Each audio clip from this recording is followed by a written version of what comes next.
You're right, all right. Good stuff. Okay, so the guys are getting ready here now on the start line. Looks like we'll be up in a couple of minutes. Yeah. As we were saying earlier, Killian Kerwin looks He's the guy to beat in this. Class the field, I would say. Absolutely. He's around 155 last week. That's the quickest of his season. This is just his third race of the indoor season. Okay. I also know that Tom Hennessy would have competed last week in the AI Games and has a few races under his belt, so I think I'll be looking at him to be in the mix as well. So that could be an interesting one. Yeah. I'd say they'll try and do as little as they possibly can in the heat and try and save themselves for the final. Absolutely. And we see Killian Kerwin there in lane 4 with the new DCU singlet there as Number well. 74 there. Yeah. So we'll just go through the guys here in this heat again. In lane 1 we have Tom McCarthy of IT Carlo. In lane 2 it's Leo Brugale from Athlone IT. Lane 3 is Donald Flannery from NUI Minute. Lane 4 is Killian Kerwin from DCU. Lane 5 David Kavanagh of UCC. Lane 6 is Tom Hennessy from UL. And lane 7 is Kevin Power Kelly from IT Tala. I have to say Tom Hennessy and Killian Kerwin be the athletes to watch out for. Both looking in shape. Kevin Power Kelly could maybe give a bit of a surprise. So we have Cyril Smythe here on the line now, getting things ready with President O'Cahan as well. And we have Coach Stoney as well there from UCC, keeping things under control. And we're getting ready to go here now. We'll see now who takes this out. And they're off. Kerwin and Hennessy looking comfortable enough. Fast start there from Hennessy, who's going to take it up, I'd say. So we've Tom Hennessy leading the race here so far. David Kavanagh settling into second place there. And Killian Kerwin in a comfortable third. In fourth we have Kevin Power Kelly. And in fifth we have David Kavanagh there now at this stage. 30 seconds through the 200 metre mark, so that'll be quick enough now for some of the athletes, but for Killian Kerwin and Tom Hennessy now it should be very comfortable. Yeah, both athletes looking very comfortable at the front of the field here now. Kerwin just looks to be easing through there. Hennessy starts to take it up again. While the pace isn't as slow as it looks on TV, it is not very fast at all. They're quite comfortable. It's definitely going to be a bit of a burner at the end by the looks of things. So we're 65 through the 400 metre mark, so still no one taking it out. Again, Tom Hennessy and Killian Kerwin looking very comfortable up front here, guys. You can expect someone to just drop the hammer now anytime soon.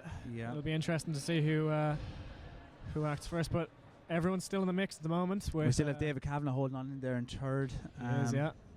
In fourth. Just coming up to the bell lap now. Yeah. And you'd expect a bit of a kick now from these top three athletes, maybe. So it won't be sub 2 minutes anyway, but as we said, only the heats, so no need for fireworks at the moment. Yeah. We have Tom Hennessy looking strong up front, Kerwin just sitting in behind him. Killian Kerwin looks very comfortable now has been passed for third. Well, who will win the heat now? It looks like Tom Hennessy at the moment. Tom McCarthy coming through strong there in third, but we have Kavanagh coming back at him again. So it's Hennessy and Kerwin here. 2:03 time. Not bad, quite a fast last 200. That was a pretty comfortable heat there for both Kerwin and Hennessy. So they were the two guys we expected at him, I think. Yeah, absolutely.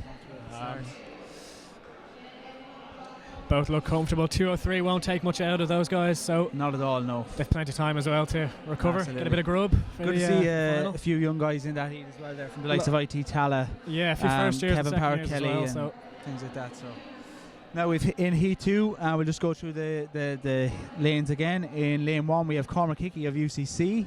In lane 2 we have Owen Murphy from Trinity College Dublin. Lane 3 we have Conor Murphy from IT Tralee. Lane 4 is Ali Mohammed from IT Sligo.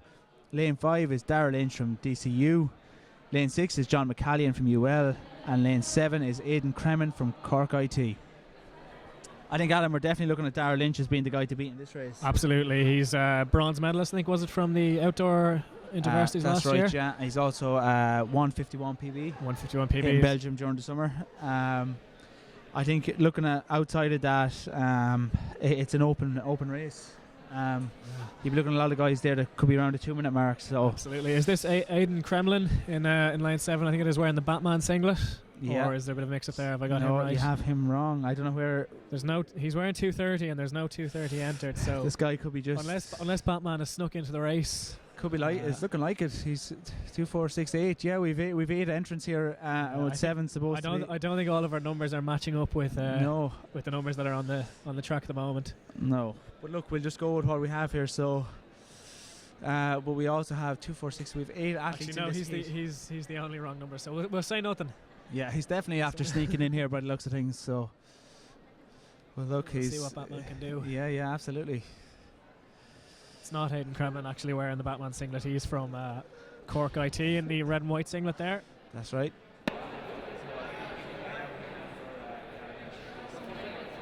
And after that, as we say, it's a pretty open race.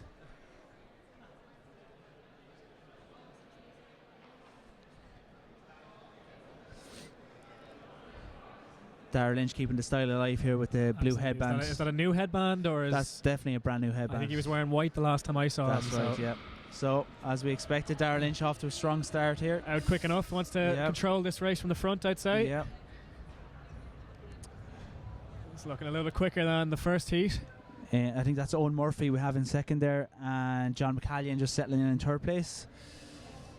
Again, the pace is a little bit stronger, I'd say. It's a bit stronger. It's definitely stronger.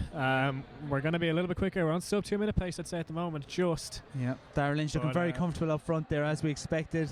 So 29 seconds through the 200 metre mark. Owen Murphy still holding in strong there in second place, and as we said, John McCallion there sitting nicely in third. Lynch looks very comfortable here. Lynch has got 3 or 4 seconds on second place. I don't think he'll be caught, and I don't think he'll be. No, he doesn't look too fussed there either. Too hard either. He looks comfortable. He's done the right thing anyway. Just get out hard. No one's going to go with him, and he can just cruise along now. The next next 2 laps. Very calm and controlled up front. Darragh, who's part of the John Shea's training group here in Santry. We have IT Tralee making a move now. That's Conor Murphy. Yeah. As we expected, a very tight field in behind.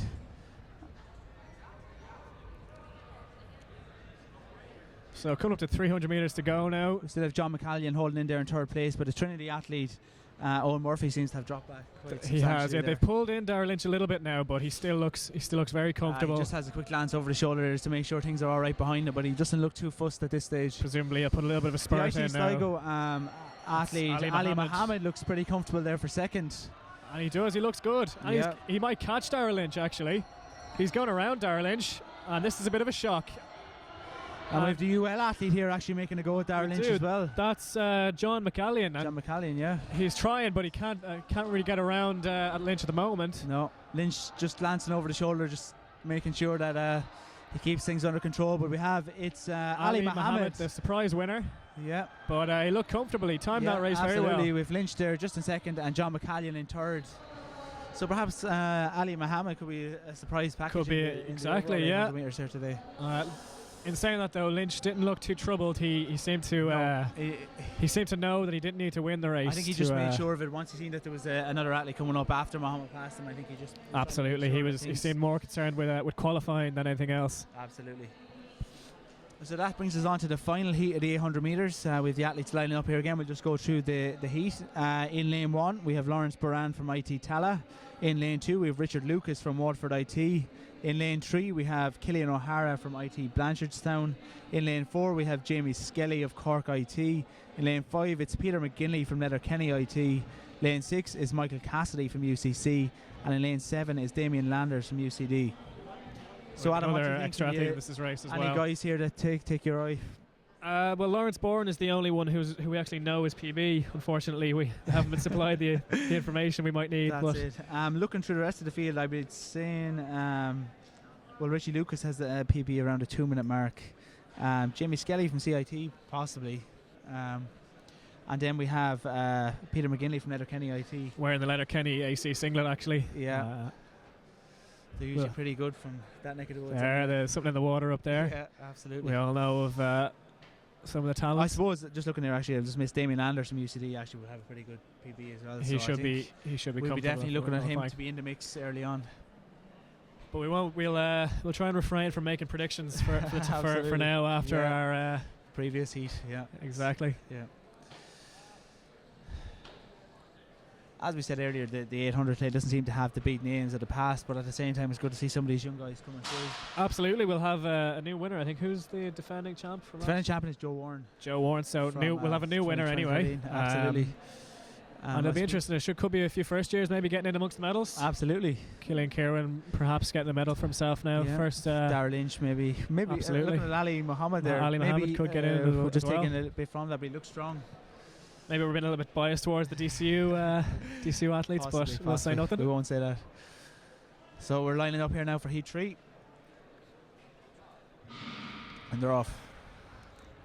Damien Landers looks like he's going to take this out.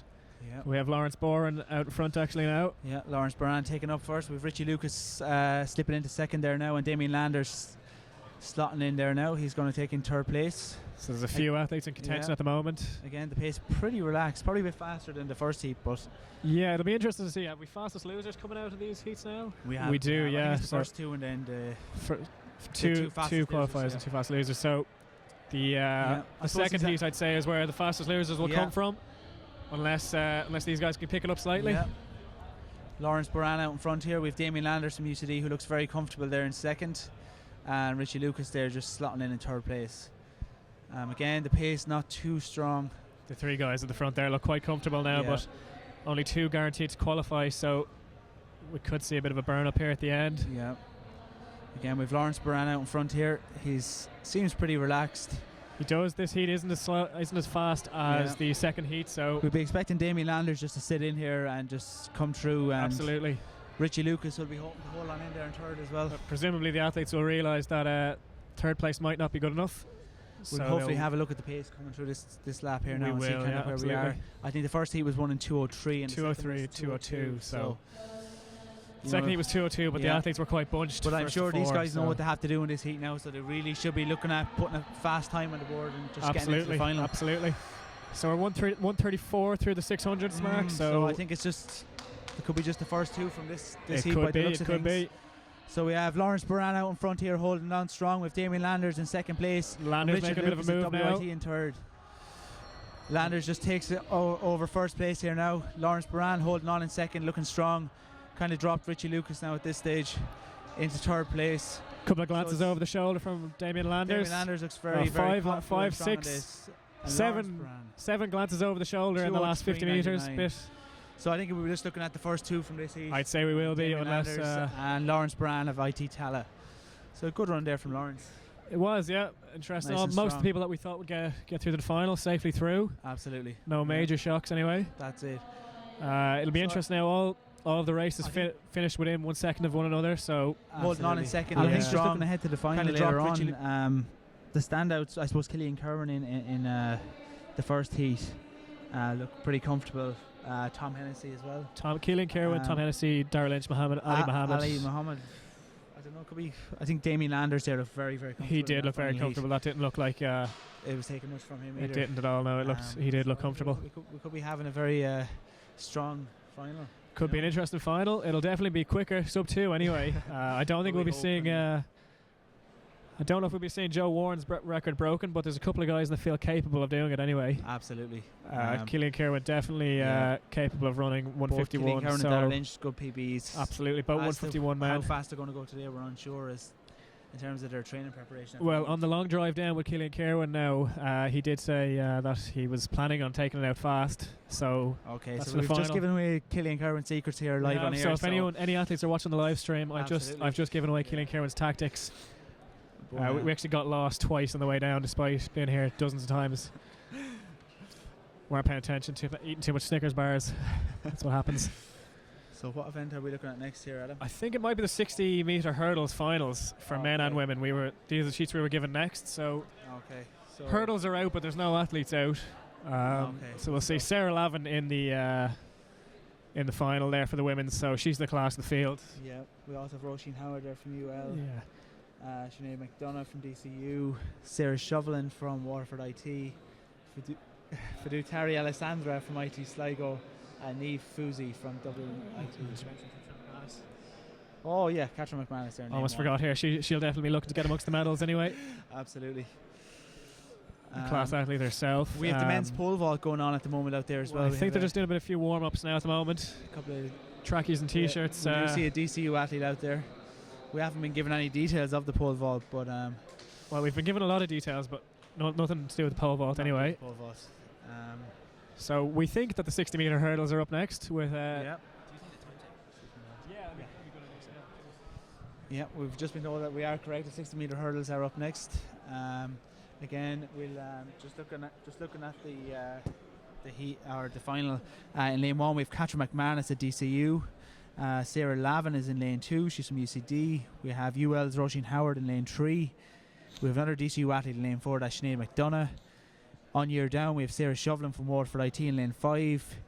In lane 6 from IT Sligo is Fidutari Alessandra. And in lane 7, we have Niamh Fusi from Dublin IT. So Sarah Lavin presumably hoping for a fast time today. Absolutely. We also think Catherine McManus will be a big player in this trying final. to put it up to her, yeah. They both have a couple of races under the belt this season, I think. Then we'll be looking at Sinead McDonough from DCU and Roisin Howard UL. So we have a top-class field really here for the 60 We do. It's hurdles. good to have. We were missing a few athletes now. Few good races in the 800, but it's always nice to have the top athletes out, and we're going to have that now in the 60-meter women's 60-meter hurdles final. Absolutely. Just looking through some of the records here. The IUAA record is currently held by Derval O'Rourke back in 2001 when she was representing UCD, and that was in a time of 8.62 seconds. And we know that Sarah Lavin has broken some of Derval's records over the last year or two, so we'll see. We could be in for a surprise today. We could be seeing an IUAA record. Absolutely. Well, hopefully we'll keep our fingers crossed anyway. It has been 14 years ago since that record from Derval O'Rourke. It's a long time. I think it is time that someone has stepped up to the mark. And it's one of the longer records anyway. Level, you know. So again, we are expecting the athletes to be appearing pretty shortly now for the 60-meter hurdles final. Okay, so my time is wrong there. About 8 minutes out from the 60 hurdles final, I think, but still no athletes. So if someone shows up, they might win by default. Well, that's true. We'll see. But I would be surprised if that happened. No. We'll just look ahead to some of the other races coming up later on in the day, especially to the 200 meter final for the men. Absolutely, that'll be an exciting race. Just looking at some of the main guys in this. Obviously, we have Marcus Lawler running from lane 6. I would be expecting him definitely to be a main Absolutely, player. He's it. That'll be the favoured lane anyway for the 200 metres. We have Paul Murphy dropping down to the 200 today. He ran 47 mid, I think, for the 400 there last week. Absolutely, or the week before, so he's in good shape. He went through the 200 in a pretty fast time. I heard it was actually a PB. It was about 22 seconds. So I think he'd be definitely a guy to watch out for. Brandon Aree as well. Yeah, in Brandon definitely. Brandon, who's a 400 meter hurdler. He is by. So he's definitely schools medalist, I think, as well. And of course, we have Anna Madden not in there in lane 3. Absolutely. Very good athlete. Everyone in this final very deserving of their place in the final, so absolutely we'll definitely have a good race there. So just looking ahead to that, we'll just look at the lane 1. We have Connor Wilson of Athlones IT. In lane 2 we have Brandon Aree from DCU. Lane 3 is Aina Madden of UL. Lane 4 we've got Paul Murphy from DCU. Lane 5 is Kieran Elliott from UL, and lane 6 is the one and only Marcus Lawler from IT Carlow. Be interesting to see how fast Marcus Lawler can go now. Absolutely. Just looking at the record here for IUAA, it was set in 1996 by Gary Ryan from UL. The year I was born. 2196. That's 19 years ago now. So I definitely think Marcus Lawler is capable of beating. He has a faster time than that, I think. Anyway, so absolutely. So we definitely should be looking at a record today in the 200 meters. Hopefully, yeah. Because 1996 is a long time to have a record standing. So and I definitely think that. Having guys like the standard of Paul Murphy, exactly, he'll be pushed. Aina Madden and Marcus Lawler, it's just a top class field. Absolutely, he'll be on the outside running blind, as they say, but he'll know of the class of some of the athletes on the field. Madden, Murphy, and Aree. Got a very strange looking character there in picture in the black. He is, yeah. I think the camera's focusing in on him now. Looks a bit like Bernie Eccleston. making a move from Formula 1 to. Absolutely, he's made enough money from that game. So he's definitely coming in to make the mega bucks on athletics now, I think. It's great to have Claire McGlynn here today on the mic, doing the commentary around. She is great, great servant to the IUAA. Yeah, absolutely. Top Trinity College athlete. Absolutely, yeah. absolutely. I think we can see the women's 60-metre hurdle finalists out now, just kind of getting ready to limbering up. That's it. We see they're starting to do a bit of a warm-up there. I see Catherine McManus is definitely there. Kieran O'Connor having a bit of chat with the girls there. Yeah, just sure everything's going according to plan. I think it is. Everything's running smoothly so far. So Kieran looks happy with things there anyway. So hopefully, nice new AIT jacket as well. But absolutely looking good. Aren't looks they? very well, I must say. A lot of quality new kits going on. There is, yeah. We were looking around the place. I think everyone's well kitted out at the moment. Anyway. Even seen WIT there with the new team. Yeah, we're looking down. Oh yeah. Half two, is that right? Where do you want to get off before that? I was supposed to be people hanging around. Spot on, yeah. In the meantime, like water or anything like No. that? Spot on. So yeah, look, I don't think the ladies seem to be too panicked there now. They don't look too rushed. They've another few minutes anyway. Yeah. I think Sarah Lavin kitted out nicely in her. Is there Adidas gear? Is it? That's right. Yeah, looking stylish there. She was. She was over in London a couple of weeks back with was it Stella McCartney for the. That's right. For the Adidas gear. Yeah. Launching that, so she'll be well kitted out anyway. She'll have all the gear. Definitely. So we have Claire McGlynn and Cyril coming down now to the 60-metre hurdles mark, obviously to make sure everything is in order. I see plenty of Glow Health signs around here today, who are the main sponsors. Absolutely. I don't know if we have to do ads like they've been doing on the like the Jump and the Gun lads have been doing now, but look, we've no idea how to do that. Give so them a mention anyway. They're great. They're helping us out. Yeah.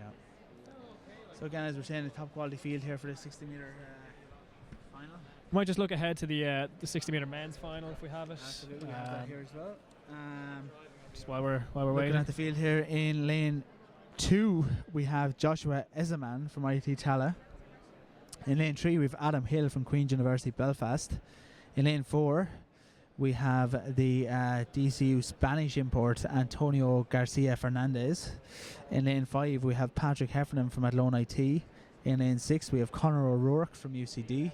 Lane 7, we have Kieran O'Connor on year down for DCU. And in lane 8, it's Owen Power from DCU. Fernandez was actually disqualified, I think, from the AI games last week for a false start. So too quick out of blocks there. Nobody knows how fast he's going to go, but apparently he comes from a very big athletics family back in Spain. Oh, very good. His brother is actually national champion from what I've heard. So he definitely is a guy to watch out for in that final. I saw him trained up in Santry with Sean Shields there, a bit of a one-to-one session, and he looked very quick over the hurdles now.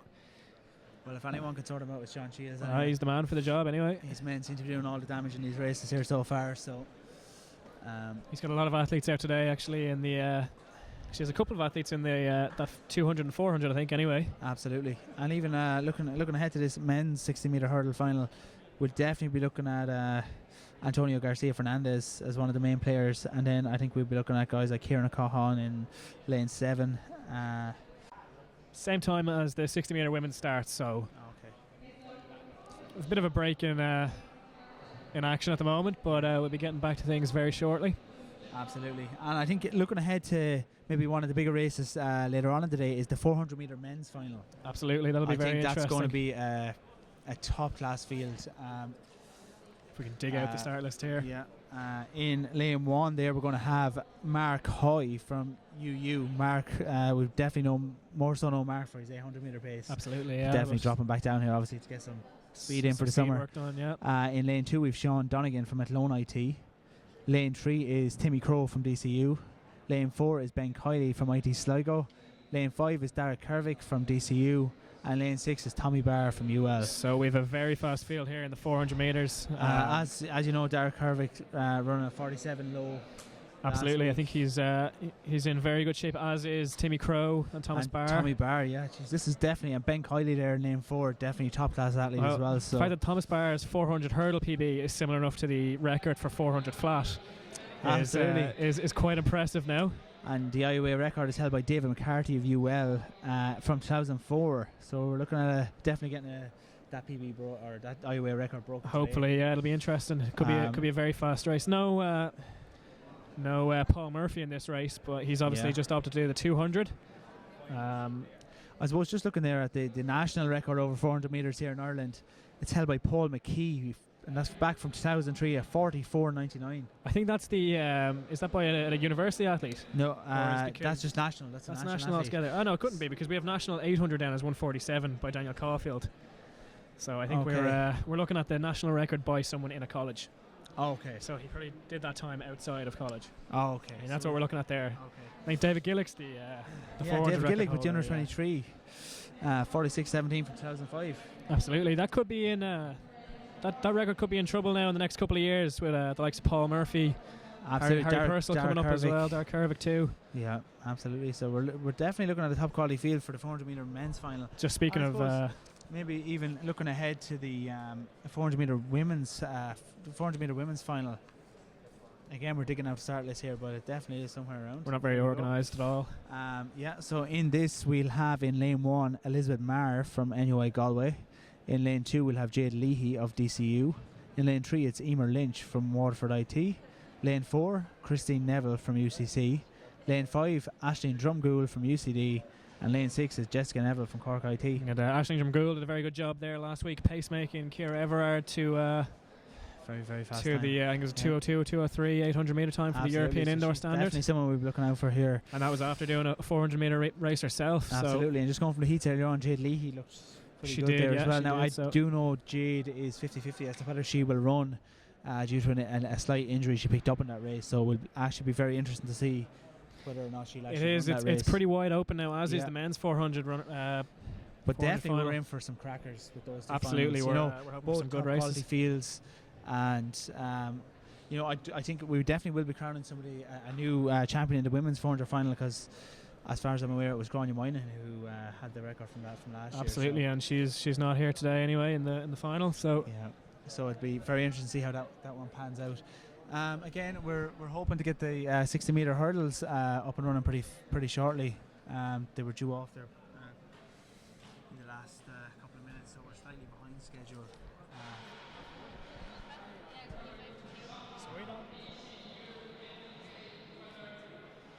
We're on now. We should be getting started very shortly anyway with the 60 metre hurdles. Yeah. And they'll be followed then by the 60 metres flat. 60 metre flat final or semi-finals. And then we'll be looking at the 400 metre men's and women's exciting finals. 400 finals. Yep. Looking forward to them. And then I suppose looking on to later on in the day, the men's 1500 metres. That'll be an exciting race anyway. Absolutely. We haven't been given a start list. We haven't, but we'll assume that it's always a fast race anyway. So absolutely. It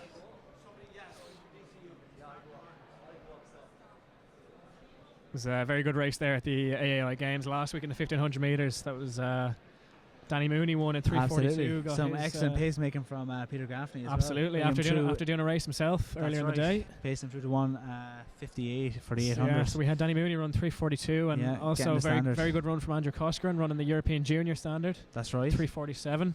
Yeah. In his leaving cert year as well, which is very good. So in my leaving cert year, all I did was sit down all day and eat food. That's it. So some guys have the dedication. Some guys train, some guys eat. Yeah.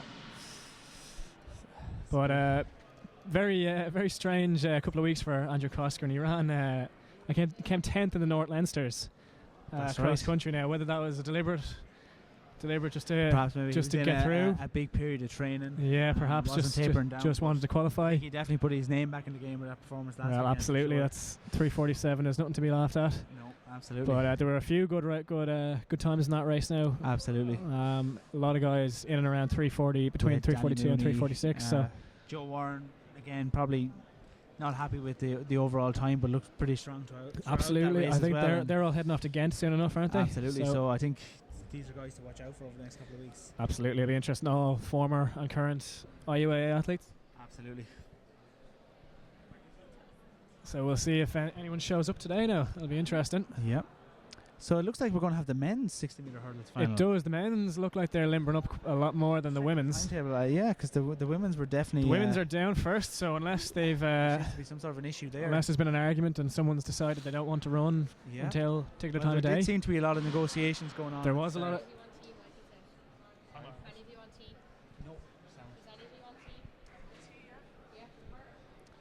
We've just been offered a bit of tea there, but we've turned it down. We have. We're trying to save yeah, the girls from walking down for us. Yeah, absolutely. Just looking at the men's long jump, seems to be there's a few guys warming up there. I see Colin Burke from DCU warming up. Absolutely, he'll be eager to get a good jump in. He had, I think he had 3 jumps last week at the AI Games. 2 of them were over 8 meters, but neither of them counted. So he was left with was it over 8 meters or over 7 meters? I can't remember. I think it was over 8. Possibly 8, I'd say. And he was a bit disappointed now because his only jump that stood was a 7 meter something jump. So okay, he'll be looking to get an 8 meter we'll plus jump on the big board. Things from Colin Burke today. Just looking now at the men's 60 meter hurdles, they seem to be up and running here now. They do. The men's definitely going ahead first anyway. We see Antonio Garcia Fernandez. Don't know how happy he'll be if you drop in part of his name. Yeah, absolutely. But definitely one of the guys to watch out for in this race. Absolutely, we're all quite excited to see him race now because we're just hoping he just goes a little bit easier on the blocks. Absolutely. We've had issues now with the starts, the false starts and whatnot over the last couple of years in Athlone IT. Athlone IT, yeah. Absolutely. So again, we have the men lining up here, so I think we'll just go with that. Perhaps they're waiting for maybe somebody to show up for the 60 meter women's final. Yeah. So they're going to head with the men. So let's go through the lanes here. In lane 2, we have Joshua Asuman from IT Tala. Lane 3 is Adam Hill from Queen's University Belfast. Lane 4 is Antonio Garcia Fernandez from DCU. Lane 5 is Patrick Heffernan from Athlone IT. Lane 6 is Conor O'Rourke from UCD. Lane 7 is Kieran O'Cahan from DCU. And lane 8 is Owen Power from DCU. So definitely we're looking at lane 4 here, Antonio Garcia Fernandez. Just been handed the start list for the 800 metre men's final. So we've got Killian Kerwin in lane 1, David Kavanagh in 2, Lawrence Bourne in 3. And we'll just step back from that for a minute so we'll go to the 60 metre final. Or is the final, yep. Yeah, 60 metre hurdle final. So the guys are set up now and ready to go. So as I say, keep your eyes peeled for lane 4 here. We reckon Antonio Garcia Fernandez is going to be setting the pace in this race. Absolutely, yeah. See if we don't get it completely wrong, but well, we've been known to do that in the past, so absolutely. We've made our prediction now. We can't really back out of it yet. No. And they're false start. Oof. The Athlone IT athlete there on a bit of a rampage, Patrick Heffernan. He did about 40 metres of the race there. Fingers crossed Antonio hasn't done it for 2 weeks in a row. Absolutely, that'd be a bit of a disaster now. Absolutely. Especially after all the praise we've been giving him at the start. It'll be a bit but look, anticlimax, but we'll keep an eye out for the officials here now to see who gets a card. Absolutely, yeah. And will it be a red card or will it be a green card? Absolutely. It looks like red. It's a red card they're bringing out anyway. And it's looking like... And it's lane 8. Oh, Owen Power from DCU. Yep. So that puts an end to his day. He's gone, yeah. No protest from him there now. So very sporting of him, shaking hands with the other athletes. Has been saved, Antonio Fernandez. Now, we saw anyway with I think it was the 200 metre heats last week in the AI Games, there were 4 or 5 athletes disqualified from the same race. So absolutely. So hopefully we don't have the same scenario here, and we have a clean start this time. There. Antonio Garcia has tended to knock a few. So here we have the replay of this now, is it? So let's keep an eye on Owen Power, the one that has just been disqualified. And quite clearly away, just that little bit quicker than everybody else. So unfortunately, that's Owen Power's day done. Unless we see maybe in the 60 metres later on, which is maybe. I don't know if we have the start sheet. We're down to 5 competitors here now. Joshua Asuman, Adam Hill, Antonio Garcia Fernandez, Patrick Heffernan, Conor O'Rourke and Kieran O'Cahan. They've just been asked to stand up now, so if the athletes were a little bit nervous or jittery beforehand, this isn't going to help things. In fact, I don't see Kieran O'Cahan on the start line either. No. So we're actually down to 5. So the 5 we're down to now is Joshua Asuman of IT Tala, Adam Hill of Queen's University Belfast, lane 4 Antonio Garcia Fernandez, DCU, 5 is Patrick Heffernan from Athlone IT, and 6 is Conor O'Rourke from UCD. Oh, quite squashed over there. Yep. Yeah, the far side. So it's going to be a very interesting race. As we said, our money is on Antonio Garcia Fernandez, but we have been known to get a few of these predictions wrong in the past. So if you're a betting man, don't jump the gun too quickly. Yeah. So here we go. We've got the athletes lining up in their positions. Hopefully we get a clean start here. Yeah. Let's hope we get away this time. Bit difficult for the men here with the pole vaults warm-up going on right beside them. Absolutely. But they're way clean And this we're time. off. So we've Antonio Garcia Fernandez up front. Oh, Oh, and he's Fernandez down. is down. Fernandez is gone. So it's very tight between Joshua Asuma and Adam Hill from IT Tala in Queens. I don't know who DCU's got it there. Spanish ace is gone. Very early. He's finished the race unless he's been disqualified for putting his hand on the hurdles. He has gone through the line, but here we go. Up he went. So we had. Here we go, and down. Oh, he hit the hurdle quite hard there. Big fall there from Antonio Garcia Fernandez. And it's very tight at the line there. Ooh. I think Joshua Asuma might just be getting it. It's looking like it. We haven't got the best of angles there now, but no. Although I think it could be actually Adam Hill who got that. It could be. He looked pretty happy. Right. So Antonio Garcia Fernandez has had a very bad. Had a big fall. Colm O'Rourke clipped a hurdle as well at the start, the first hurdle, I think. So he ended up quite far behind. I think he finished the race. Whether it'll count or not, that's the thing. I don't think you're allowed to put your hand on the hurdle. So quite an eventful 60-meter men's absolutely hurdle final between the false start of Owen Power and then DCU losing Antonio Garcia Fernandez. So in fact DCU have earned no points from the 60-meter hurdle final. Very interesting. I see how that bodes for the final result of the overall college. Absolutely. And you'd expect Sarah Lavin to be trying to get the gold medal here in the 60-meter women's hurdles. Absolutely. So we'll just go to the 60-meter hurdle final for women. In lane 1 it's Catherine McManus at Dublin City University. In lane 2 we have Sarah Lavin from UCD. Lane 3 is Roisin Howard of University of Limerick. Lane 4 is Sinead McDonough from DCU. Lane 5 we've got Sarah Shovlin from Waterford IT. Lane 6 is Fudatri Alessandra from IT Sligo. And lane 7 is Niamh Fusi from Dublin IT.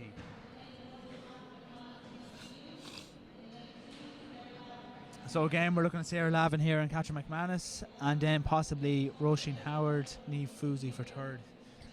Just waiting for the officials to move the hurdles over slightly. Plenty of hurdles knocked down there by the men. So there were absolutely. We're definitely going to take a bit of time to get that sorted. And Catherine McManus has just put a hurdle down on the ground. Yeah. It's great to have Cyril Smythe here. Cyril is definitely one of the alumni of college athletics. Has been absolutely, a long time. Absolutely top class. One of our top officials here. As you can see there on your screen, I think we have the 3,000 meter walk. Will follow the 60 meter. Oh no, it won't. Sorry, that's a 60 meter final. So we're looking at the 400 meter. We have 60 meter semi-finals and then 400 meters. That's right. Followed by the 2K walk, and that's 3K women's I was talking about, not walk. Good stuff. We'll get there, Adam. We will. First time. Yeah, first time. We're not quite jumping the gun, Nelly and Cathal Dennehy, but absolutely not. But maybe if they're listening in, they might see us as possible apprentices for the future. Absolutely. We've no singlets to be given away or anything like that. No, absolutely. Unless we get somebody to sign a singlet, we'll get the winner of some race to donate a singlet or a T-shirt. Absolutely, yeah. And get people to tweet us in. we're not quite at that level yet, but absolutely not. I don't think RT will be coming up for us anything. I don't think so. I don't think so. We all can't be to the standard of Jerry Kieran and co. So absolutely. You know. So we're looking like getting these 60-meter hurdles for the women up and running pretty shortly. Yeah, I'd say it would be good to go in the next 2 or 3 minutes. Girls maybe looking pretty calm there at the start. We have Sinead McDonough looking pretty relaxed there, chatting away to Sarah Shovlin from Waterford IT. Pretty relaxed atmosphere around the start there. It is, yeah. A couple of athletes standing there at the blocks. Some of the more experienced athletes. Again, there don't seem to be in any panic down here. But again, look, we now see that they are getting into their starter kits. So absolutely, will be underway pretty shortly. You can see McManus and Lavin both just taking it easy, relaxing, not wasting any energy. Absolutely not. You know, they're definitely the girls to be watching out for in this race.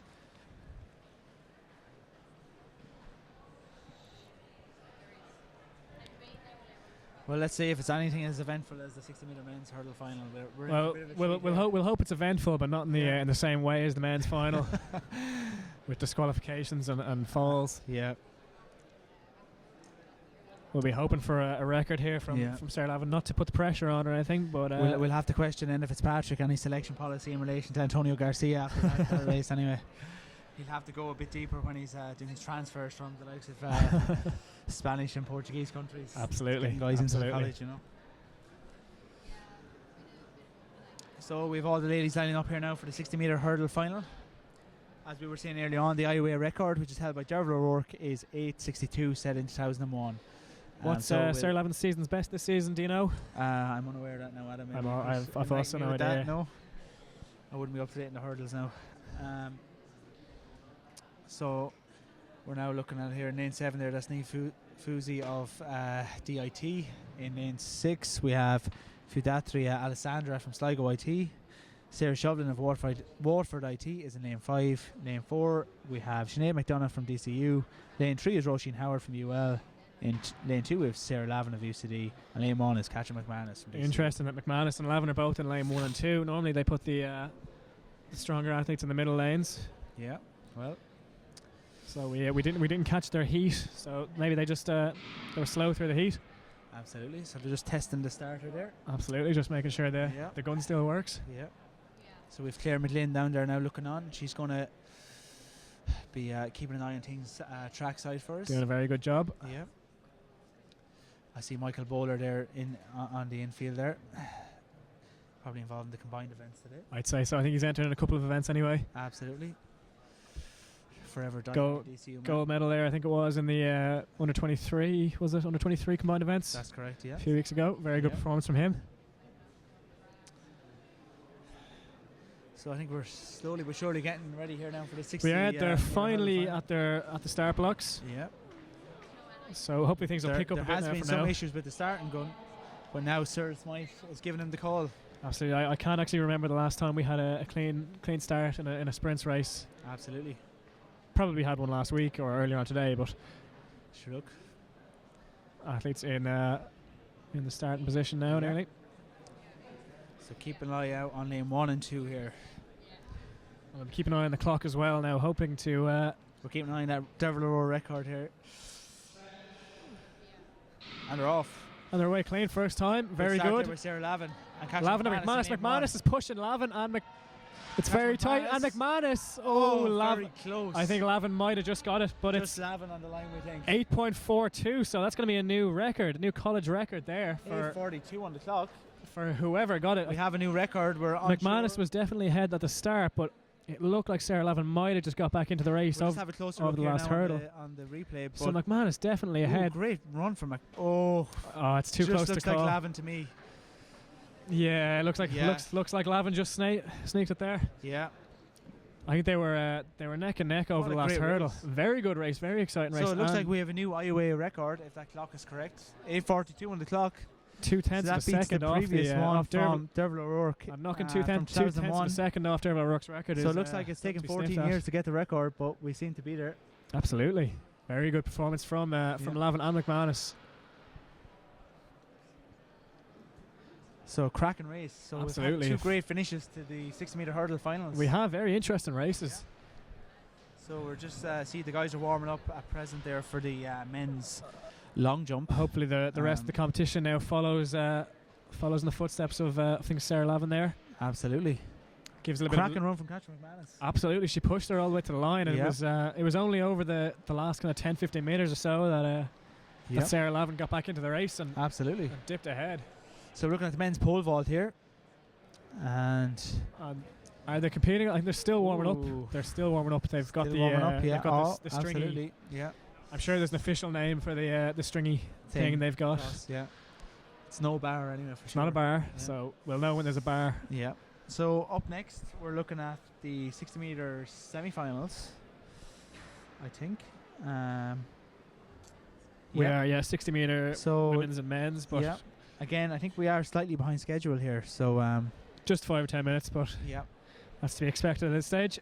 Absolutely. No harm. Not at all.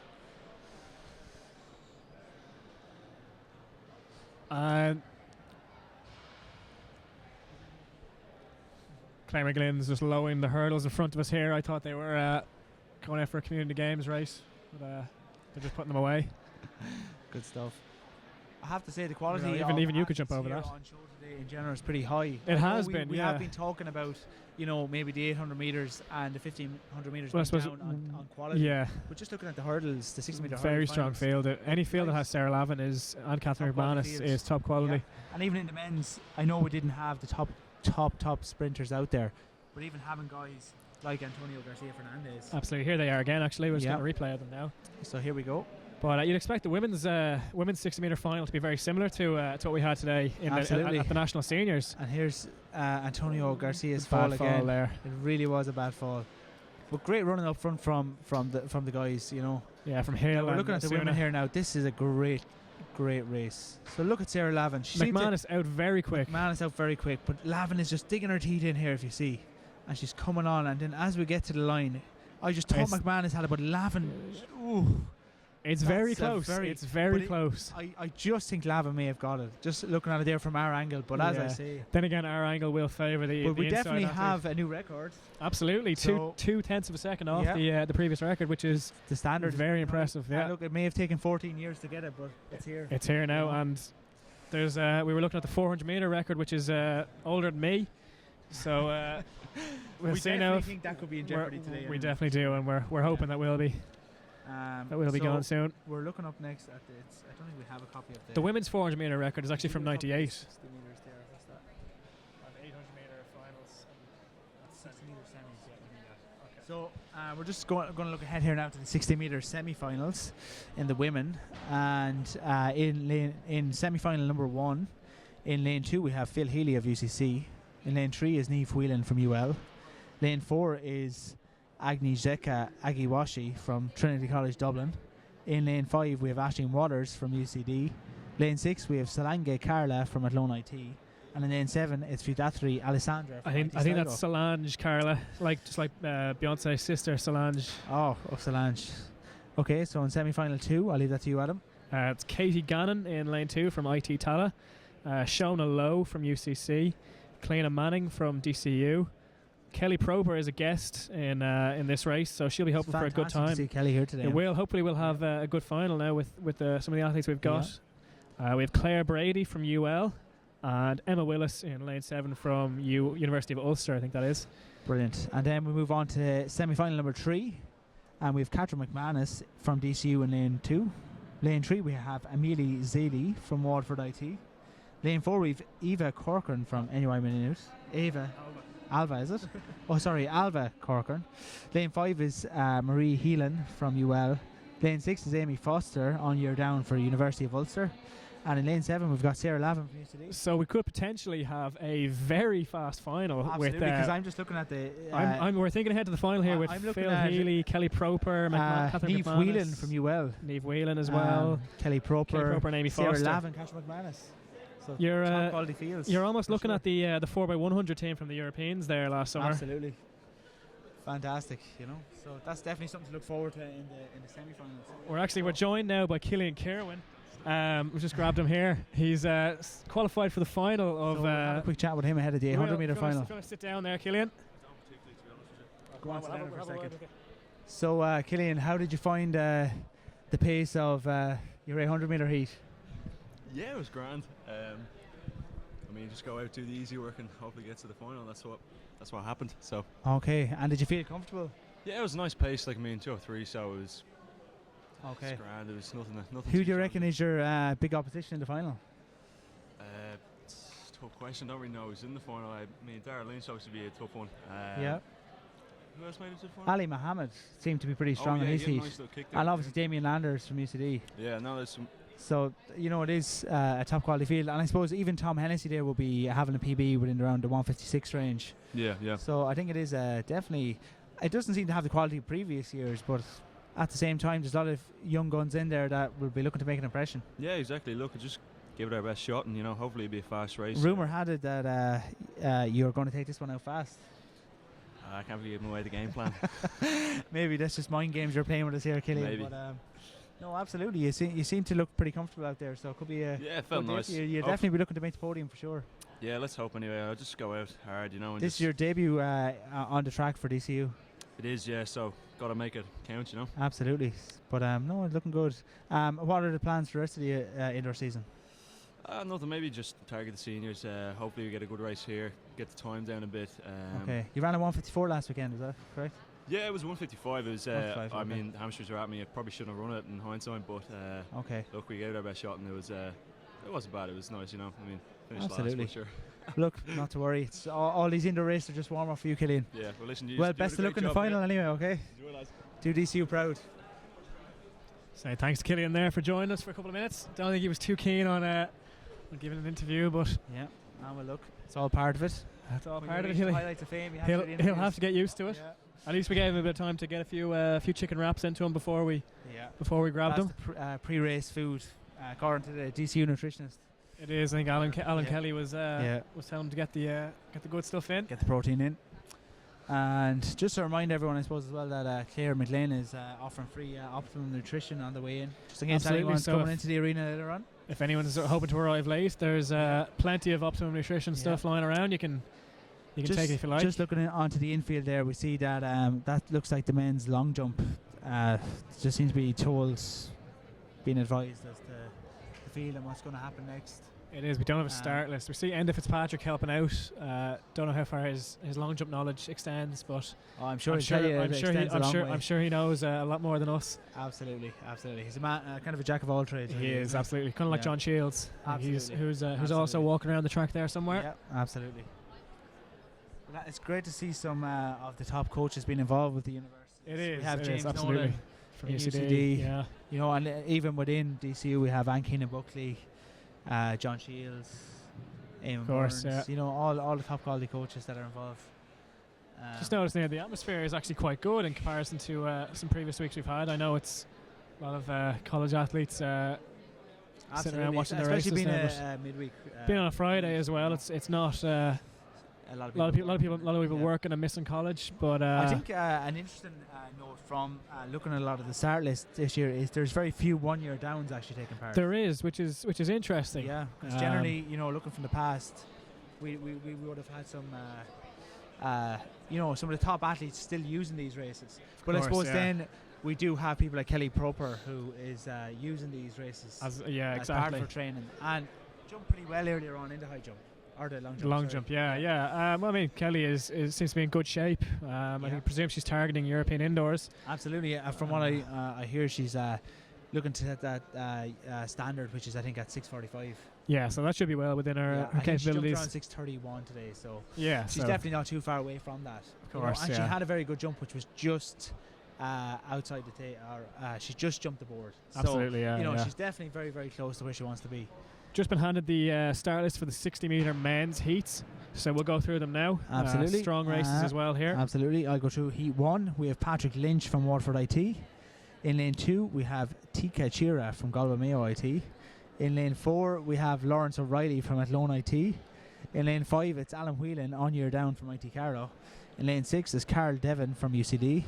In lane 7 is Keith Pike from DCU, and lane 8 is Robert McDowell from TCD. Keith Pike, you'd expect to be the class that field there in his heat. Absolutely, and maybe the unknown Tika Chira could possibly absolutely confusion for us. We don't know anything about him, but he could spring a surprise. As we've seen in some previous races. Absolutely, and then in Heat 2, Adam. Heat 2, we have Stephen Gaffney from UCD. We have Keo Dochinima Ogbene from Cork IT. I think I got the spelling the pronunciation pretty okay. There, we have Simon Archer from Letterkenny IT. We have Tony Stafford from Waterford IT. Dean Power from Trinity College Dublin. Dean Adams from University of Ulster. And Pierce Friel from IT Blanchardstown. Perfect. That looks like a pretty open one there. Another good field, but pretty Dean Adams, even. I'd say would definitely be a guy to look out for there. And Stephen Gaffney actually had some very good races. Dean Adams and Dean Power probably be two good athletes to watch there. In Heat 3, we have Marcus Lawler in lane 2 from IT Carlow. In lane 3, it's Cormac Lynch from NUI Galway. Lane 4 is Kali Zhang from UCC. We're definitely being tested with the names here. We really are. Lane 5 is here. Michael McDevitt from IT Blanchardstown. In lane 6 is Raymond Walsh from Cork IT. And lane 7 is Christopher X Sebanda from UL. I don't know if the X is supposed to be there or not, but there's an X in the name, so we'll call him Christopher X. Is for you, Adam. So we have Ukne Ogbene, presumably a relation to Keo de Chinema Ogbene. both from UCC, I think. Yeah. Oh no, You got that one wrong. Uchne, I presume that is best pronounced, is from UCC, Uchne, whereas Ko de Chinema is from Cork IT. So both Cork men, but possibly different. could be same related. family, different college. Could be a bit of family rivalry there in the Absolutely. in the final if they both make it. We've Kieran Elliott from University of Limerick. We've Michael Deedy, 1 year down from Waterford IT. Ola Badamosi from Trinity College. Barry Regan from IT Carlow, and Joseph Ojawumi from DCU. So pretty top class Pretty field. good field, just like the women's. We have a very strong field, and we could be looking at a very good race. The 6.50 record from Gary Ryan probably be a little bit stronger than some of the other records we have today. Absolutely. But there are athletes there capable of taking just it. looking at Heat 1, like we've Keith Pike, I'd definitely be looking at from big things from him today. Of course, he's having a decent start to the season. And then in Heat 2, I think Stephen Gaffney is a guy to watch out for from Rafarnham. Absolutely. Dean Power as UCD. well, I'd say, if that's the same Dean Power I'm thinking of, that very good schools athlete. Absolutely. And then Dean got Adams. a few relay squads. Dean Adams as well, yeah, very good. And then athlete obviously himself. in Heat 3, Marcus Solar would Mark stand out. Soler, the class of the field, you'd expect him to have no trouble navigating his way to the Doing a bit final. of fast stuff over the 60 metres. Then looking at outside of that, I can't see anybody else. Joseph Ojawumi, schools gold medalist, I think, from a couple of years back. Yeah. Beat Zach Irwin when they were in fourth year, maybe. I could be wrong. I know Barry Regan there for IT Carlow, he a former WIT athlete. Now Yeah. with IT Carlow. Could have a good race. And then Michael Deedy from Waterford IT. The 1 year down, yeah. That's right. He's the PRO of the IUAA executive. So he would have been one I'd of the say main there'll guys. be a few people here rooting for him anyway. Absolutely. Joseph Ojawumi from Tala AC, of course. Very good sprinting revival going on up there. Absolutely. Tala seems to be the place to be right now. A few very strong athletes. If you want to be a sprinter. If you're not up in Sandford with John Shields, Tala seems to be the next place. It does. Well, I wouldn't say we won't compare them yet. No. But two very strong groups in their Absolutely. own And right. then I suppose we'll have to have a look at the IUAA record here. It was set by Gary Ryan back in 1998. It's very strong though, 6.50. I think we had James DeSulu ran about 6.55 last week. So okay, if someone's running sub 6.5, well, they definitely deserve to be the IUAA record holder. They do, yeah. I suppose then looking at other records here, the under 23 college athlete record was Mark Howard in 6.77 back from 2002, and the national one was Paul Hessian, 6.61 2007. But geez, that Gary Ryan record of 6.5 is very strong. Well, look, if we see that here today, we'd be in for a treat, but I don't think so. No, I mean, I could be wrong, but I'm pretty sure James DeSulu didn't run that fast last week over in, I think it was Poland or something. Well, look, we can live on in hope. That's all we can do. But now I could be completely wrong. He could have ran maybe 6.2 or something.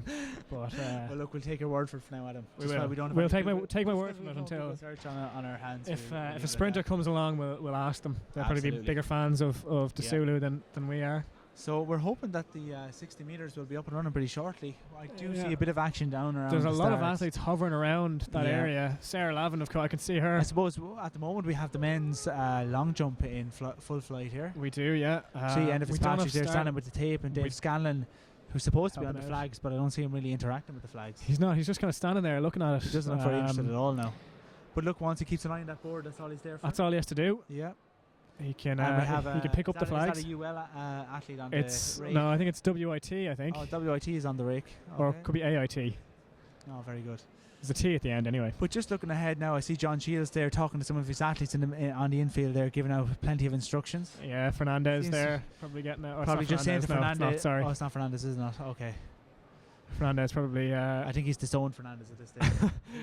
Two start last week. Two races, two no finishes. In this one, it could be. When we finally get to see Fernandez race, hopefully it'll be surprising and it'll be just going off good his pedigree. Good fast finish. Up at the front of these races. Of course, yeah. And apparently he has a brother who is a national champion. Yeah, it'll be interesting to see him now. But plenty of time left, as we know. Indoors is getting bigger and bigger every year. So races going on until March. He's currently on April, so here in DCU. Okay. He was actually in my lecture yesterday. Okay. I don't know what he's doing. I don't know how old he is, but he was in my my European integration lecture. Very good. For some reason. So just looking down there at the men's long jump, they seem to be raking pretty much around the middle there. So I don't think we've had any major jumps yet. No, I don't think. I think the Like just looking at Enda Fitzpatrick there, doesn't seem to have using that tape too much. He doesn't really. I think Pretty they're relaxed. taking their time. We have an athlete jumping here.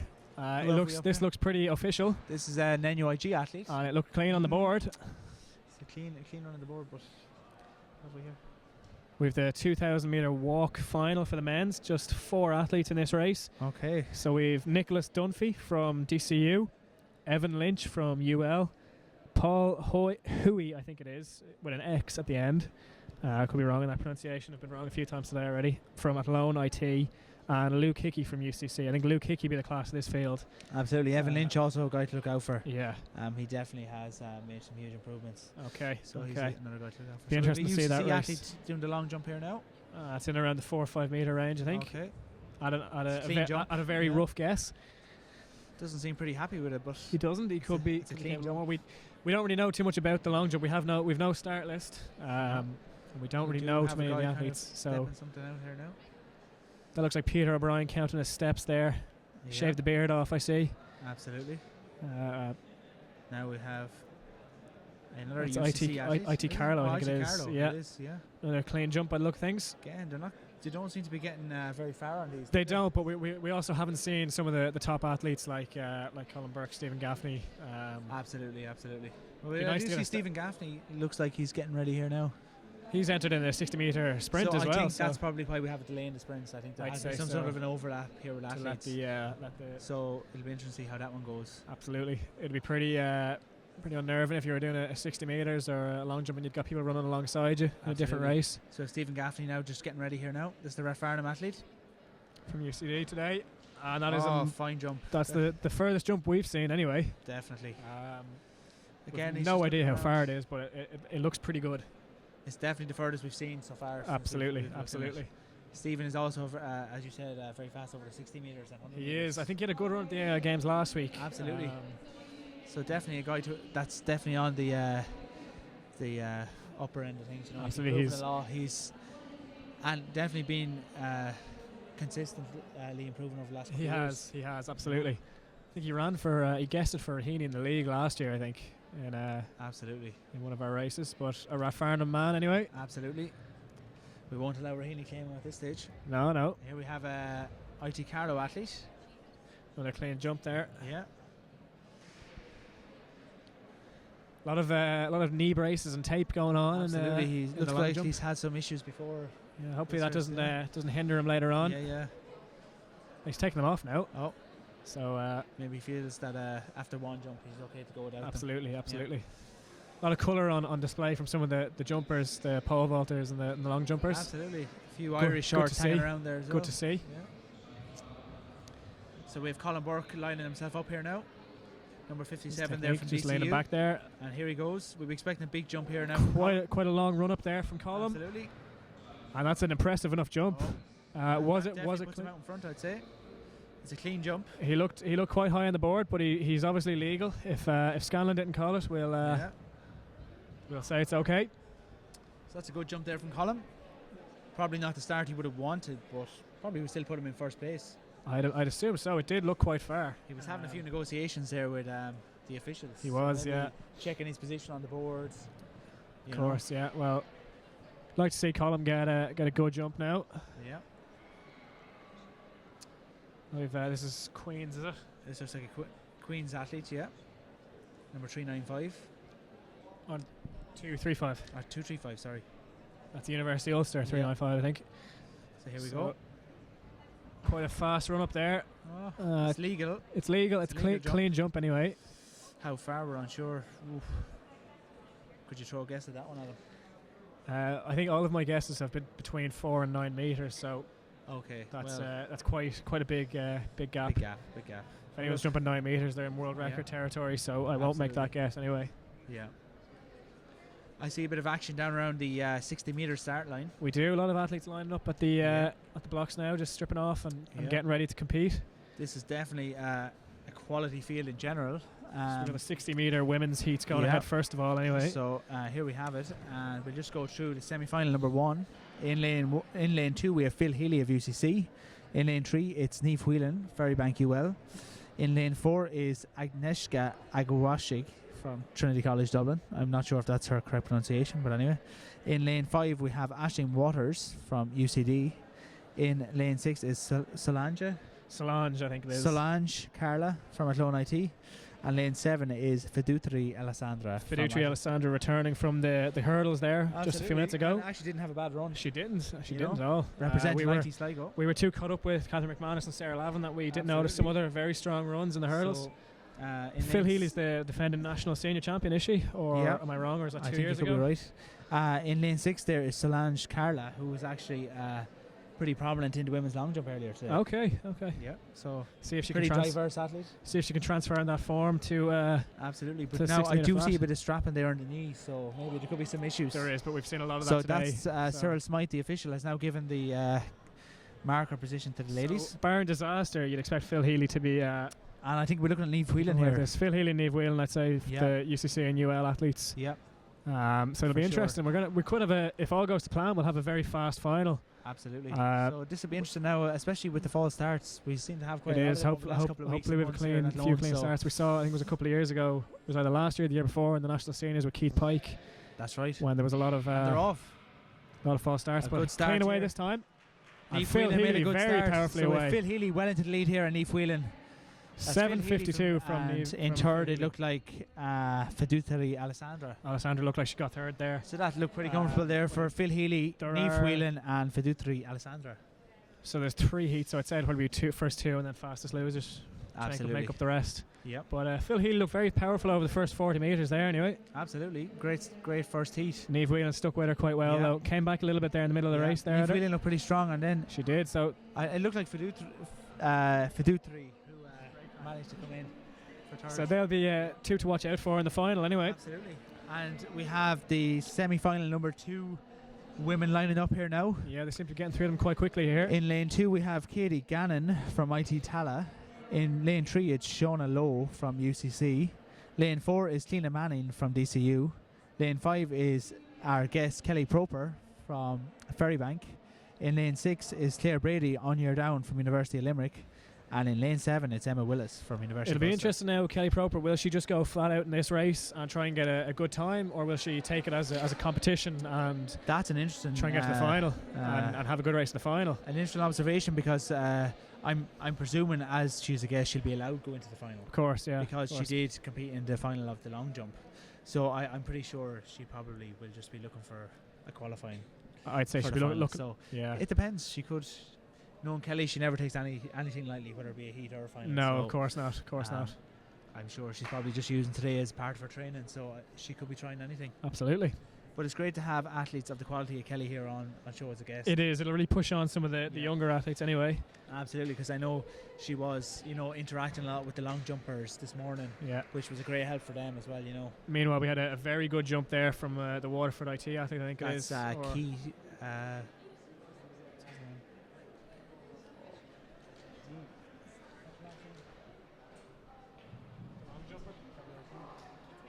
That's Keith Smith there. Great jump from Keith Smith. Just on the screen there now. Keith, a WIT athlete. Ooh, quite an unusual spring heel leap there from the UL athlete into the. I've seen a few different techniques now on show, but they all work. All you have to do is get yourself as far forward into the sandpit as you can. Definitely a clean jump. So it was, yeah. We haven't actually seen any fouls at the moment. No, that could be due to the fact that there's no one on the foul. On the flag. The foul flag, but no, everyone looks like they've put an honest jump in. So now we have the ladies lined up here now, so Cyril Smythe will probably give the ladies their call any second now. As Kelly Proper just walks across there to the Kelly looking nice and relaxed. Blocks. I thought she wasn't going to run there for a second. Yeah. But no, she's here. Yeah. She looks fired so again, up and we'll ready be to go. definitely looking at the likes of Keena Manning here in terms of the actual race itself. Katie Gannon, perhaps. You'd expect Claire Brady as well. Yeah, you'd expect some of the girls to just be trying to. I'd definitely be looking at Keena Manning Kelly. here. So I'd say it'd be Kelly Proper, Keena Manning. Yeah. Either way, we're going to have a very fast final. We've got some very good athletes coming up in the next heat as well as in this heat. So the ladies have got the call from Cyril Smythe. And they're ready. Kelly slaps the muscles and she's ready for action. That's Emma Willis last into the blocks there. Yeah, flicking the heels there. Keena Manning looking nice and relaxed. So we've had 2, I'll try not to jinx it, but we've had 2 clean starts in a row now, so hopefully it continues.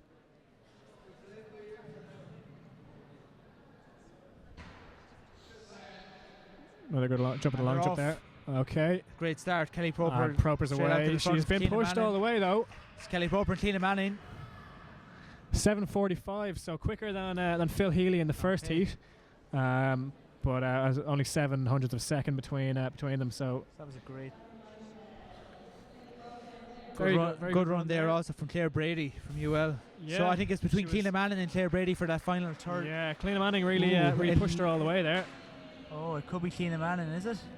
Oh, I think it's Keelan Manning anyway. Very close.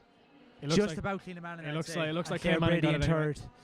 So again, that was a quality heat. It was, of course, and we've got. Just remember, Kelly is a guest, so we're looking she at is the other two absolutely, girls. yeah, absolutely.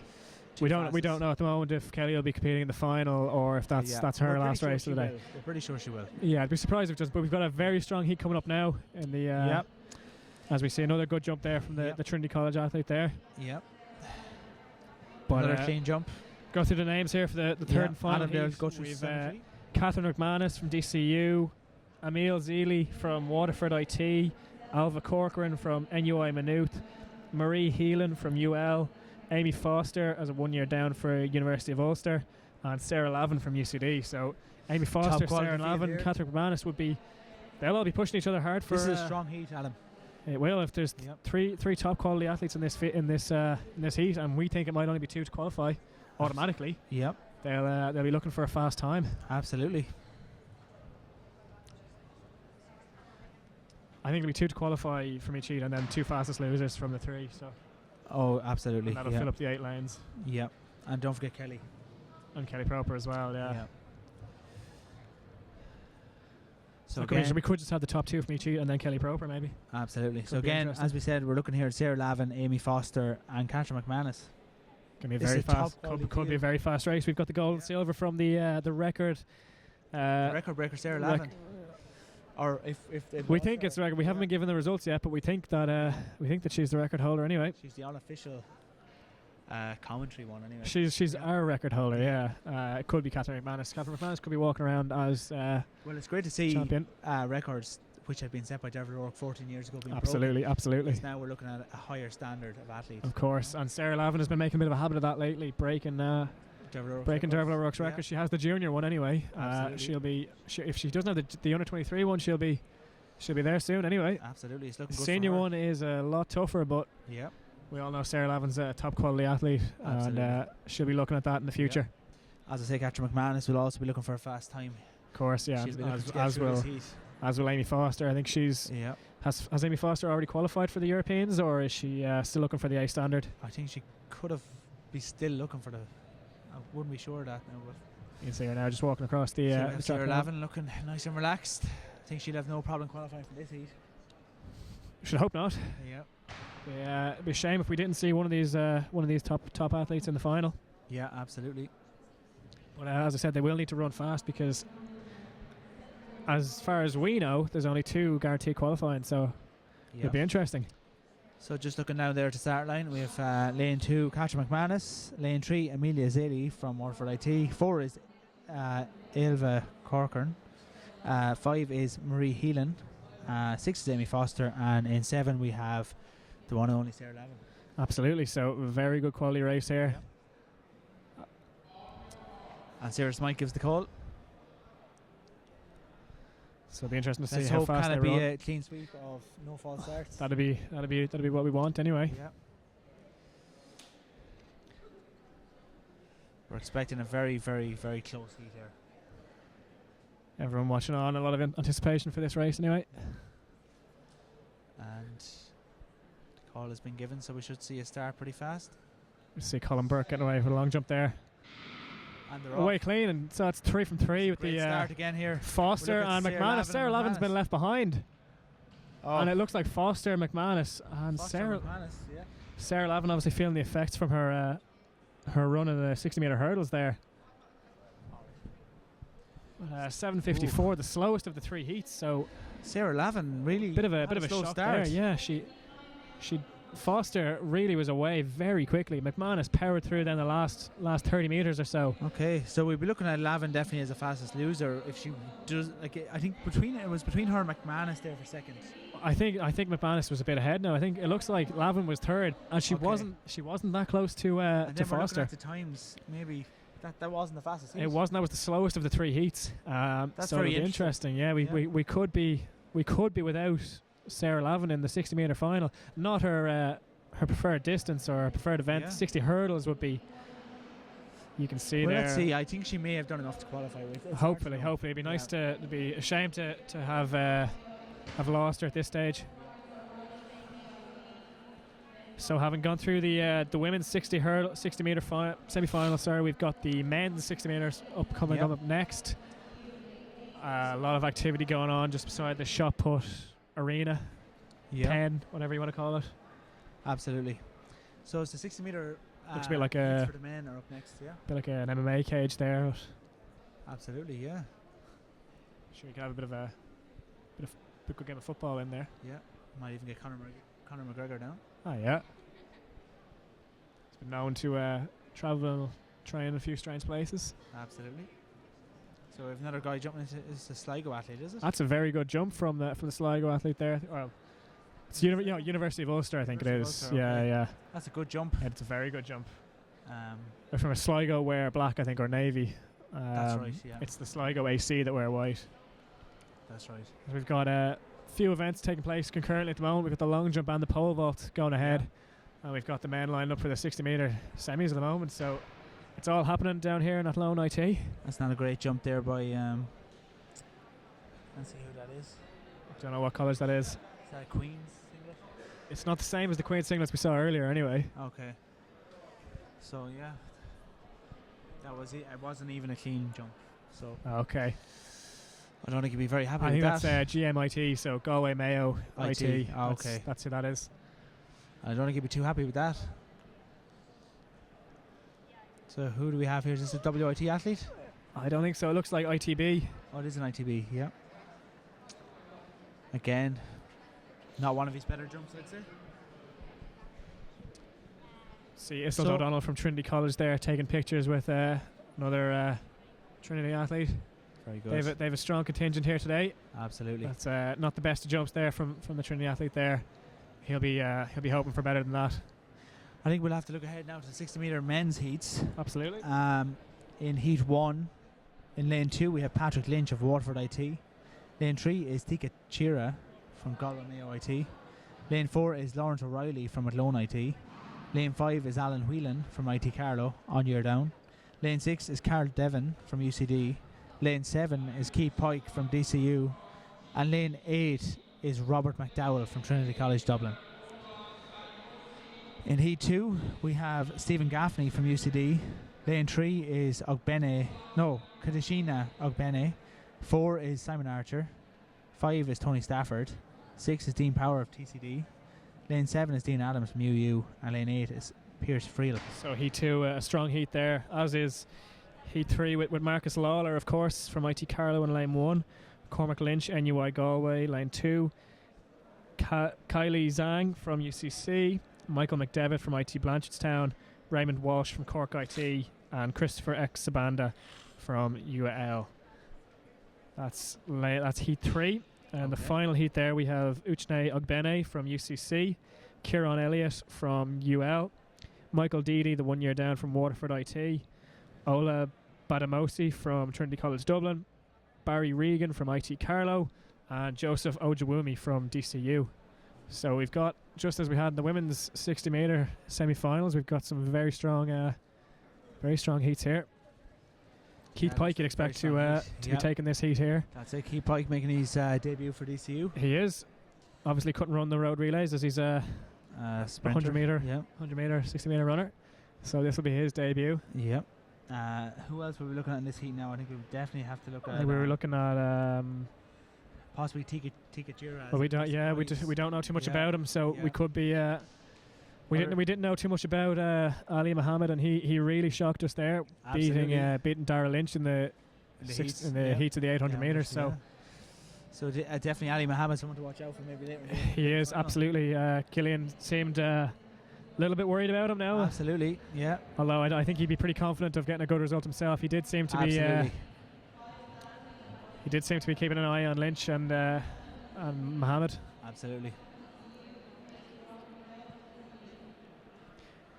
I've accidentally said his name backwards a few times. His name backwards is Muhammad Ali, of course. We won't get that one mixed up. We'll try and resist the temptation. We look like that. We have a pretty strong field here for the first heat. Again, looks like Keith Pike is the guy to look out for, and then possibly Carl Devon. Carl Devon looks in good City, shape anyway. Interesting to see the. It's always interesting with the sprints where you see the different builds of runners. I suppose on the international stage, you've got the likes of Christophe Lemaitre, or Lemaitre, however you want to pronounce it. A lot of very thin athlete like Keith Pike.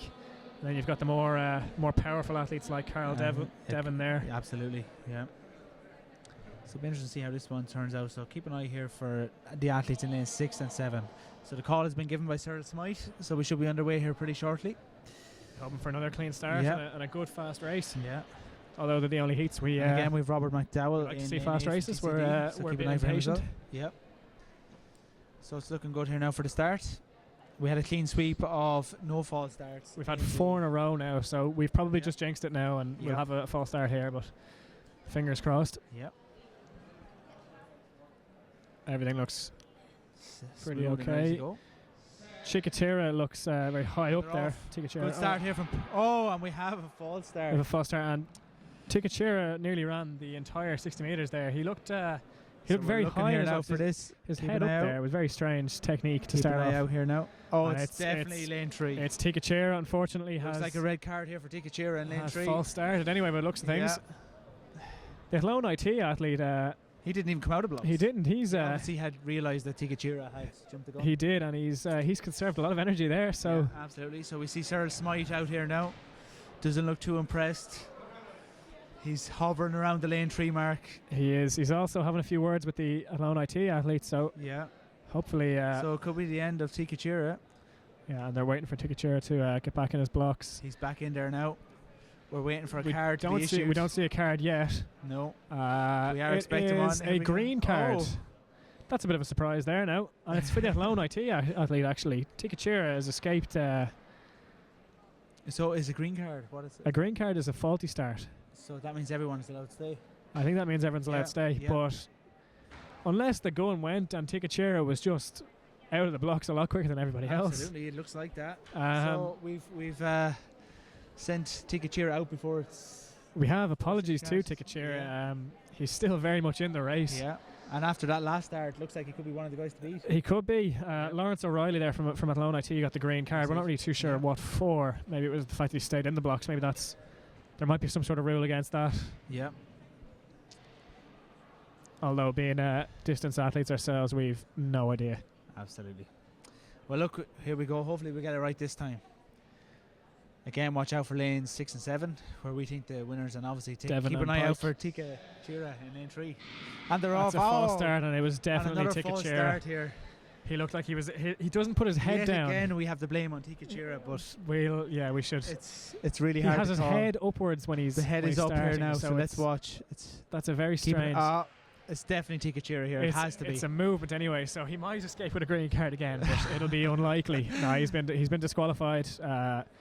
They've just brought out the red card. So the red card has been out, and Tikachira's gone. He's tiny. Our preempt call area has now been. We were right, yeah. I think the officials were just looking out for us there, making sure we don't get it wrong. Yeah. So, but he hasn't left unless he's hoping to run as a guest. He hasn't left his. He hasn't left. Doesn't look like he's left. So everybody's looking over. You're gone, Tika. The Athlone IT athlete has tapped him on the shoulder to say, "Tika, your day is done." And he's stepped off. And he's gone. He stepped off now. So that's the end of Tika. It is. Obviously, who doesn't know the rules at this stage? That a red card means you can't run. Well, he also doesn't know how to to put his head down. Then again, I've done that myself, style, so maybe that is the style. It's a new technique, well, and let's just hopefully we see him again. Hopefully we see him again in the future. Put in some good performances. Yeah, absolutely. We're now down to 6 athletes now in this heat. So yet again, we're hoping for. But we still have our favourites anyway in Pike and Devon. 6 and 7. And also keep an eye out for lane 8, Robert McDowell, on year down from Trinity College. So hopefully we get underway this time. He's obviously feeling the breeze of the air conditioning. Absolutely. They're And away we're off cleanly this this time. time. Slow start from Pike, but he's coming through now pretty strong, so let's keep Pike and McDowell. Very, very close finish there. It's Pike in first. McDowell and looked it stronger. was, yeah, it was the And Athlone Athlone IT athlete. Who had we there? I think the Lawrence Athlone IT O'Reilly. athlete, Lawrence O'Reilly, might have got second place there. He may have even won it. I wouldn't say so. We'll see. Let's keep an eye on it here now. We've been wrong with just about every race. Pike prediction has so made a far. very strong start here. He did. And He I left think he himself has a lot it. to So do. it's Pike here from McDowell and O'Reilly. Oh yeah, I'd say McDowell got it Yeah. ahead of O'Reilly. Absolutely. So it's Pike, McDowell, and O'Reilly. And we'll assume it'll definitely only be first two to qualify automatically because there's 4 heats in the 60 metre Absolutely. men. So So good running there from Keith Pike. absolutely, he left Strong out of himself a bit to blocks. do. He was. Yeah. Although he kind of seemed to be in control all the He time. did. He probably just didn't want to expend too much energy. He's Definitely a guy to look out for in the final. he's looking for fast times and looking for Absolutely. medals, I suppose. So looking ahead now to Heat 2, in lane 2 we have Stephen Gaffney from University College Dublin. In lane 3 it's Kadishnama Ogbene from Cork IT. Lane 4 is Simon Archer from Letterkenny IT. Lane 5 is Tony Stafford from Waterford IT. Lane 6 is Dean Power from Trinity College Dublin. Lane 7 is Dean Adams from University of Ulster. And in lane 8 it's Pierce Friel from IT Blanchardstown. So Adam, who do you think is the guys to watch out for in this race? Well, I'd say Dean Power now. I don't know what kind of form he's in, but I know he's been on a few Irish relay squads over the years anyway. Okay. Up as recently until last year, I think. I'd say so. Dean Adams there from University of Ulster be a strong competitor. Absolutely. And not forgetting Stephen Gaffney in lane 2. Of course, yeah. Is that Simon Archer we have in lane 4? That is Simon Archer. with the dreadlocks, or is that Kadishina Ogbene? That's a good question. I Well, think we he might have moved into lane Okay. 4. Got the Richard We'll just Sherman try and get the number dreadlocks on him here. Looks quite impressive. No, That's 205, 205, which is Simon Archer. that is Simon Archer. So he's got the kind of Seattle Seahawks there we Richard have Sherman dreadlocks, which are quite impressive. Or whatever his Just name moved into is. Yeah. just moved into lane 3. Kadishinama, I think it is. Okay. Again, we have Tony Stafford here from WIT, so Tony will be definitely in the mix as well. Of course, so it's yeah. good for him. Like one of the boys will play in the next few minutes. So do you want to polish off the 60s? Do you? Yeah. So it's definitely Gaffney, Adams, Power to look out for here, I'd say. Yeah, of course. Then again, we've been wrong a lot of times, so there could be a few athletes here that were kind of unaware of their talents. Yeah. Absolutely. So it'll be interesting to see how this one goes. We have Stephen Gaffney there in the UCD singlet, preparing himself to go. Just looks confident. Yep. And Been putting in some good jumps in the long jump as well. He'll hopefully it won't have taken too much out of him. The long jump's still Absolutely. going ahead at the moment, so they've he's obviously definitely, getting on a definitely very well impressive jump by University of Ulster there. In that could be the lead jump there. that could be the lead jump. That's a very be interesting to find out how far that was, but that looks like the furthest one we've seen all day. Yep. Absolutely. Fortunately, we've no indication of how long it was, but No. the University of Ulster athlete, whose name we actually don't know, has been putting in some very strong jumps today. Absolutely.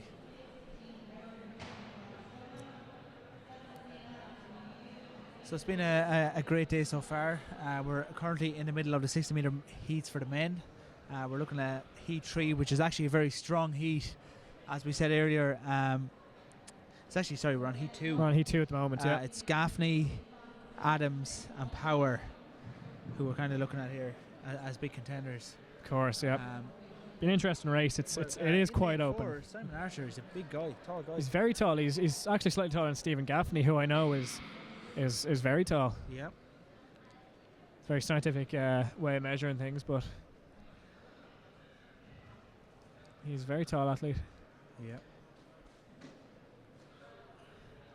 Athletes in 3 and 4 wearing the loose shorts, unlike their competitors who are wearing the tight shorts. We'll see Mark Slaughter in the next heat wearing the long distance shorts. Absolutely. Very unusual for a sprinter. Probably But, from his GA background, I'd say. absolutely, I think the lads were talking about that last week about he wore his GAA shorts and socks in the All Ireland schools That's right.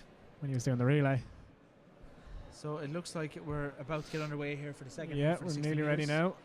Everybody just taking the Some good warm-up tops competition off. this heat, as we spoke about earlier. Dean Adams Seem to have been delayed slightly, but I'd say they'll be Power. underway now in the next minute or so. Yeah. Let's hope that there's not as many false starts this time. No, of course. Kind of holds up the proceedings a bit, honest. It does, yeah. It delays things a lot. Everyone just getting a few last-minute strides in before the race. Yep. Grand. It's kind of like it's good. Yeah, it's really good. Crack,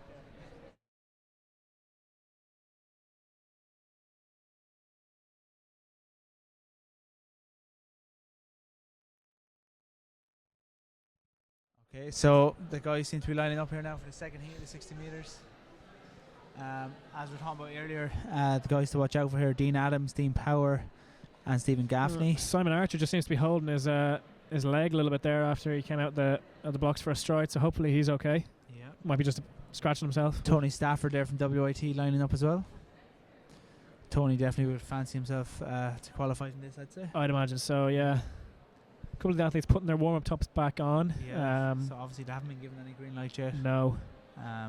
So hopefully we can get a move on pretty quick. That Trinity t-shirt's very nice. I must try and steal one. Trinity definitely winning the fashion battle here. They are, of course. They've got that real Ivy League look going on with the Harvard style t-shirts. I think that might be deliberate, but we'll say nothing. The only competition we can win is. So we have the guys looking pretty impatient down there in lane 6. We have Team Power from Trinity. Looks pretty fed up there. He does, yeah. I think he wants this to start pretty fast, and he wants to. not happening, is it? Yeah, well, I mean, they've been sitting around for a while now. Let's hopefully hope that Cyril Smythe and the officials will get things up and running. Absolutely. Unless they're waiting for someone to come from the long jump or something like that. Well, I mean, Stephen Gaffney is there. He's the only long jump competitor I can see. We've all the athletes now sitting on. No, we do. We've every athlete. Number cones. So We've every athlete that's entered in this heat is there and ready to go. So let's hope that they get things up and running. Unless they've. Tony Stafford, the only athlete now who's standing. Well, now we have Dean Adams deciding to jump up there and do a bit of a warm up. They all look pretty. They do. They're getting a bit jittery now. They've been held for quite a while. They should really try and stay moving a bit. Yeah. I do see a few smiles out of them, so hopefully that means that they're not too. Yeah, of course. Too angered by it. They have Claire McLean doing a little jog through the middle. Claire, who's on the mic trackside. She is. Doing some great work as always. Doing a better commentary job than we are, I'm sure. For sure. So see Joseph Ojuwumi over the far side of the track looks pretty good now. He looks ready to go. Yeah. But, tops are off. Everybody's up, standing, ready to go. The CIT athlete is just going to take an extra few seconds, but he's up now. That's Kedachina Ogbene. And Stephen Gaffney now doing a few jumps there. He's ready to go as well. Now Cyril finally Smythe we're into the box. Hopefully we'll have a clean start Last here. few jumps from the athletes. Nice quick time. Expecting a very fast heat here. A lot of quality athletes in this heat. So we're expecting good runs here from Dean Adams, Dean Power, and Stephen Gaffney.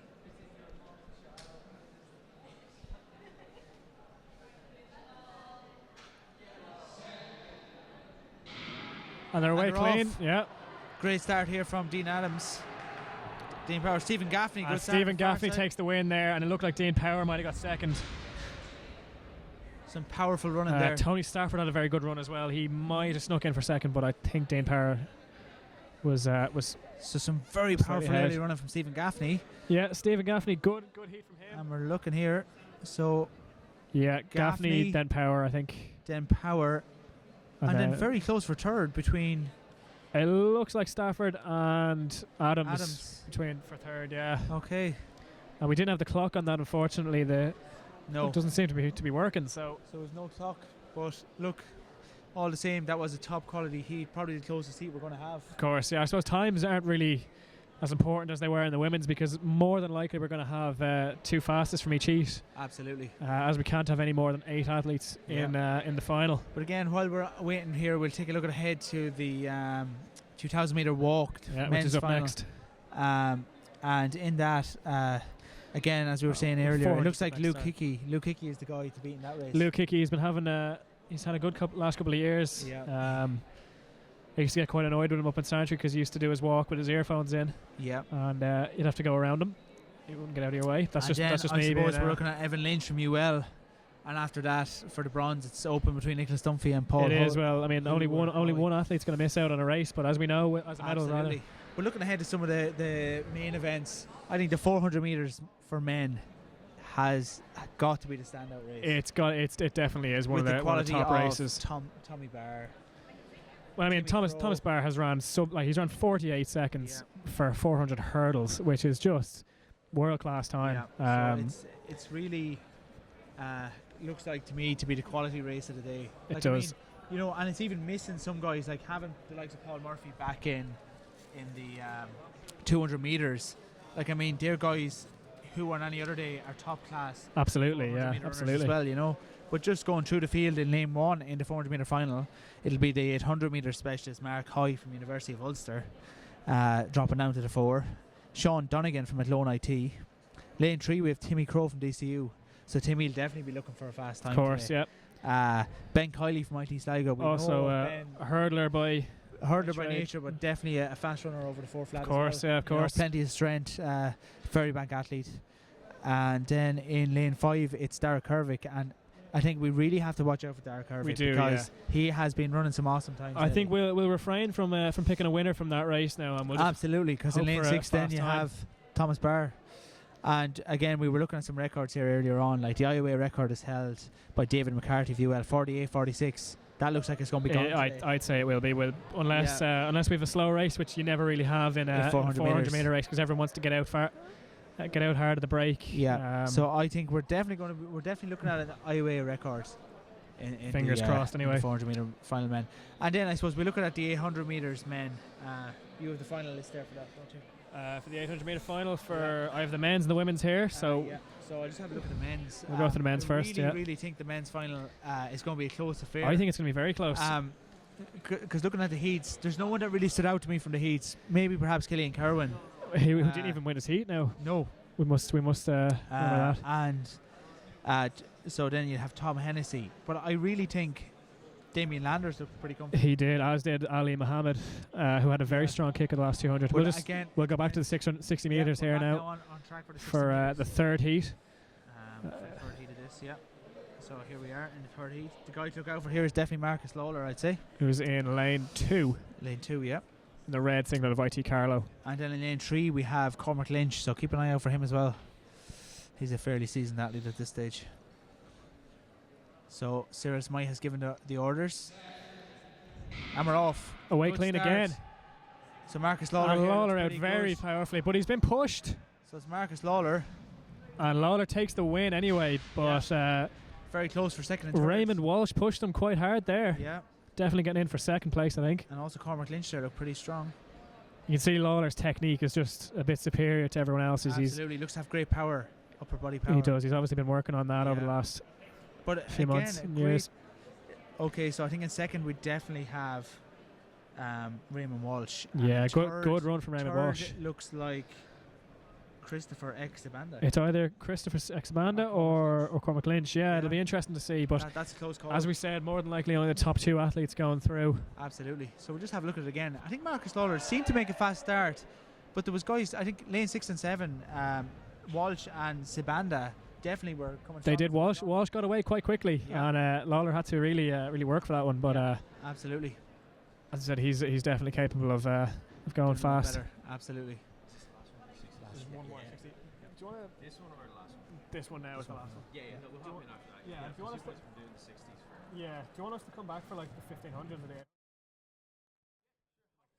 So like we actually know we're talking about.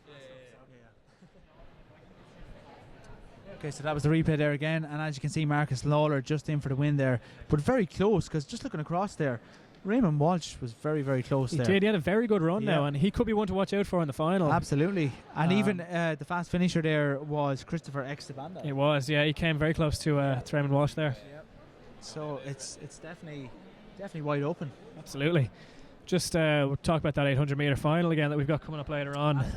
It's going to be very interesting. We're very excited for that now. Yeah.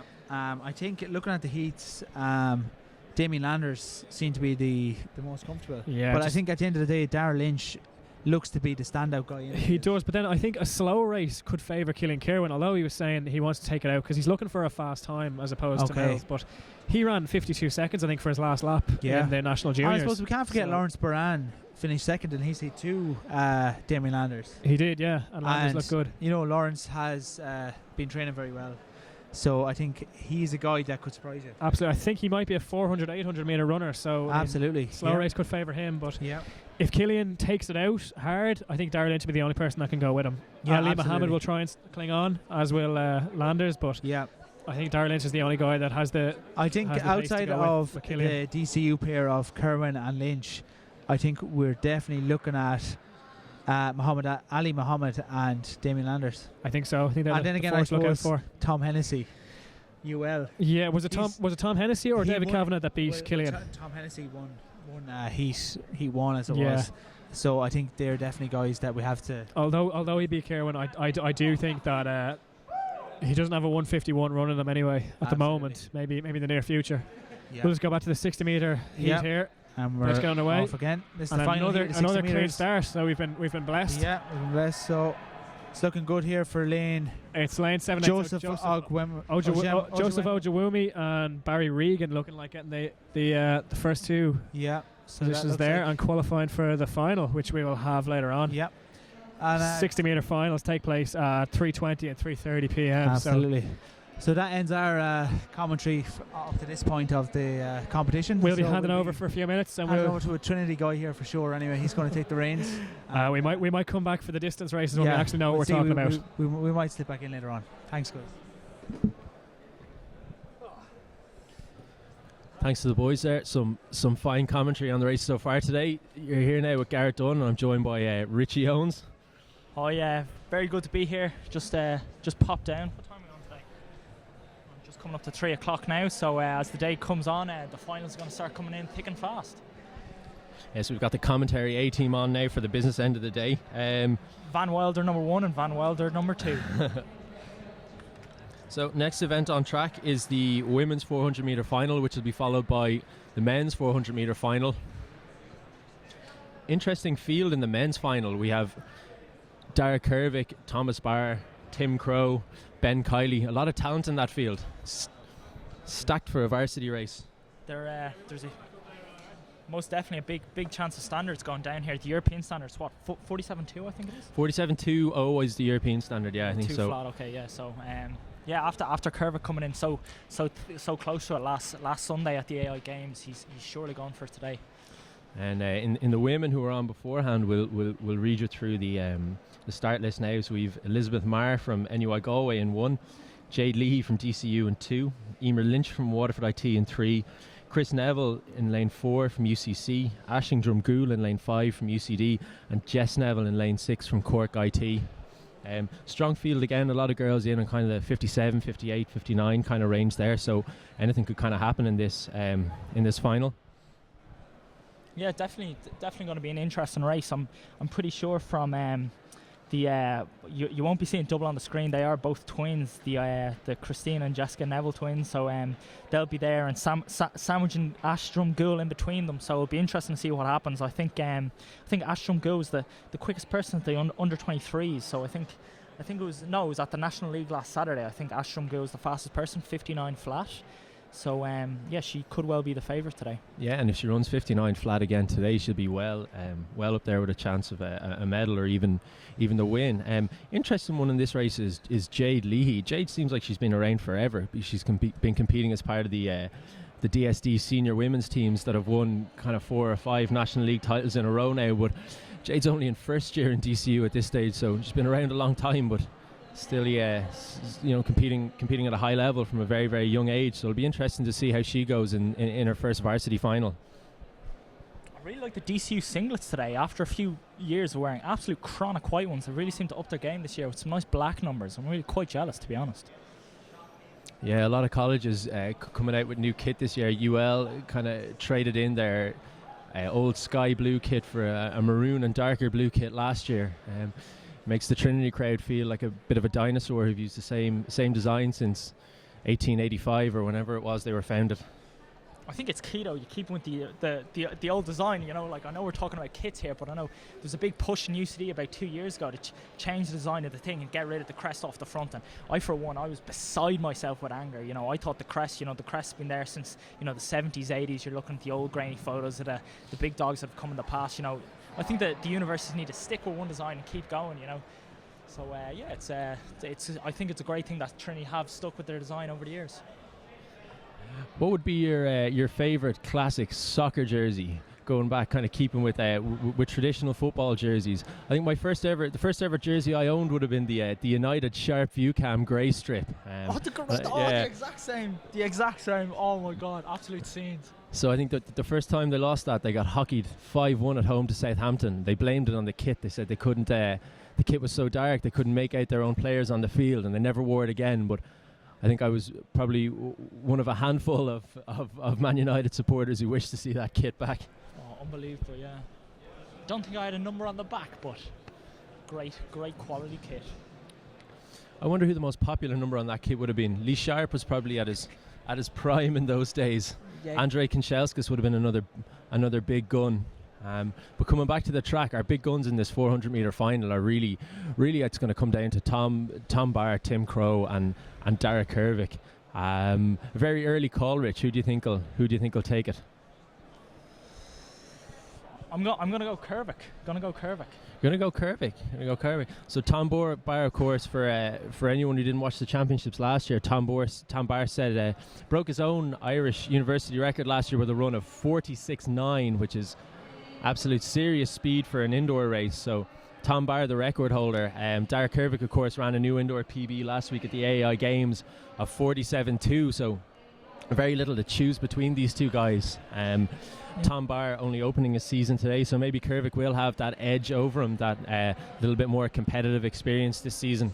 I think that's going to be essential today. You know, that extra race, that 2 races that Kervick might have in the legs, and might make the difference. But you know, as we all know, Tom Barr's a different animal. It's interesting to see how the injury he had a few months ago will affect him and how he'll go today. And I mean, let's not rule Timmy Crow out of this.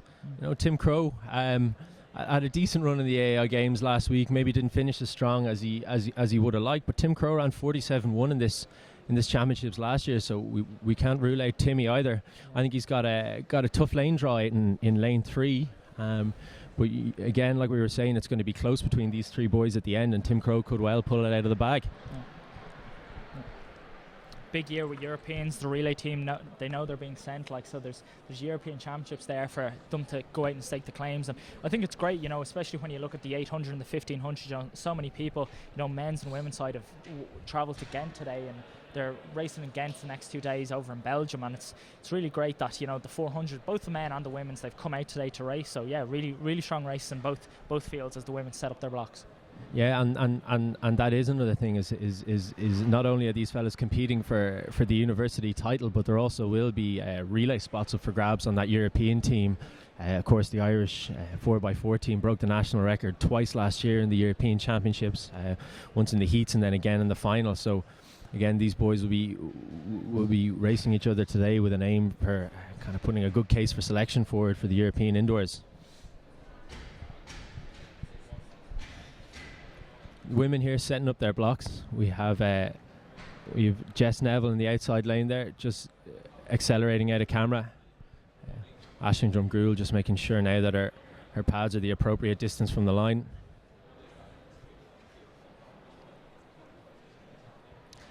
Chris Neville, I wonder is there any competition in the family? You know, one being UCC and one being Cork IT. Dave Matthews just gone to Cork IT. You know, that's a big name signing for Cork IT. You know, they're really looking to push into athletics over the next few things.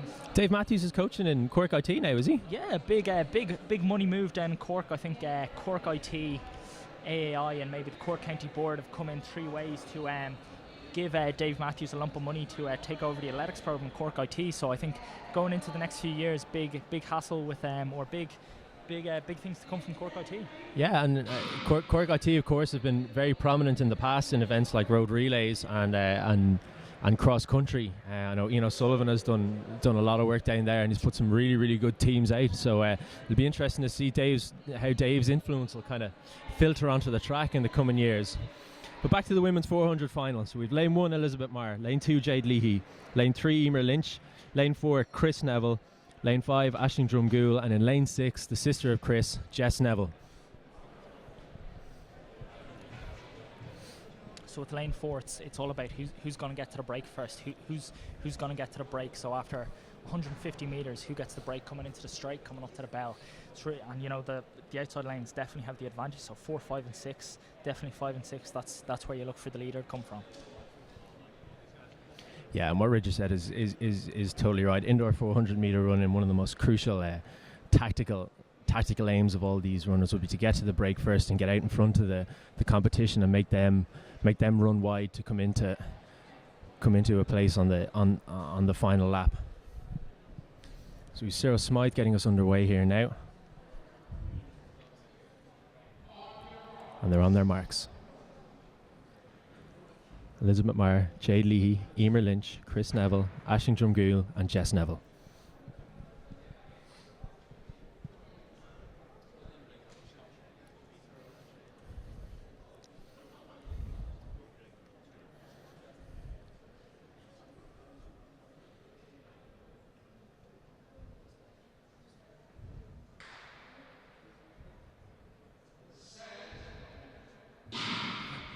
And it's a clean start here. Aisling Drumgoole got an absolute flyer of a start. She's up on Jess Neville already as they come onto the back straight here in this first lap.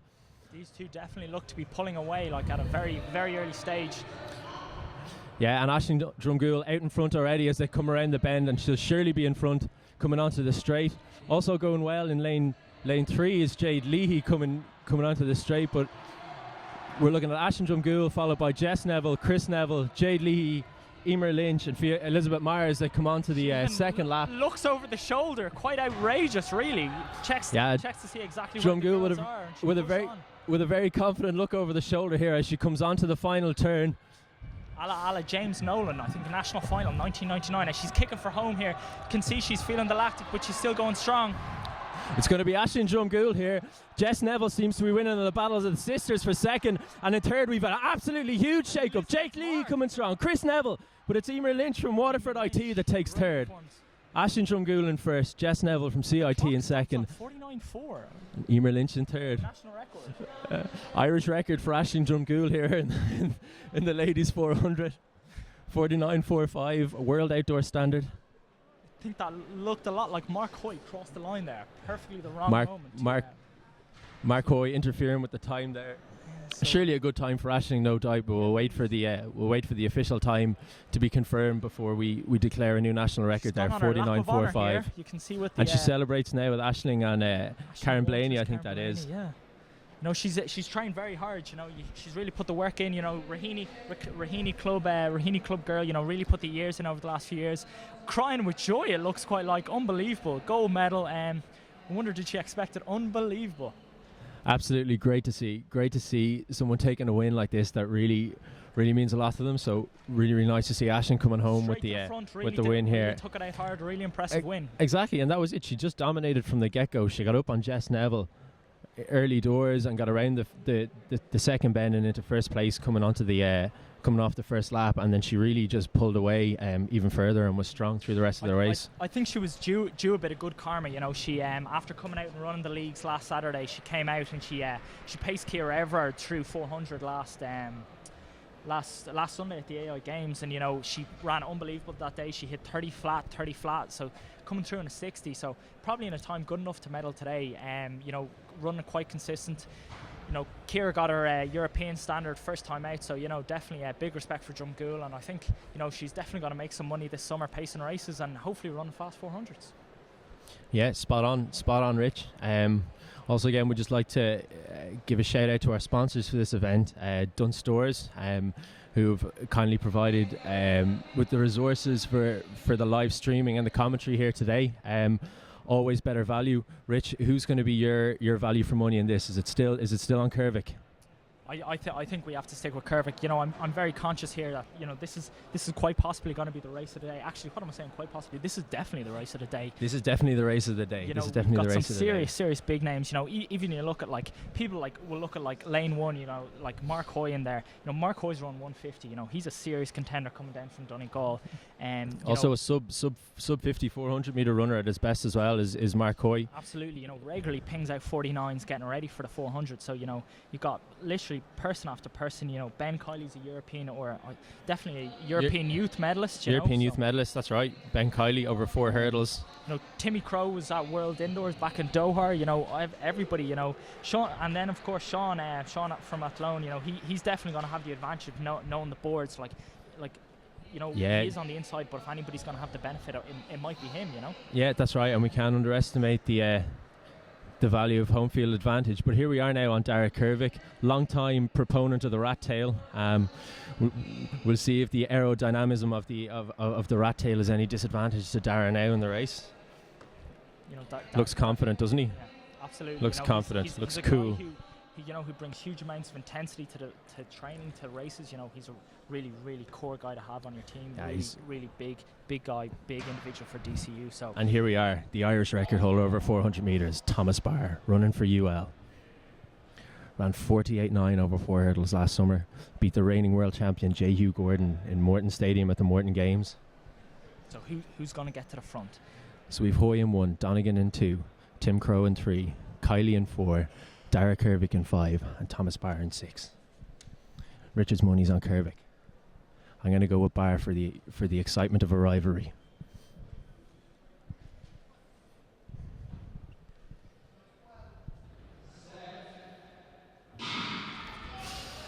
And we're off again cleanly here. Kervick is absolutely out of the blocks. Kervick is flying down the back straight. He's up on Barr already. Kervick is around the turn. He's away and clear here. Also going well is Tim Crowe challenging Ben Kiley in 3, but Dara Kervick has taken this first lap by the neck and absolutely wrung it. Tom Barr looking to come back. He cuts in. There's going to be a bit of action here on the curve. Bit of action here on the curve, but Barr's away cleanly. Kervick still out in front.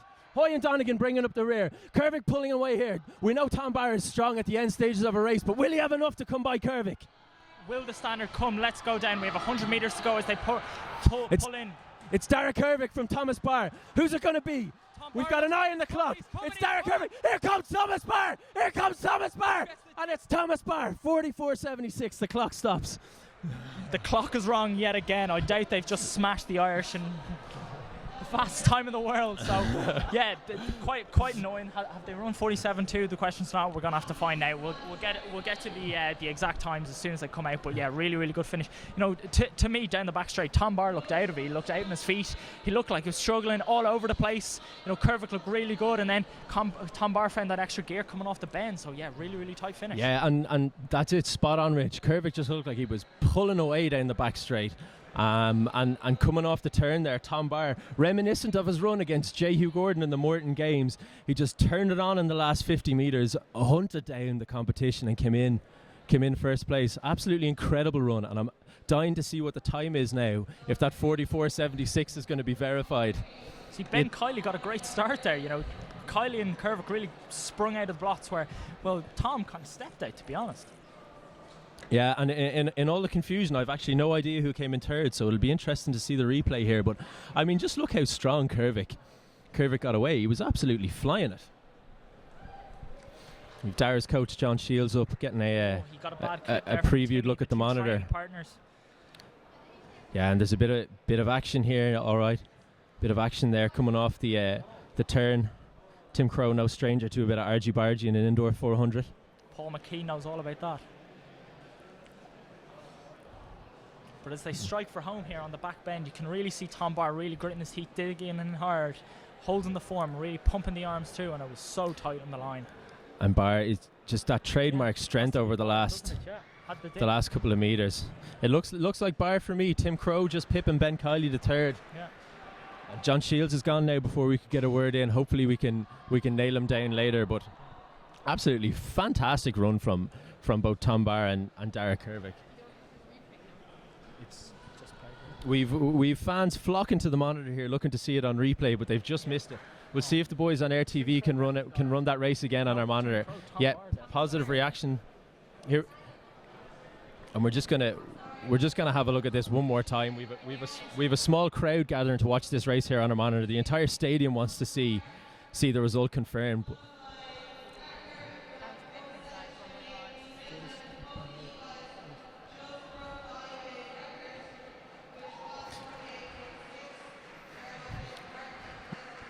And Claire McGlynn confirming there over the announcement in stadium that it was indeed Thomas Barr that took the win, with Dara Kervick in second and Tim Crow in third. IUAA record's gone, so but like we were saying at this point here, Kervick looks like he's home and away coming onto that bend. He's accelerating off the turn. Looks like he's putting a bit of gap between himself and Barr, and Tommy just comes back, just holds the form, pumping the legs, pumping the arms. You can see Kervick tying up a bit, the arms going out sideways, trying to dip for his life. Absolutely super dip, absolutely. For any of the young kids out there watching, that's really what it's about. But absolutely fantastic race, and really raising the profile of these championships today, having athletes like Thomas Barr, Tim Crow and Dara Kervick coming out and running each other so close for the gold here. We can see them there sitting on the bench, absolutely exhausted. Tim Crow with the shirt off, never one to miss an opportunity. Yeah. Great day. They were throwing out the time 47.28 there, but I think that was Kervick's time. I'm not sure is that Tom Barr's time. Be very tight, so we could be looking at a 47.2.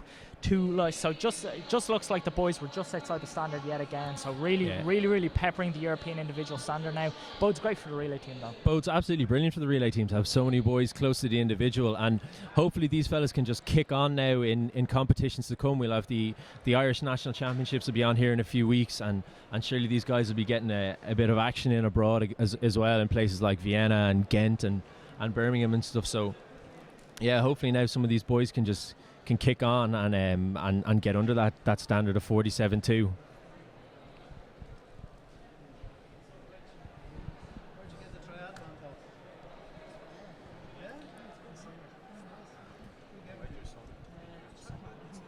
If you just find people, send them up. Just confirmed there with the PRO, Michael Deedy of the IUAA, that will be running a few interviews with any of the athletes. So Michael's gone off to round a few people, and I can play 21 questions with them when they arrive.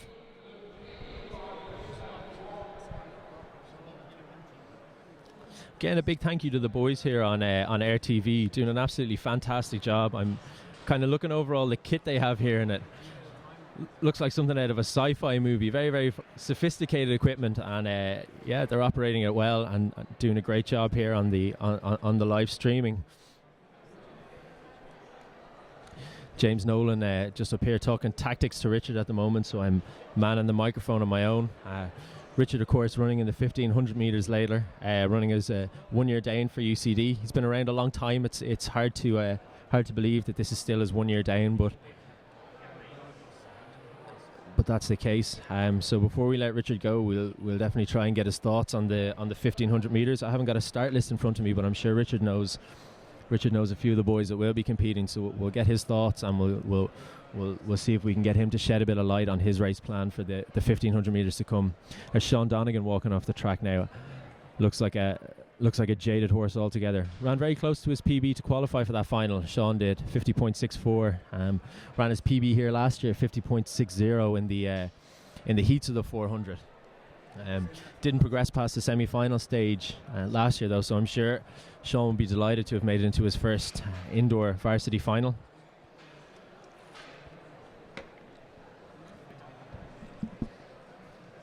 Next up on the track is the men's walk. I saw Luke Hickey from UCC warming up earlier. Luke will probably be the strong favourite in this race. Very, very accomplished young walker is Luke Hickey.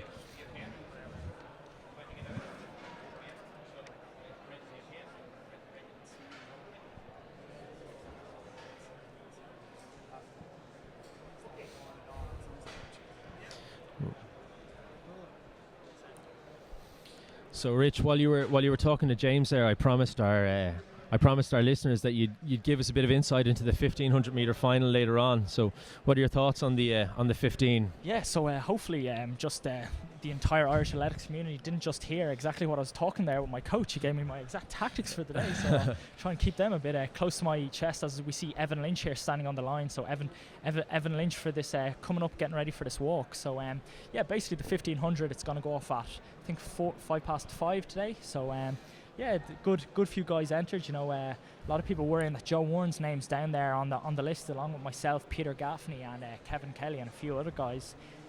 But I know for a fact Joe's on the plane to Ghent at the moment, so he's not going to be racing. So I think this is my first varsities in the last 5 years that I don't have to deal with John Coughlin, Joe Warren, or any of these guys. So I'm finally the oldest person in the race at 24 years of age. So quite an achievement that I've finally outlasted them. Yeah, and Joe Warren, of course, was set to make his long-awaited debut for DCU today in the 15.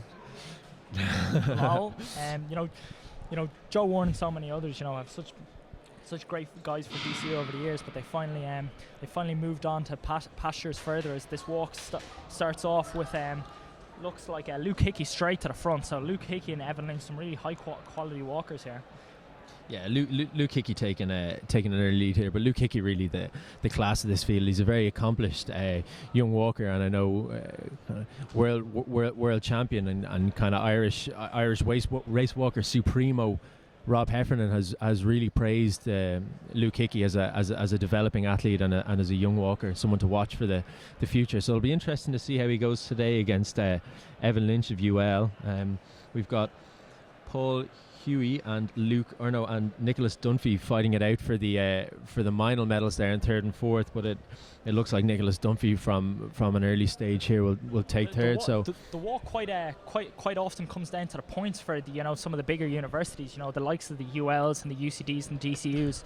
So it's there's points 1 to 6, and we've only got 4 in it today. So there's definitely major universities missing out on an easy 1 and 2 points here. So even if they got somebody to join the walk and finish, so it's a bit of a shame on my own thing as a former captain. I'm sure you agree that they could have thrown in somebody there. It's bad, but points all add up. So they're actually sharing the pace here, which is quite interesting to see. Yeah, sharing the pace well. Evan Lynch out in front now, and yeah, I think I would agree what Richie says there. From an ex-captain's point of view, it was always the aim to have as many people in every event as possible. And when you have events like this where there's only 4 guys in, and there's 2 places there where you could be picking up easy points, it must be disappointing as a captain to not be able to field someone in these events and pick up the points, because usually in the final overall standings it would very often come down to 1 or 2 points that you would have picked up from just having someone coming in here and walking the 10 laps of this 2 kilometer race. So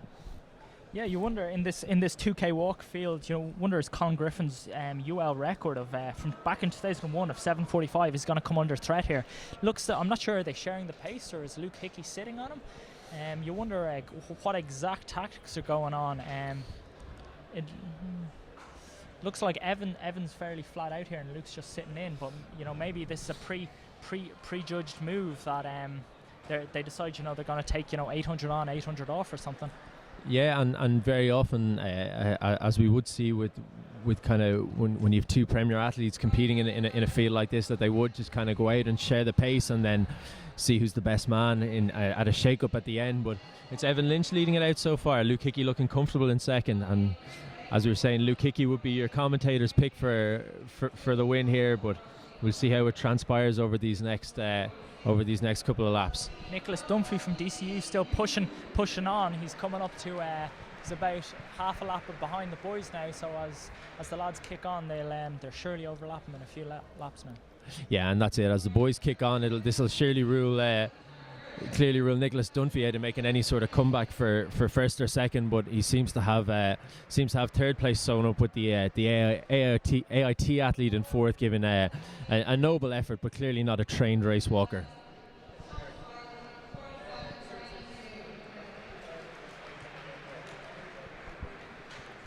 Great, as Thomas Barr stands on the podium, to collect his medal and take the applause. I actually have to say, after just arriving, there's quite a good turnout today. There's definitely more people than there were here at the AI Games on Sunday, which was a bit of a bugbear with me that there wasn't many people there. But absolutely great to see. Great turnout today. All the universities, a lot of people staying around who had competed first thing in the morning. So really good atmosphere, especially for that 400, going on to some of the big finals later today, like the 800 and the men's 15. Yeah, and of course in the men's 200 as well, we guys like Kieran Elliott and Marcus Lawler running absolutely fantastic times in the heat. So the men's 200 meter final will promise to be an absolute barnstormer as well.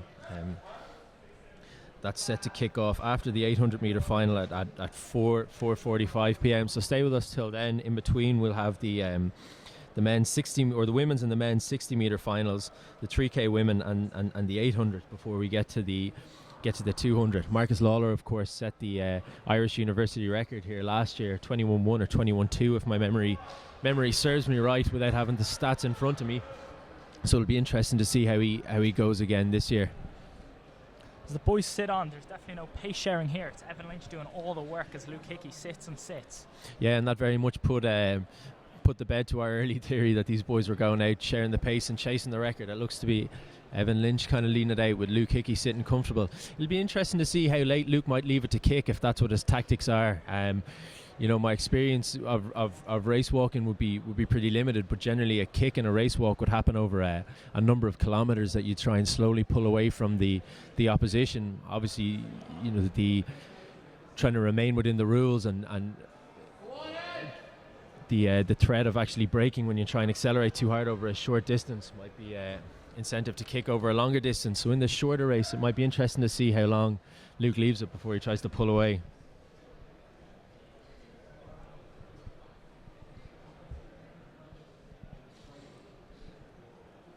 And we've just been handed the start list for the final of the 60 metres men here. In lane 1, we have Robert McDowell from Trinity College Dublin. Came third in the weight for distance this morning with a throw of 7:67, did Robert. So already a successful day for him, and no doubt delighted that he's in his first 60 metre final here. Interesting character. Came very late to the sport after I think he was. He never competed in athletics when he was younger. He was a powerlifter, got into powerlifter, played a bit of rugby, and since he went to Trinity, he played a lot of American football and went down to the track as a way of just getting stronger and faster and really increasing his range. Yeah, that's right, Rob. I would have known Rob from my days training in the Trinity gym, and he was well renowned as someone with kind of freakish strength, squatting well over kind of 200 and deadlifting well in excess of maybe 250. Quite casually as well. So. Yeah, he'd be quite a famous. He's half Korean. His mother's actually from Korea. Grew up in Enniskerry, and he actually doesn't take supplements, so doesn't believe in protein, creatine, any of those kind of what most people would say is necessary supplements for powerlifting, sprinting. So really quite an interesting individual, to say the least. Yeah, and it'll be interesting to see how he goes in the 60 metre final. But here, the lads are taking the bell now, and Luke Hickey is absolutely pulling away from Evan Lynch. He's opened up a gap. Move. Almost 20 metres here over the last maybe lap or two, and Luke Hickey striding home to take the win here. Evan Lynch gave it a good run, took it out, but Luke Hickey was always really the class of this field as he comes around the bend here now. This is tight. This could be tight on the record now. He just crossed the top in 7:15, and coming in on the record is 7:45, so he's closing in on here. Will he get it? It looks like he will. Yeah, it looks like he is. He's on course to get that record. He's 15. The IUAA record of Colin Griffin. Yeah, so and Luke Hickey's going to smash this record. Big congratulations to Luke Hickey. 7:36 in this men's 2K walk. Absolutely annihilated the previous IUAA record. And here comes Evan Lynch, also inside the old record. Brilliant performance from both these lads, but really I think Luke Hickey just too much class for Evan Lynch at the over the last couple of laps there. I think the plaudits definitely need to go to Evan Lynch there. He took it out right after the first lap. He saw the pace was slowing, so he has to take it on, and he really pushed it on and on. He's a young guy. I think he might be a first year college student, so really absolute plaudits to him, taking it out so well. He just crossed there to be second. He's just come in 7:44. Hopefully it's a new PB. He looks a bit distraught now, but huge performance, great stuff by him. So great, serious walking today. Going into new figures, new marks. So hopefully we can get some more guys over the next few years. The walk can really progress on in Ireland. Yeah, no, spot on. And like you said, it's always good to see someone in a race like this, like Evan Lynch. He knew Luke Hickey was a serious walker. So he took it to him. He took it out hard, gave himself every chance of taking a win or taking a medal, and it paid off. He came in second place behind Luke Hickey with the athlete from DCU, Nicholas Dunphy, just coming in now to take third place. Take the bronze. Holding the form well. You can see the hips. Oh, he's taking the bell now. Still another lap to go. But he's taking all important points for DCU, over in the overall team race, to pull ahead of UCD and UL. So great stuff by him. Yeah, and like you said, going back to the team competition, how important these points in the walk will be in the overall standings. Luke Hickey there checking the watch. I don't know if he knows it's an IUAA record, but I'm sure he'll be happy to find out that it is. The skull and crossbones of UCD there, or UCC should I say, on the on the back of his singlet.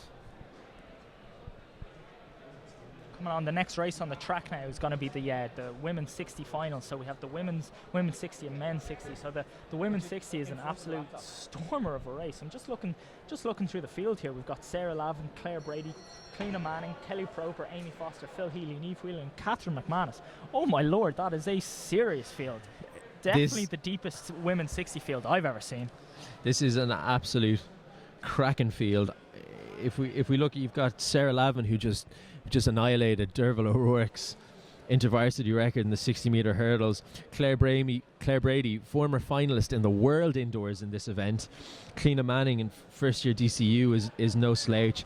Kelly Proper, winner of multiple national records seemingly at every Irish championship. She guessed it in the long jump earlier and won that. Guessing in the 60 now. Amy Foster, again, PB is 7:49, I think, which is absolutely crazy going for Amy. Phil Healy then in 6. Niamh Whelan, I think third fastest woman ever over the 200 metres in Ireland. She's going here in lane 7 in the 60 metre final, and Catherine McManus as well. So like Richie said, really, really deep field. Who's your money on, Rich? Who would you be your money on? One thing I'd nearly put my money on is the 1998 record of Lena Barry from UL of 7:40. That is most definitely in danger today. Well, actually, now that I say, I think that could go 7:40. We've got the fast. It's no longer in Nina. We're here on the fast track. So, you could take your pick. I haven't seen Amy Foster compete this season. I know Kelly Proper it might be that sharper, and then with the likes of Catherine McManus, I know Catherine McManus ran a PB last week over the hurdles, so she's coming into shape. Sarah Lavin's in shape. Claire Brady, who would I pick? I'm going to throw it out there, and I'm going to say, just for the crack, I'm going to go Sarah Lavin. Most definitely has to do it, but you could pick any one of these girls and argue their case easily. And Richie Owens, a former 2-time UCD captain, going with the objective choice of Sarah Lavin of UCD, who's just come onto our monitor there. My pick for this race I think for me it'll probably come down to Amy or Phil, and I think I'm going to go with Amy Foster in this race. She's won this championships a couple of times before. She's been to the European seniors in outdoors and indoors. She's been to world indoors, so Amy's vastly experienced in this event, and I just think that's going to pull through here in this 60 metre final. It's another great example of a really, really quality field. I'm not sure you're going to get a national final. Will all these girls be there at the national 60? I think this is going to be the race of the year. This could easily be the fastest race on Irish soil this year, depending on who shows up for the Athlone meet that comes up in a few weeks' time. But absolutely huge people. It's great to see them all coming out. Claire Brady and Amy Foster on the year down. I think Catherine McManus is doing a Masters this year in DCU. Sarah Lavin on she's a second year now in physio and UCD. So Phil Healy's second year in UCC. So she's really pushing big numbers out. Last year I think Phil Healy was a star of the indoor season. Phil Healy was an absolute star last year. Yeah. Be there. Niamh Whelan as well is second year PhD down in Limerick. So a lot of these girls have will be eligible to run these championships for a long time. But really this is a class field, and like Rich said, this is probably going to be the quickest 60 metre women's race on Irish turf this year. You can see Cliona Manning there in the background in her Oregon gear. She would have been at the World Juniors this year. August in Eugene, Oregon. So she's definitely the youngest in the field. So she's going to have a long career. You know, better known over twos and longer term looking to push up over fours. Apparently, the Kilkenny City Harrier. So you know, she's a great one to watch out for the future, and really is going to be interesting to see how she gets out of the blocks today, and can she, you know, get on terms with some of these other girls. Yeah, it's interesting because I watched Kleena in her heat, and again, being one of the taller girls in this field, it takes her a little longer to get going over the first maybe 10 or 20 metres, but once she gets upright and kind of opens up that stride, she powers down the track. So Phil Healy there we can see getting psyched up, knee wheeling, not a friendly glance shared between the two. No, these women are the ultimate proponents of the Ice Queen stare. You know, like lovely girls off the track, but on the track I don't think I'd like to cross any of them. Each one of them more terrifying than the next. Yeah, brilliant competitors, a lot of them. As we've Kelly Proper getting into the blocks here.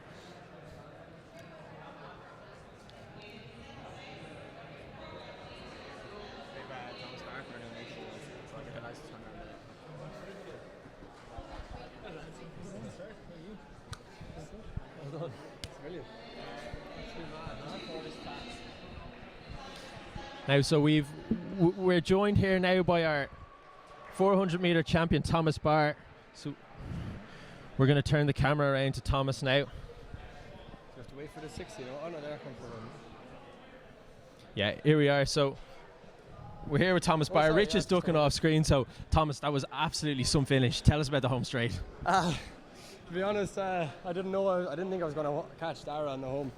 Like, I usually have a pretty strong finish as it is, so I was kind of almost relying on that. I was going to take him on the back straight, but said I'd hold off until the home straight. But he held pretty strong, but just barely got him on the line. Yeah, no, it was brilliant. It was reminiscent of when you ran down J. Hugh Gordon in the Morton Games in the summer. So brilliant to see it from you again. What's next for you now? That's pretty much it for me for indoors. I'm not going for European indoors or anything. The next thing I'll have will be outdoors. Varsity's outdoors. Yeah. So just coming out representing the college. Will you be doing the 4x2 later? Yep, definitely. Yeah, I love the relay, so I'll definitely be taking part in that. Good man. And how's training been going so far? Pretty good. I've had a few little niggles and a bit of illness and stuff in the last couple of weeks, but other than that, training's been going really well. And up until Christmas especially, it was going really well. I had a couple of really good blocks of training, so looking forward to kind of knuckling down into another bit of training towards outdoors. Hey Tom, we have the start list for the 60 metre final women here. So we've Sarah Lavin, Claire Brady, Kleena Manning, Kelly Proper, Amy Foster, Phil Healy, Niamh Whelan and Catherine McManus. Who's your pick? I'm going to go Niamh Whelan, seeing as she's in UL. I see the UL there, and Claire Brady because she's representing UL. Right, so stick with the team. Like Richard Owens, no bias at all from Tom Barr. Look, thanks for speaking with us, and thanks very much. Congratulations on a great race. Thanks a million. No worries, man. Cheers. Never got in about Dunn Stores, bollocks.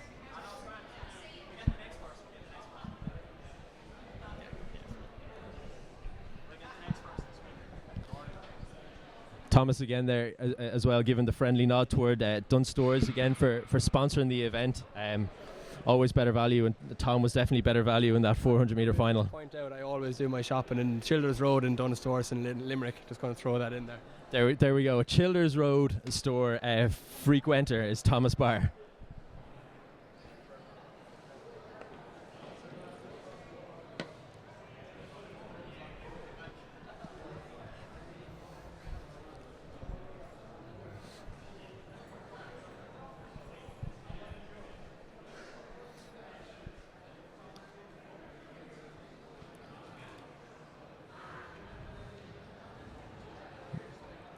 And we're back on track here now, the 60 metre women's final.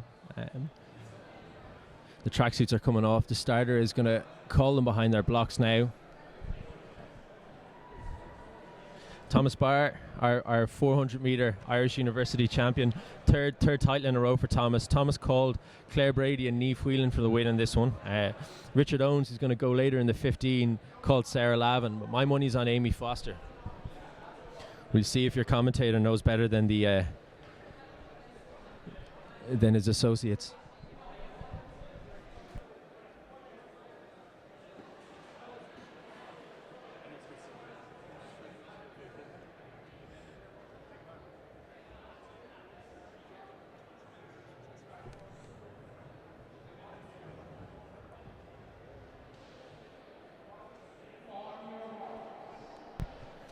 And they're on their marks here in this hotly anticipated 60-metre women final. So from lane 1, Sarah Lavin of UCD, Claire Brady of UL, Cleena Manning, DCU, Kelly Proper, who's guesting, Amy Foster of UU on her 1 year down, Phil Healy, Niamh Whelan and Catherine McManus. Hoping for a clean break here, or a clean start.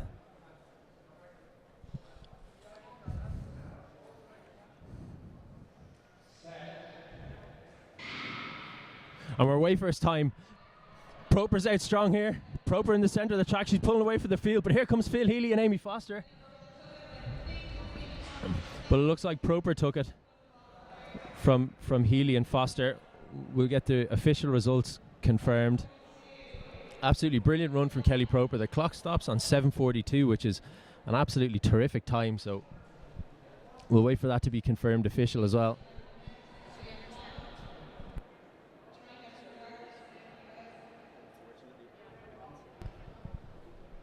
We've people in the audience here asking if Kelly Proper got the standard.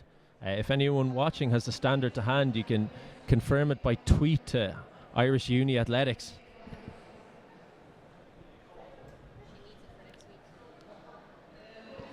Great race from Kelly Proper there.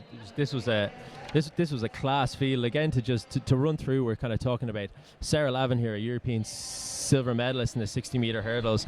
Claire Braley, a former World Indoor Final. Cleena Manning, who was in the World Juniors in Oregon this summer. Amy Foster, again, our former national champion over 60 and 100. Phil Healy, Niamh Whelan and Catherine McManus. Quality field, and Kelly Proper really pulled away and was really the class of this race.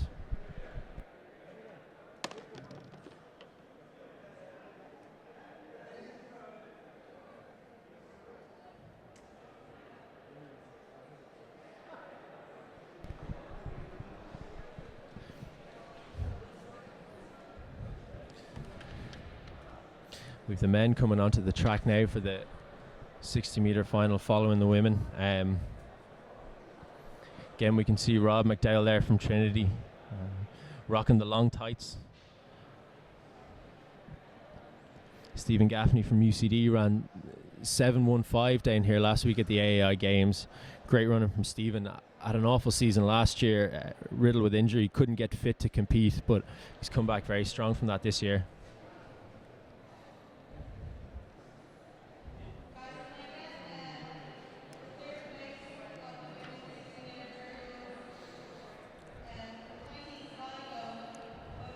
Keith Pike in lane 5 here, former national champion in 2013. And here comes Gaffney out of the blocks. Nice power and arm action there from the long jumper.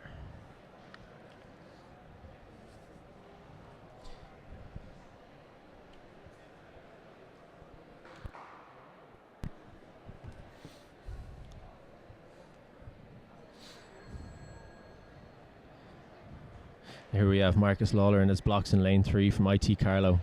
One spike blue, one spike orange. Doesn't matter what colour it is. Marcus Lawler is going to be one of the fastest men in this race.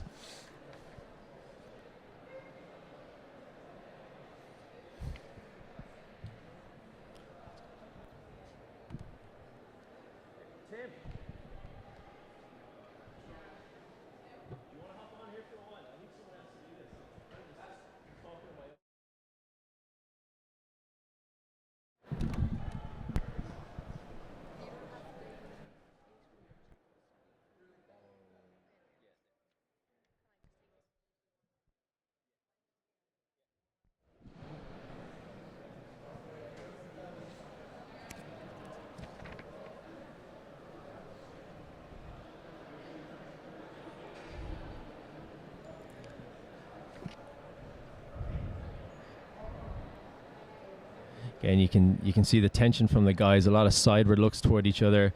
Some people giving a bit of a slap of the hands or a slap of their own thighs, jumping up. But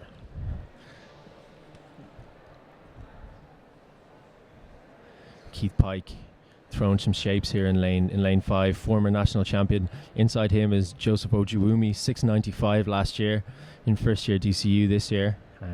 Barry Regan in lane 6 from St Albans. Barry had a great season last year, really came through over the 200 and the 100. I think he was, it might have been Irish under 23 champion at this distance last year as well.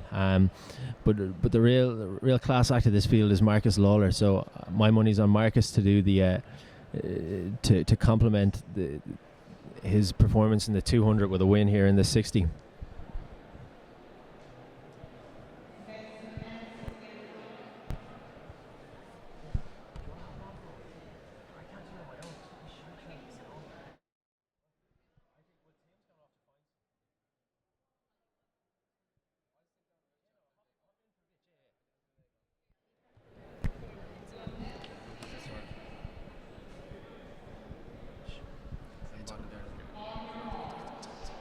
So I'm joined here by Daniel Colbert from UL. It's a pleasure to be here. Thank you for inviting me. Always good to have you, Dan. Who's your pick for this race? I'd say it will be very tight, but it'll be hard to bet against Marcus. Yeah, hard to bet against Lawler. Exactly. Keith Pike, of course, national champion from 2 years ago, but my money's on Marcus here. Yeah, it will be very tight now. Hoping for a clean start. The timing system at Athlone. Oh, we didn't get that at all. Didn't get that at all. Was it? Lane 6, Barry Regan like with a clear break. Professor Kieran O'Cahan confirmed it with a second blast of the gun. But we didn't get the clean start we were hoping for here at all. Which could upset some of the runners now. Yeah, and Regan in 6th there clearly broke before all the others. Yeah. And like you said, Dan, this really can affect the mental state of the other competitors. Especially some of the nervous athletes there. They'd be all psyched up to go for the first time, then they realise that I have to do it all again. Does that change your prediction? Do you think this is going to affect Marcus? No, Marcus, he's too experienced now. Yeah. Whereas Chris now in lane 7, I mean, you could tell he's nervous, but that's Christopher Sibanda from UL. Yeah, I train with him now, and we're hoping now he gets off to a clean break again now. Yeah. So you think Christopher in lane 7 might be afflicted with a bit of nerves here? But if he gets out, he's in a serious chance of competing, contesting for a medal.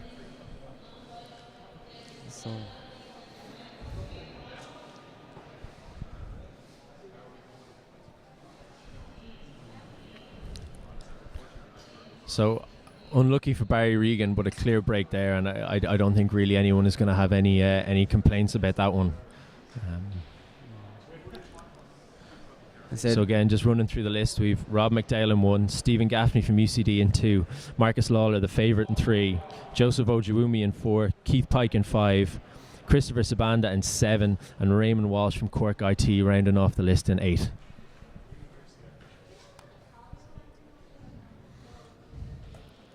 McDowell the first to get in his blocks. Pike and Ojewumi the last to settle.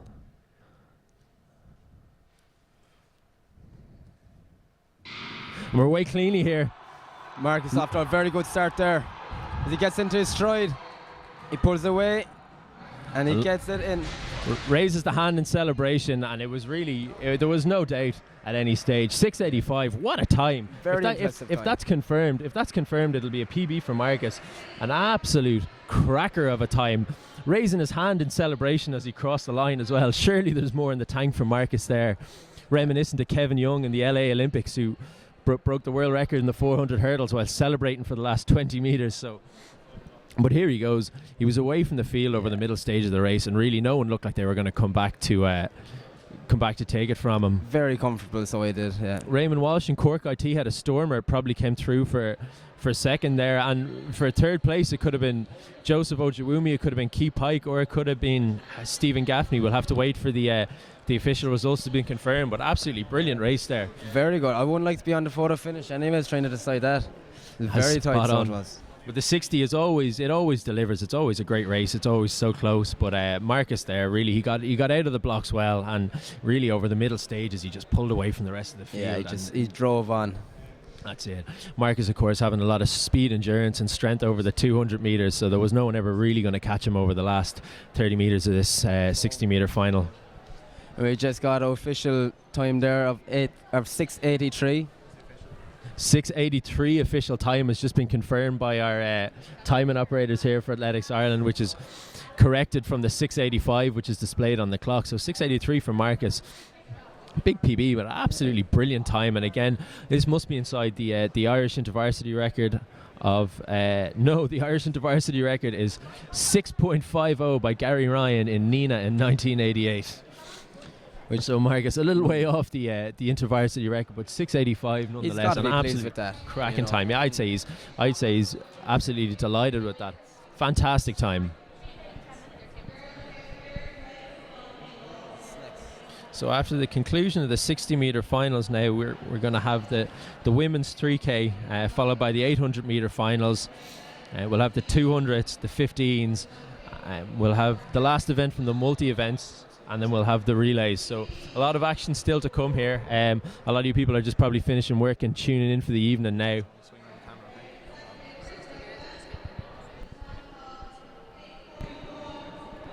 And we can see on the screen here now is the medal presentation for the women's 60 metre hurdles. So Sarah Lavin, her Irish University record confirmed, breaking Derval O'Rourke's previous mark.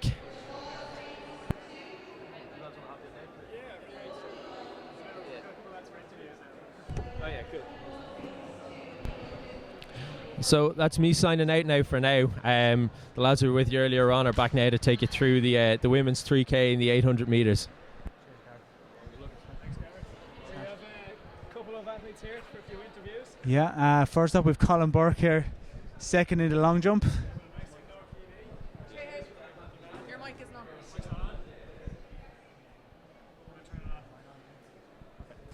Right, Colin, big PB there in the long jump. Very happy with that.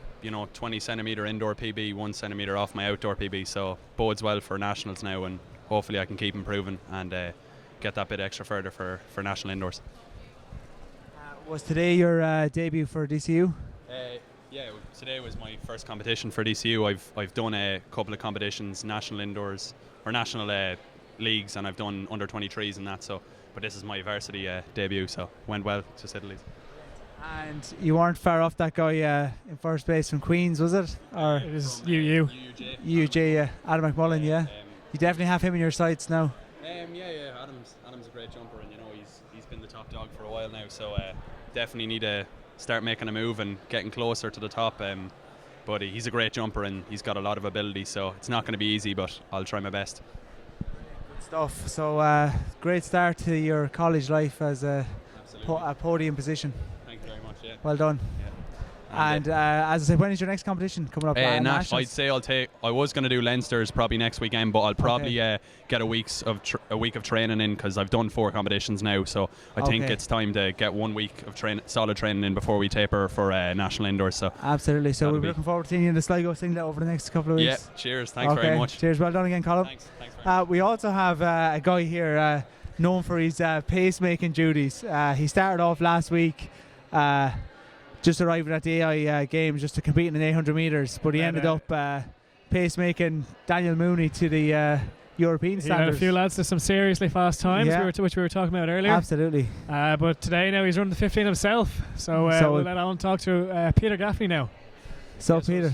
Yeah, I was happy enough with that now last week. I was just what's it like to be a pacemaker? I'm just taking after, Phelan, and Dermot McDermott as well. King of absolutely. Yeah, so I was just taking after them, So it was Dermot who organised that, was it? Oh yeah, it was, yeah. Just getting ready for seniors, so you'd be kind of replicating the heats and the finals. You've had a great start to the indoor season, brand new PB over the 800 metres. Oh yeah, I was happy enough with that now. It was alright. It was an okay race. And that was over 800 metre. That's 153, was it? Yeah, 153. So it was, okay. So I suppose that's good enough coming into the first race of the season. You opted in for the 1500 today. Was that for any particular reason? Yeah, I know. It's just to kind of chop and change it up a little bit, because I've been running 8 the last few weeks now anyway. So just get a bit of distance. Fantastic. Yeah. But you're still going to be an 800 metre runner. Oh, 800 all the way, baby. Okay. All the way. And have you any target for the summer? No, not yet. Anyway, Dermot has a few targets for me, but he said he's keeping it tight-lipped for now. Yeah. Just okay, that's fantastic. So I'll be chatting to him. So in terms of today's race, you're feeling confident, yeah? Oh yeah, confident. Yeah, so just going to cruise, and then kick at the end. So okay, probably shouldn't. Well, it looks like you're one of the favourites in the field. You look like one of the favourites in the field, but as I say, it's going to be an open enough race. Oh yeah, there's a few good names in there. All right, so I'm just going to glance over the start. We talked earlier about how we are missing some of the high-end athletes, but it's great to see some newcomers coming through. Yeah, up and coming. And this is probably only one of your very few appearances so far for DCU. Yeah, I've only run the I think it was 8 in first year when I was in first year, and shocking times, and so just getting back into it. Yeah. So you really feel you've improved massively under Dermot McDermott, so. Oh yeah, sure. He's brought me from, I think it was like 157, from 157 to 153 in the space of like 7 months or 8 months or something. Yeah, so that's pretty good going, I suppose. That's very good. Yeah. Okay, so happy. Yeah. A lot of good words for Dermot.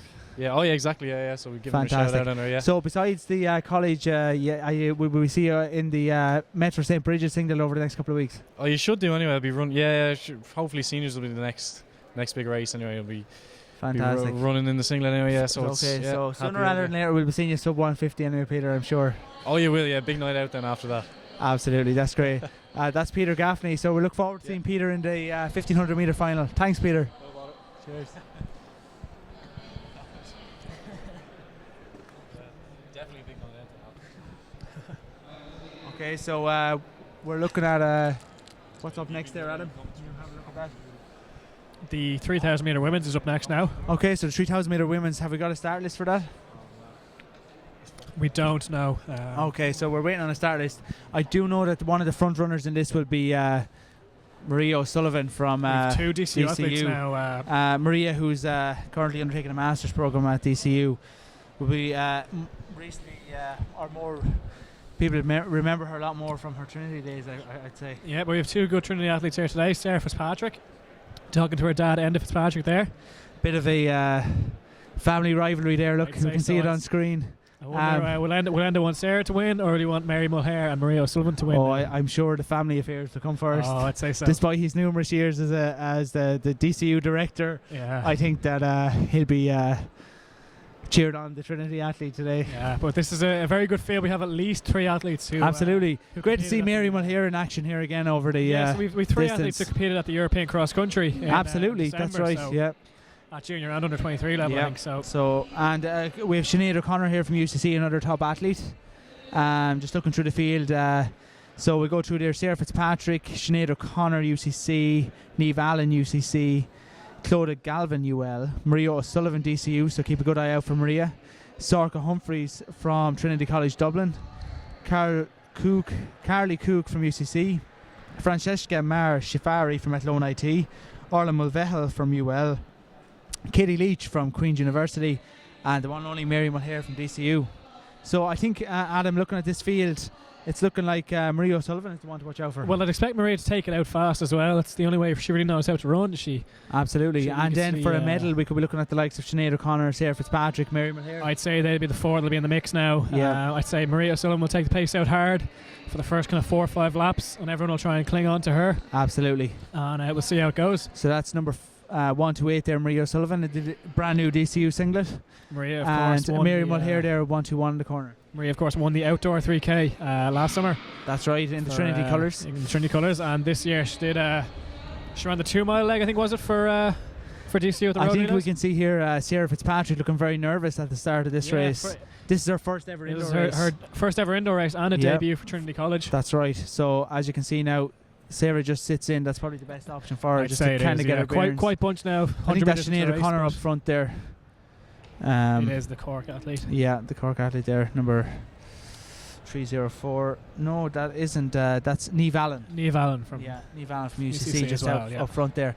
Maria O'Sullivan kind of looking at the watch there. She seems to think that the pace is going pretty. 200 metres into the race, very slow, 40 seconds. 41 seconds. Whoa. Maria O'Sullivan now into the lead. And now we've Niamh Allen there in second. They're very slowly starting to spread out. Yeah.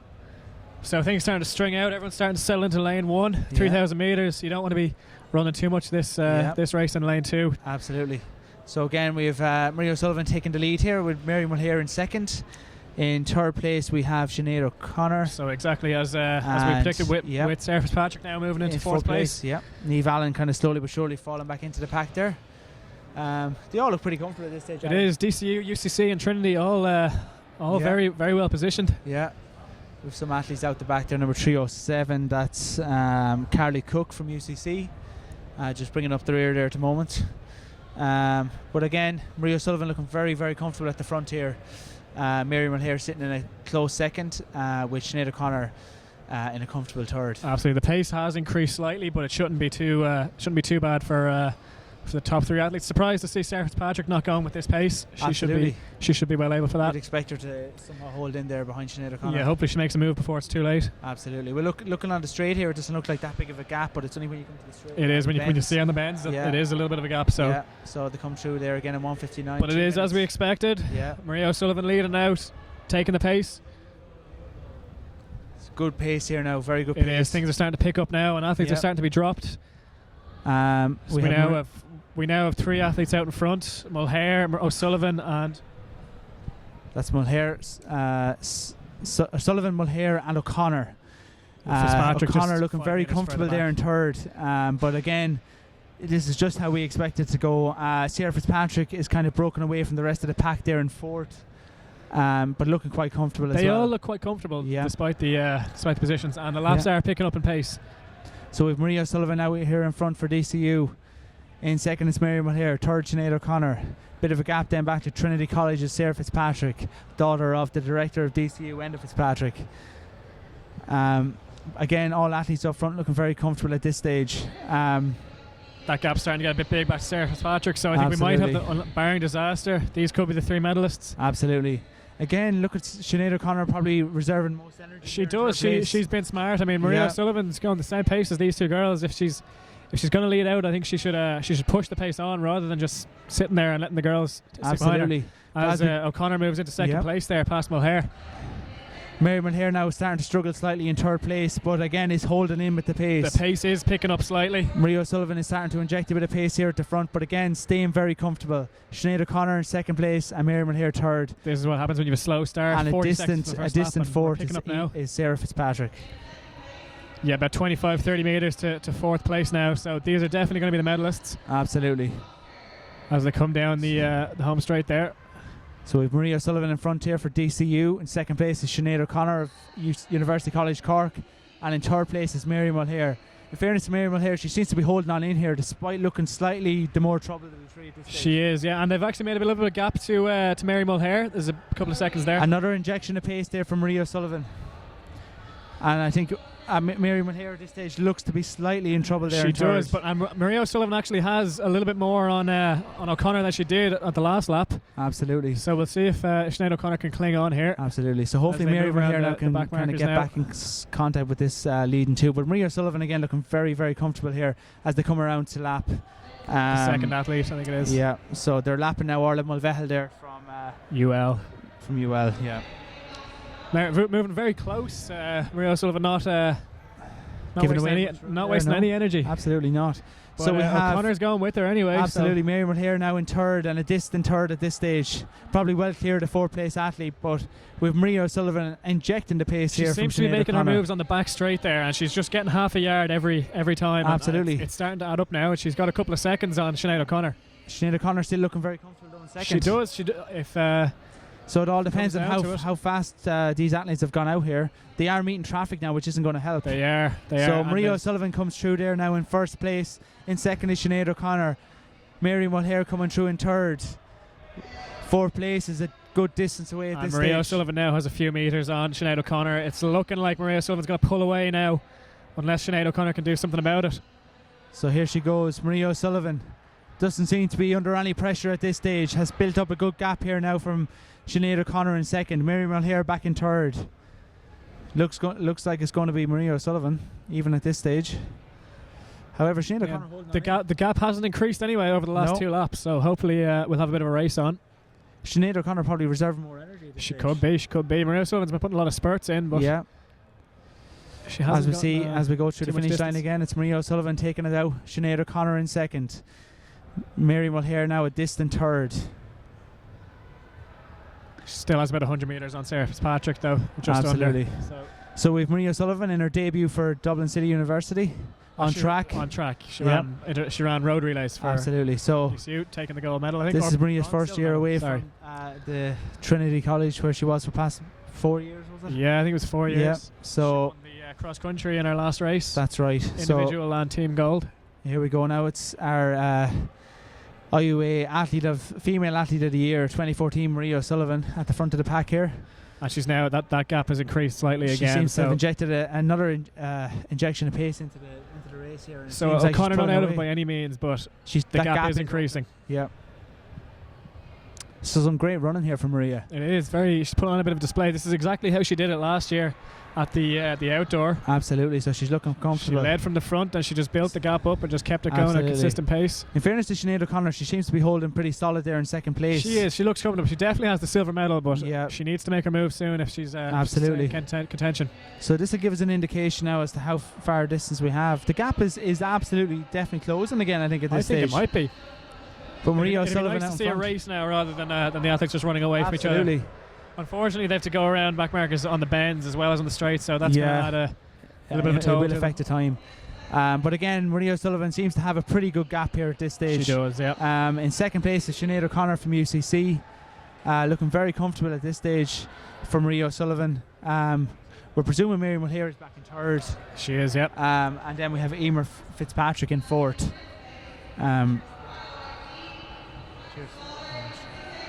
So this is a great run here from Maria O'Sullivan as she comes through here, with Sinead O'Connor holding on into a valiant second place, being ushered on there by her coach Donny. That gap is looking just slightly too big, but then back to Mary Mulher, it's almost a full 100 metres back, so this is a very impressive performance here from Maria O'Sullivan. Absolutely. In second place, Sinead O'Connor holding her own in second place. However, looks like that gap between herself and Maria is pretty big at this stage. It is. I don't think she's going to be able to close it. Running out of laps as well. I think they've got 1 or 2 left. Absolutely. I'm not too sure. We haven't got the lap counter here, and we've forgotten to count, of course. But Maria O'Sullivan coming through here again. She's lapped numerous athletes in this field. Definitely the star of the show at this stage. I think she's lapped everyone except the first 4 athletes. So she's putting in a bit of a kick now. She's 400 to go, I think. So it's the final 400 of the race, and Maria O'Sullivan has injected another. She won't be caught now. She's definitely moving fast. Absolutely. The gap is open now to Sinead O'Connor in second place. Back in third is Mary Mulher. In fourth is Sarah Fitzpatrick. IUAA record from Rosemary Rind is 9:21. I don't think Maria will be able to get that now. It's not looking good at this stage. No. However, still going to be a pretty impressive performance from Maria. Absolutely. The Raheny Shamrock's athlete here is coming through. And she gets the bell. So Maria O'Sullivan injects another piece of pace into this race. She's heading now into the final 150 metres of the race. In second place is Sinead O'Connor from UCC. Back in third now we have Mary Mulher from DCU. But here we go. It's the final 100 metres here now from Maria O'Sullivan from Raheny Shamrocks and DCU. This is her first season with DCU. And she's going to continue on from where she left off with Trinity College. As she comes around the final bend here. And it's Maria O'Sullivan of Dublin City University coming through here now in impressive fashion to easily take the 3,000 metre title. Very impressive from Maria. A bit of a celebration there, and rightly so. Very good performance from Maria O'Sullivan. And in second place with Sinead O'Connor, winning time in 9 minutes 45 seconds. Great performance by Maria. Mary Mulher coming now around the final bend. And here we have her third place athlete, Mary Mulher at DCU. Sarah Fitzpatrick has made up a lot of ground on Mary Mulher at this stage. Absolutely. As has the UCC. So here we go. It's Mary Mulher coming down the home straight. And she takes the bronze medal. That's a bronze medal today for Mary Mulher. Great performance by the DCU athlete. And there's Sarah Fitzpatrick in for fourth place. No, I think Niamh Allen got in ahead of Sarah Fitzpatrick. Fifth place for Sarah Fitzpatrick on her debut. For indoor and Trinity debut, as we're told. So there we have it. It's Maria O'Sullivan, our IUAA Indoor 3K champion. Very strong last few laps from Niamh Allen and Sarah Fitzpatrick. They really got back at Mary Mulher there. Absolutely. But again, another great performance by Mary Mulher to get third. Absolutely. She's doing DCU proud. Yeah, but just as Club we expected, Maria O'Sullivan takes the win in 9 minutes 45 from Sinead O'Connor from UCC in second. And in third place was Mary Mulher from DCU. Up next, we have the 800 metres finals, men's and women's. So we have women's first. These will be two very interesting races. Two very exciting races we've been looking forward to all day. Yep. We have the start lists right here. Perfect. We have Marcus Lawler on board here now. He's just fresh from his 60-metre win. We're going to... Yep. Sure, yep. Do you want to take this microphone, or do you want to just swap it over? Like, it's your sense. It's yours. Take that one. Yeah, take that one, so you can want to get a t-shirt in. Yeah. Okay, Marcus, so another few impressive performances from you today. You're enjoying the college scene anyway at this stage, yeah? Yeah, well, I suppose I came here this year hoping to improve on the performance last year. I was third last year and in the sixth, and a little bit disappointed. But yeah, I seem to set things right there now, and it was a good time. Yeah, very impressive time. 6:85 was it? Around down 6:83. So 6:83, yeah, fantastic so time. big PB for me. Yeah. Good stuff. And what's up next for you? 200 in half an hour. 200. Oh, very good. So hopefully we can get another gold medal there, and. Absolutely. Have you any time in mind or anything like that? I don't think about the times. I'll just go out and run, and I'll try win, and times will follow then. Times will follow, please God, and after that we'll absolutely have a look at the relay and give that a good go as well. Absolutely. And what sort of a team have IT Carlow in the relay? We'll have a good team. We'll be underdogs, but we'll be quietly confident. Oh, very good, very good. And what year of study are you at the moment? I'm in second year in IT Carlow, obviously doing business with law. So okay. Yeah, it's all going well so Brilliant. far. I'm balancing athletics and college well together. So. What competitions have you lined up after? After here will after be here, the national seniors in a couple of weeks' time, I think it is. And that'll wrap up my indoor season. Absolutely. And are you happy the way training's going at the moment? Yeah, training's going really well, and everything is going according to plan. Have you been away on any trips, any warm weather training camps or anything like that? No, not yet, but I'm sure myself and my coach, my mum, will sit down and plan one, and we'll have something lined up. Yeah, we'll have something lined up anyway. Yeah. Good stuff. Sounds good. And I know impressive performance again today, so hopefully we'll see you in action and hopefully get a chat with you again and after another medal in the 200 metres later on. No, and I'd say DCU might have something to say about that 200 relay. 4x2. Yeah. Although there could be an experimental side going out. We'll give him a rattle. Sounds good. Thanks a million for that, Marcus. You. Cheers.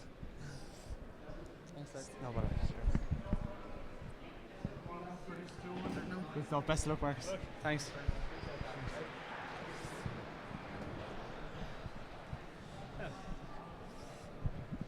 Marcus Lawler there has to go off and get ready for his 200 metres, so wish him the best of luck.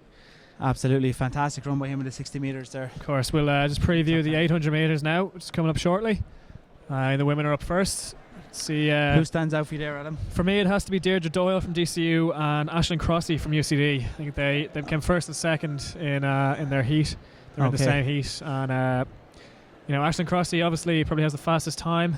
Okay. But Deirdre Doyle didn't look too pushed at the fast speed. Okay, so we've some young guns in this race as well. We've Niamh Markham there from NS Track. Yeah, definitely she's been going well quality so athlete as well in the field.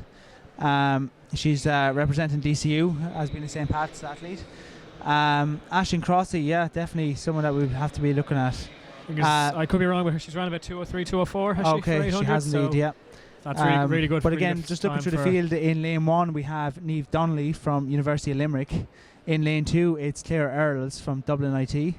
In lane 3 it's Niamh Markham from DCU. Lane 4 is Aisling Crossy from UCD. Lane 5 is Harriet Flynn from UCD. In lane 6 is Jessica Coyne from UCC. In lane 7 is Deirdre Doyle from DCU on year down. And lane 8 is Rachel O'Shea from Cork IT. So it should be an exciting race anyway. Looking forward to this one. Absolutely. And the men's race to follow. But again, we'll just talk about the men's race. Absolutely, yeah. Adam, Darragh Lynch seemed to struggle somewhat in he the... He did. I heard a heats. rumour that he wasn't feeling the best after his race. I heard a rumour, somebody told me he wasn't feeling the best. Okay. Well, look, at this stage, looking at the rest of the field, we've guys like Ali Mohammed, and of course Killian Cowan at this stage would definitely be a guy that we have to be looking at. And in the other heat as well, I think it was Damien Landers and Tom Hennessy. So, but again, Tom Hennessy there did finish first in his heat, so he's someone that we have to look out for. We can't discount him now just because his time might not be as fast as Killian Cowan. I think in terms of So I think that he'll be Killian Curran would definitely be looking to do well in this. Yeah, just looking at it again now, I think this might be Darragh Lynch's first actual indoor race of the season. So no wonder he wasn't. No wonder he wasn't feeling it as sharp as absolutely. As he and might he like to has be. had some issues with injury. Yeah, early on in the season. So definitely, I think speaking with his coach John Shields, that perhaps it's going to be a few races that he needs to actually get around. However, he's not a guy you can discount from any final. Absolutely not. And you never know. The chicken wraps might have might be hindering Killian Kerwin's performance. Absolutely. We haven't seen anybody else eating quite as much. I definitely think that at this stage, we have to be looking at the likes of Damien Landers, Darragh Lynch, Killian Kerwin, and Tom Hennessy. Yeah, of course. Be an exciting race. Back to the women's race. I think it's definitely going to be an exciting race, and it's definitely going to go down. I think I can see this race starting off very slow. Yeah, I can see it being a burner. Now. Ciara Everard's IUAA record of 2:05.76 probably safe enough. I think it's safe. Yeah. There's a couple of athletes capable of going under 2:05. But I don't think today will be the day. Today mightn't be the day, exactly. We're missing kind of some of the bigger names from previous years, the likes of Mary-Ann O'Sullivan and Brona Furlong. Absolutely, yeah. Previous medalists, although both still eligible for DCU on the year-down basis, haven't shown up. Of course. So obviously have alternative plans.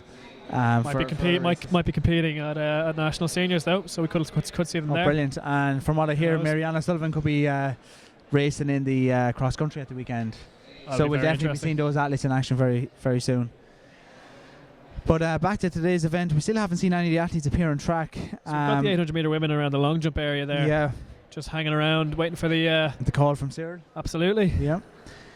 It's a few UCD athletes there. We have Crossy and Harriet Flynn, yeah. Looking very confident there. I think Deirdre Doyle will fancy her chances in this race. I think she will. She looked comfortable in her heat now. She didn't seem like she was too concerned about going around.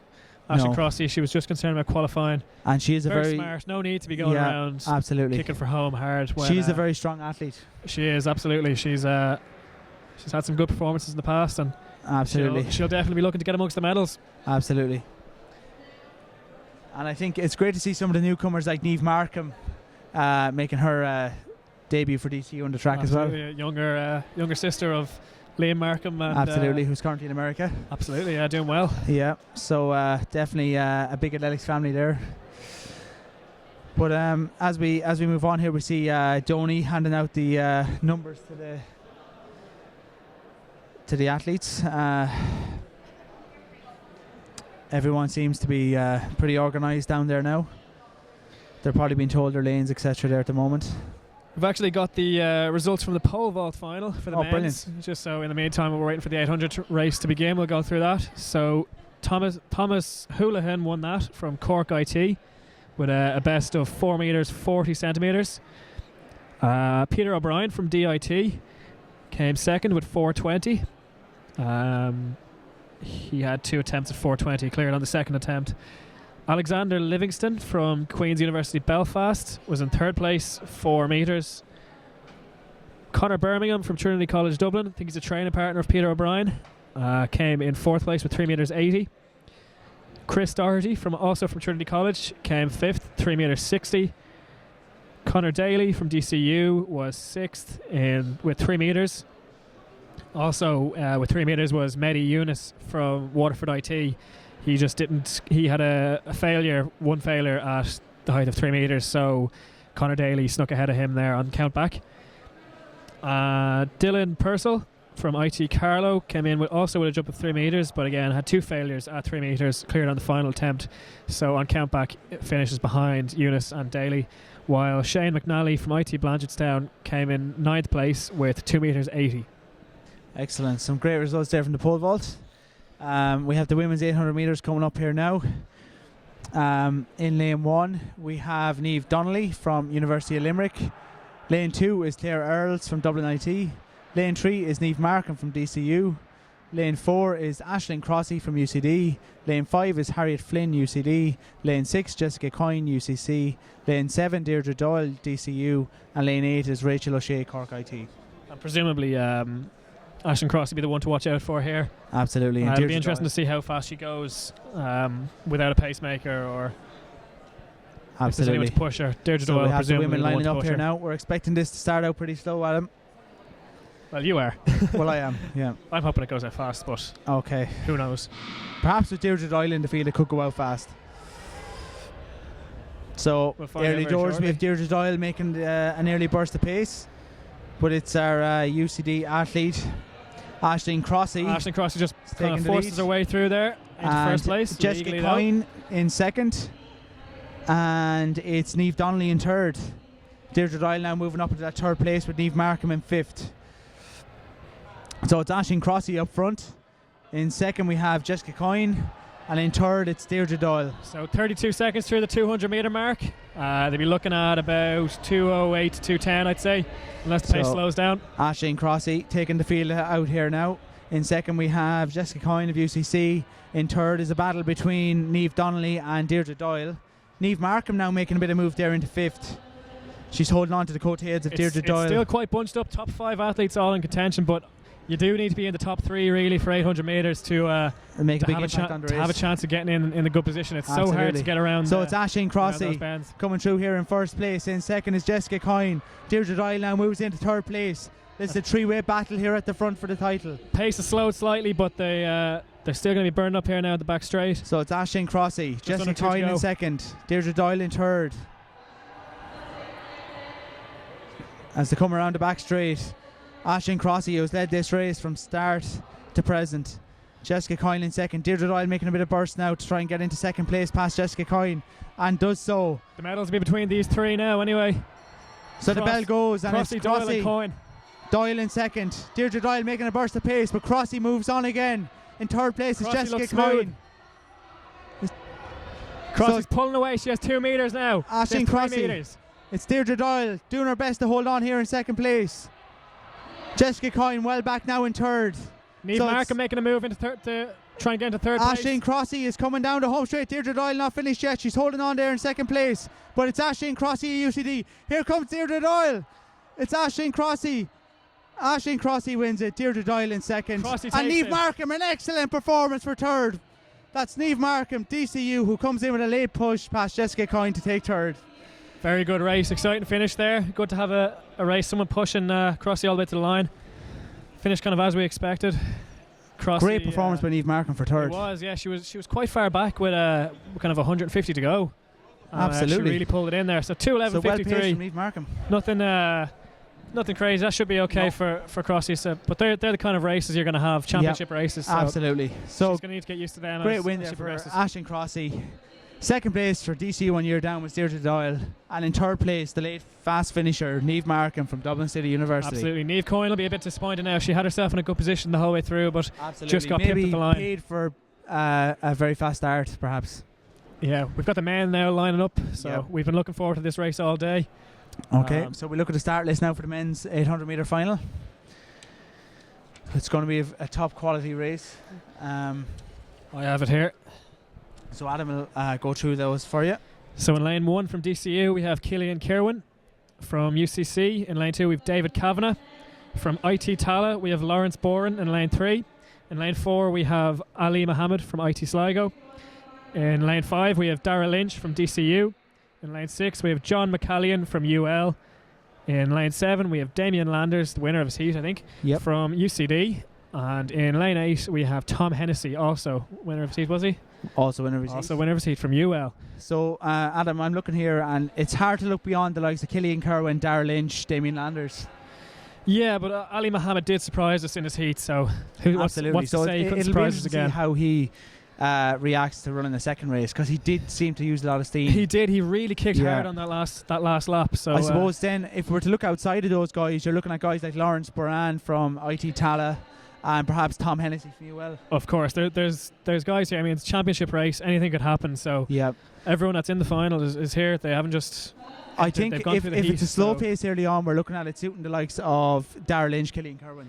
Well, I mean, Keelan Kirwan ran about 52 seconds at the National Juniors for his last 400 metres when he got beaten by Harry Purcell and and Gary Campbell. I think they all ran in around that 51, 53 mark. I suppose the unknown guy here for us is Ali Mohammed.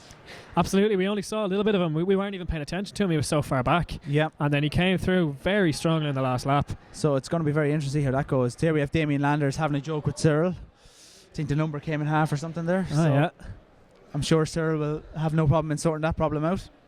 So we see Dara Lynch now with the blue headband. Same headband as earlier. Yeah. And we have Lawrence Boran there in the blue of ITT Tala. And there in lane 1 is going to be Killian Kerwin, the Raheny Shamrocks athlete. As we said earlier, 151 man, fastest in the field along with Dara Lynch. We're not sure exactly who's the fastest, but they're both 151 men. Both 151 men. Yeah. And we're unsure of Damien Landers' PB, but he looked pretty comfortable there. He did. He looked very smooth. Yeah. So we could have a bit of a surprise here. Don't be surprised to see Tom Hennessy leading this pack. Absolutely not. You know.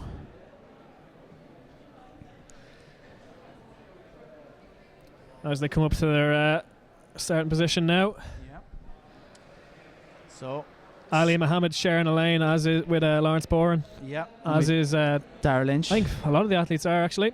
So Killian Kerwin and Tom Hennessy, the only guys with lane single free, lanes, yeah. which is always nice. And lane 2 as well, I think, is it?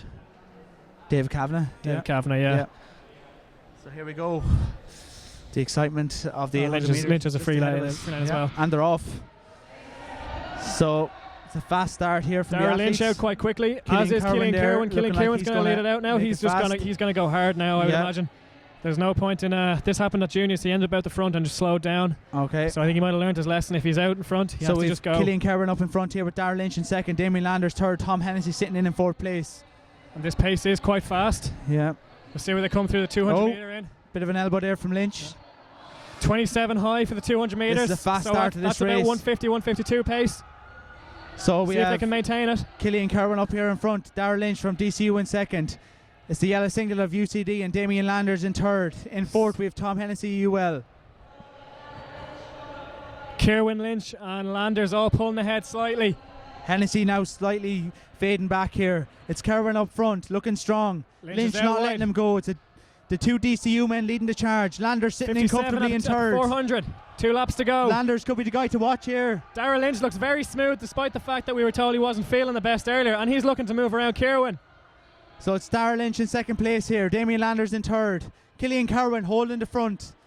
Looking strong. It's definitely between these three athletes. So it's Killian Kerwin hasn't given up the lead now, but Dara Lynch is moving out wide, and Dara Lynch is looking making to a burst. But Damien Landers comes alongside him. Killian Kerwin needs to react. It's Damien Landers at the bell, but Dara Lynch looks to his left. And Lynch is going for it now. Lynch is going. Go. This is Dara Lynch. Damien Landers in second. Killian Kerwin in third. The battle is Landers on. Goes around Lynch. Landers has gone by into first. Kerwin's gone around. Kerwin is gone again. Kerwin looks good. Lynch back into third. Kerwin is gone. It's Killian Kerwin who takes the lead. Damien Landers in second. Dara Lynch in a faded third. So coming down the lane, it's Killian Kerwin for DCU. Damien Landers in second, but it's going to be Killian Kerwin. Killian Kerwin gets the gold medal. 155.23. Damien Landers in second. Landers second. Lynch and third. Lynch in third. So it's a winning debut on track for Killian Kerwin at DCU. A great debut on track for Killian Kerwin, and that's the season's best as well now, so he'll be happy with that. Great performance. Well, did it live up to your expectations? Absolutely, great race. Yeah, very good to watch. Definitely, it came down between the three athletes from about the third lap in. Yeah, it looked like Dara Lynch might have went a bit too early. Absolutely, he tended to favour, but I think that looked like a bit of lack of races. Yeah, Dara Lynch, only his second race because I think the fact that Killian Kerwin has had a few races stood to him there today. Yeah, that's his 5th race of the season now. I think when you include heats. Yeah. So he'll be delighted with that now. Anyway. Absolutely. So. The race finishes up in a time of 1:55. It's Killian Kerwin at DCU, Damien Landers from UCD in second, and I think it was Dara Lynch from DCU. I think Dara Lynch got third place. Yep. Yeah. So fantastic race. Just as we expected, the three guys came to the fore. Exactly. Yeah. And it was a quality race. It was a very good race, honest race. They pushed the pace quite hard. It slowed up a little in the middle, but you'd expect that from any 800 race really. So. Very impressive performance. I think that Killian Kerwin will be very happy with that performance. Absolutely, he looked pretty confident. He wants the good times. He wants he wants to get sub 150. But I think at the moment he'll be happy enough with a gold medal. Absolutely, but a great debut on track for him in the college indoors. Yeah, I mean that's 2 races for DCU for Killian, and I mean he ran 4:20 for the mile in the road relays. He was actually on the C team, and he ended up running 4:20, which was the 4th fastest time of the day. That's fantastic from any college. So absolutely, I think Darragh Lynch will be still reasonably happy to be in the medals. Bronze medal on his the fact that he is coming back from an injury, and I think his lack of races. Really absolutely. So he'll just look to get a few more races in, I'd say, and hopefully look at getting some good results in the outdoors. Yeah. Try and get back amongst the medals again, like he was. Tom last Hennessy season. looks slightly disappointed there with his performance. I think he just got a bit detached early on. And he did. He went with the pace at the start, but then when the guys made the move, he didn't go with them, which is unfortunate. Absolutely. So again, great performance from both the men's and women's 800 meter athletes. Yeah, 2 exciting races. We've got the 200 meters up next, I think. Okay. So we'll be hoping to continue this run of excitement. Yeah, we've 200 women's and then men's, followed by the 1500s, and then we have the pentathlon, 800, 1K, and the relay races.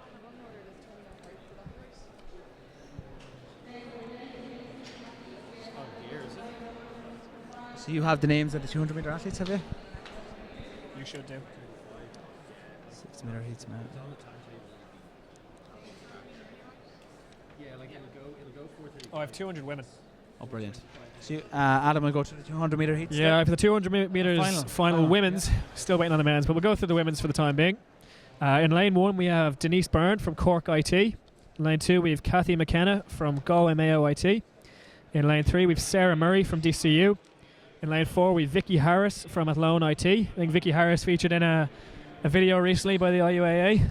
Fantastic. I don't know what it was about, but saw it on Facebook anyway.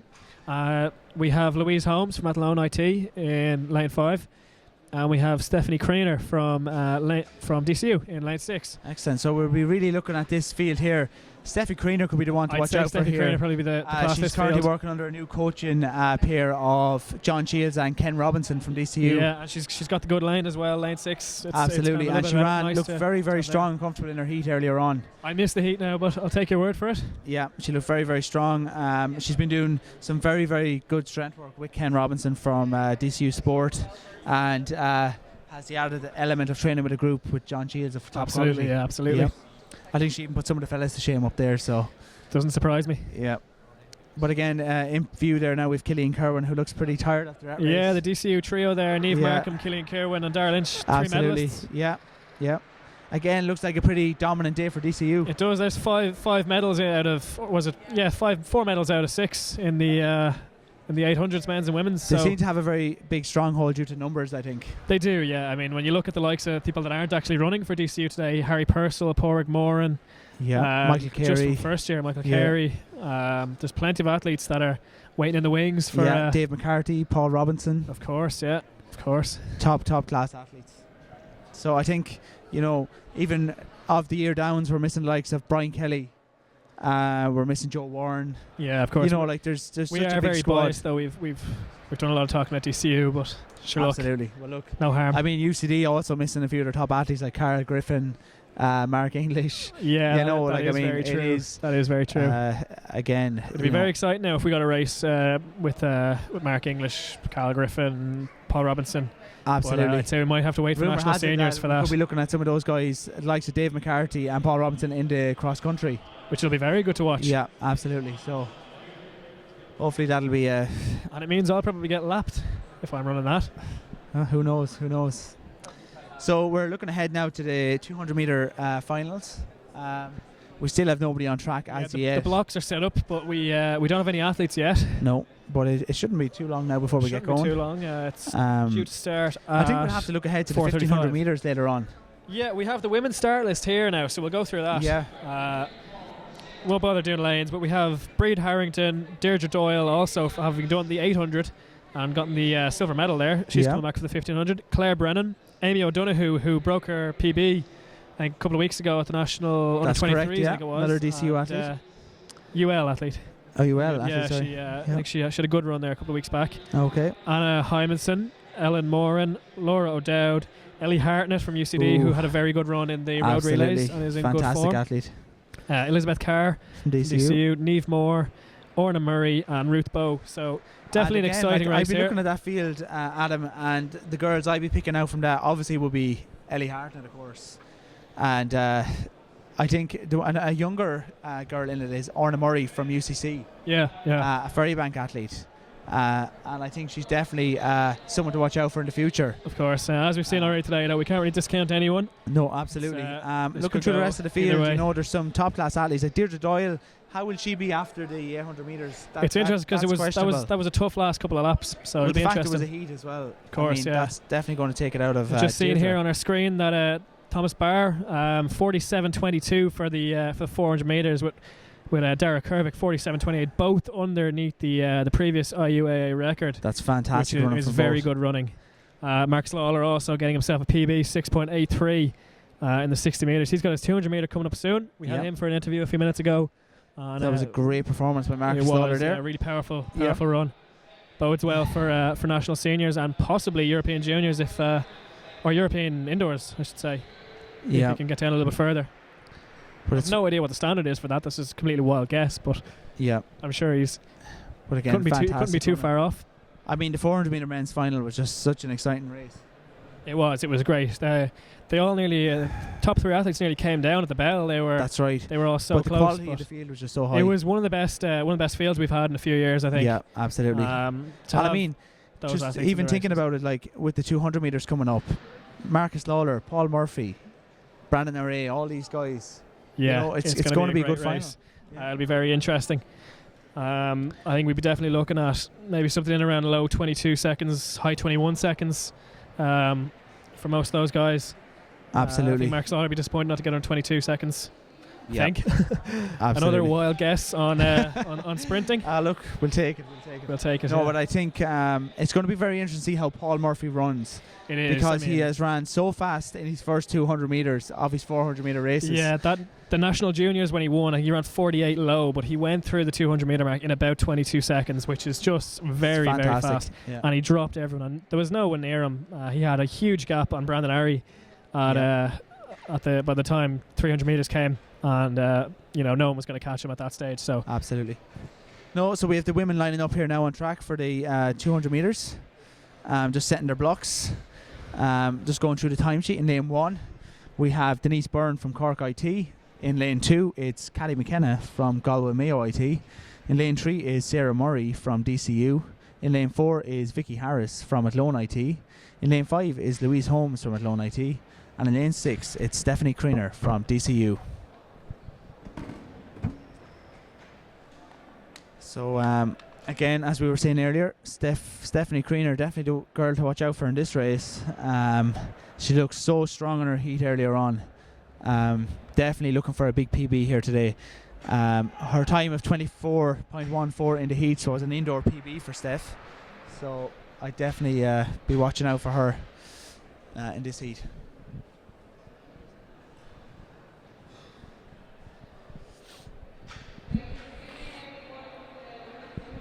So looking forward to these 200 metre races now. Hopefully some fast times. Again, Adam, as I was saying, Stephanie Kriener's definitely the one to watch out for. Yeah, you're talking about that PB in the heats. It's very good performance. So hopefully she can carry that form through to the final. Absolutely. And again, speaking to Steph's coaches this morning, Ken Robinson and John Shields, both very confident that this lady's going to go a long way. Yeah, well, she definitely has the potential, and the talent is there. So once she stays injury free and gets some good training done, I'd say she'll be. Yeah, she's definitely on the way. Looking at fast times. Yep. So here we have it. The ladies now are lining up on the track. Donny there is out. He is the one of the main officials here today. Donny from UCC.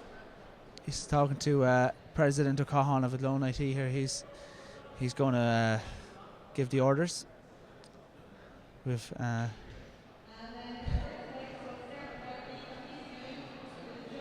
you were just recruiting a few more officials for this race. Yeah. They've lined up Niamh Teeby there from WIT for some reason. Yeah. So Niamh Teeby's been shown the lap count. I don't know what benefit that'll be to the 200 metres. I don't think so. That seems like the easiest job in the world now. Oh look, I think they have removed her at this stage, but So we have a few nervous looking women here in the start. In lane 1, that's Denise Byrne from Cork IT. In lane 2, it's Caddy McKenna from Galway Mayo IT. In lane 3, it's Sarah Murray from DCU. In lane 4, it's Vicky Harris from Athlone IT. Lane 5 is Louise Holmes at Athlone IT. And lane 6 is Stephanie Creener from DCU. Let's keep an eye for Stephanie Creener on the outside here.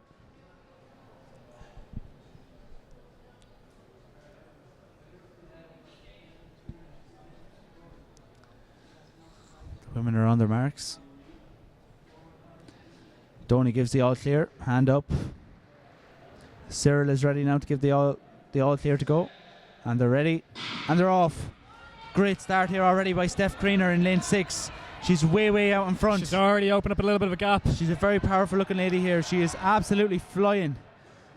As she comes around here now through with about 100 to go, she is absolutely flying. It's Stephanie Creener in first. The stagger doesn't seem to be unwinding too much. Of the field. This is Stephanie Creener coming through. And she has the win. That's Stephanie Creener in first. Creener, Holmes, Harris and Murray. Great display there. 23.83. Massive PB there now for Stephanie Creener. 23.83. Very good performance. She looked strong. Fantastic. Big smile on Steph's face after that race. Seems very happy with it. Yeah, very good time altogether. She was well clear of the field. She was. She opened up the gap almost immediately, and she just powered on from there. Yep. You kind of need to get out hard in the 200 meters. Absolutely. It is but so this lady was in a different class today. She was. There was no one could get near her. Yeah. She's a very good athlete. And then second was Louise Holmes, was it? Yeah, I think it just stayed as the stagger Holmes there. So Louise Holmes, then Vicky Harris got the bronze medal. Yep. Good running from the Athlone IT pair. It was, yeah, silver and gold. Very good performance. But the men getting ready now, limbering up for the 200 meter final. Fantastic performance by Stephanie Creener, as we expected. Absolutely, yeah. 23.83. In the 200 meter men's final, we have Connor Wilson from Athlone IT in lane 1, Brandon Aree from DCU. That's the 400 meter hurdle specialist. The All Ireland Schools medalist from gold medalist, I think, from DCU, the Mallow man. Aina Madden from UL in lane 3. And then we have, I don't know where he's gone, he's by in the middle of the track, Paul Murphy, the 47-second man from DCU in lane 4. The pink spikes looking very well. Yep. Kieran Elliott is in lane 5 from UL, also someone to watch out for. And Marcus Lawler is on the outside, lane 6. Okay, so definitely we have to look at Marcus Lawler as being the main man here. Adam. Yeah. And what about second and third? I'd say it's a mix between the DCU boys. I'd say Paul Murphy and I'd say Aina Madden. Aina Madden's a 200 meter runner by trade as well, so he should be in the top 3. He'll be looking to get amongst the and I'd say then Paul Murphy. Yeah, Paul Murphy. I would reckon our top 3 here would be Marcus Lawler, Aina Madden and Paul Murphy. Yeah, so we'll just have to see if it goes according to plan. Yep. Murphy and Brandon Aree both 400 meter men, 400 meter hurdles and 400 meter flat by trade, but we'll see now what they can do over 200 meters. Yep. So Paul Murphy, the 400 meter specialist there. Yeah, 47 something PB there at the weekend. Yeah, and a real breakthrough season last season as well, and following that form into this season now. So yep, he's a very bank athlete. What he can get done in the outdoors as well as we progress. Absolutely. As they take their marks.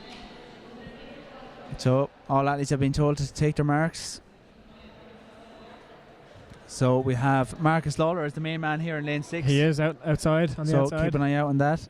He's running blind, but he has the speed of the likes of Murphy and Aina Madden to push him. Yeah, absolutely. So again, and they're off. Away Great clean. start here for Marcus Lawler. Murphy looking strong there as well, but it's Marcus Lawler. So it's Marcus Lawler up front. Marcus Lawler. Aina Madden making a bit of a move now on Paul Murphy. So it's Aina Madden. Kieran Elliott as well. Marcus Lawler is out in front. Marcus Lawler, Kieran Elliott in second. And it's 21:16. Very fast time from Marcus Lawler. 21:16. Fantastic race. So with Marcus Lawler there coming through to win it. In second was Kieran Elliott. Yeah, and a close third between Murphy and Éanna Madden. Yeah, very good performance there. All the athletes in this race were top quality. Yeah. And all deserving of their place in the final. Very good performance by Max Fantastic run by Lawler. Obviously, I was very far out saying he'd be hoping to get sub 22. He's after. So we'll just have a look at here again, Adam. So a great start from Lawler. Fast out of blocks. Got out hard and just stayed in front. That's what you have to do. Yeah. Very powerful run there. Yeah. Kieran Elliott seemed to run very well. He did. He really. I mean, when you've got someone like Paul Murphy going hard on your inside, it's no easy task to stay out in front. Elliott definitely stayed on strong for second. So here we have it. Marcus Lawler absolutely powering his way through here. Fantastic looking very powerful, run. keeping the form as well. But we'll take a look for third here. Kieran Elliott. Oh, it's close. Oh, Murphy just, I think. Definitely between Madden and Murphy with I think Murphy just on the dip. Brandon Ari coming in 5th. Yeah. Again, not a bad run from Ari. No, not at all. I mean, a 400-meter hurdler by trade. So he'll be happy with that, I'm sure. So fantastic time, 21:16. Yeah, very, very This guy impressive. is just getting better and better. Absolutely. He'll be looking to lower that into the mid to high 20 seconds. Oh, so the official time is 21:18. 21:18, so 200ths of a second up, but nonetheless still a very impressive time. Absolutely. So that's the 200 meters done. His 6.85 is still on the 60-meter clock there, which is so he has both of his times still up on the clocks. Very impressive to look at too. Very fast times. 6.83 in the 60 meters and 21:18 in the 200 meters. Two very fast times. Absolutely. By Marcus Lawler. A very confident young guy as well. He is a very, very strong performer. Again, brilliant performance by Paul Murphy. It was, the 400-meter runner. Did very well. Strong. That kind of speed work is good. What are we on next? That's great crack.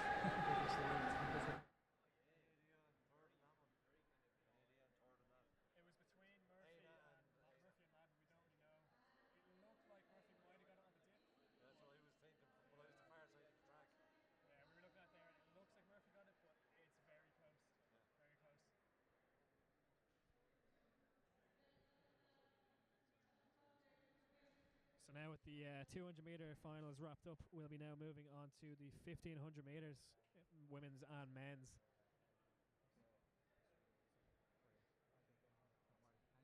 It looks like we're going to have semi-finals for the 1,500 meters, but I'd say they could do this as a time trial. I think they did that for the 3,000 meters earlier. Absolutely, that's generally the way to do the 1,500 meters. Yeah, you can't really have a semi-final at 4 or 5 o'clock and then expect them to come back. Absolutely. Before 6 o'clock. So I think we'll have to say a big shout out to our sponsors, Dunn Stores, here as well today. Are Dunn Stores sponsoring us? Yeah, Dunn Stores are one of our main sponsors. They are. Dunn Stores, yeah. And also Lennox Ireland. Yeah, big thanks to everyone helping us out. Yep. And to Entry as well for organising the fundraiser for the event. Yeah, that was great help. So again, a big thank you to Dunn Stores, Athletics Ireland and Entra for all their help throughout the thing.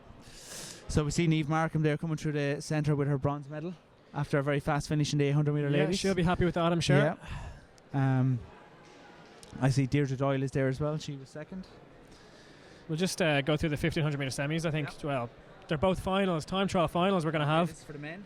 So if you want to take through the first heat there. Yeah, and I think this will definitely be the we'll say the so-called B heat. The first one. I think generally the way this is ran is there's a B and an A. And it goes off times. Yeah, at the same time though, Kevin Kelly in one race, and then we have Richie Owens in another race. So so maybe they're just going off times. They came first and second in AAI Games B race last week, I think. Okay. So they're maybe they are two going very to do good it on runners. a final basis. Then we'll see.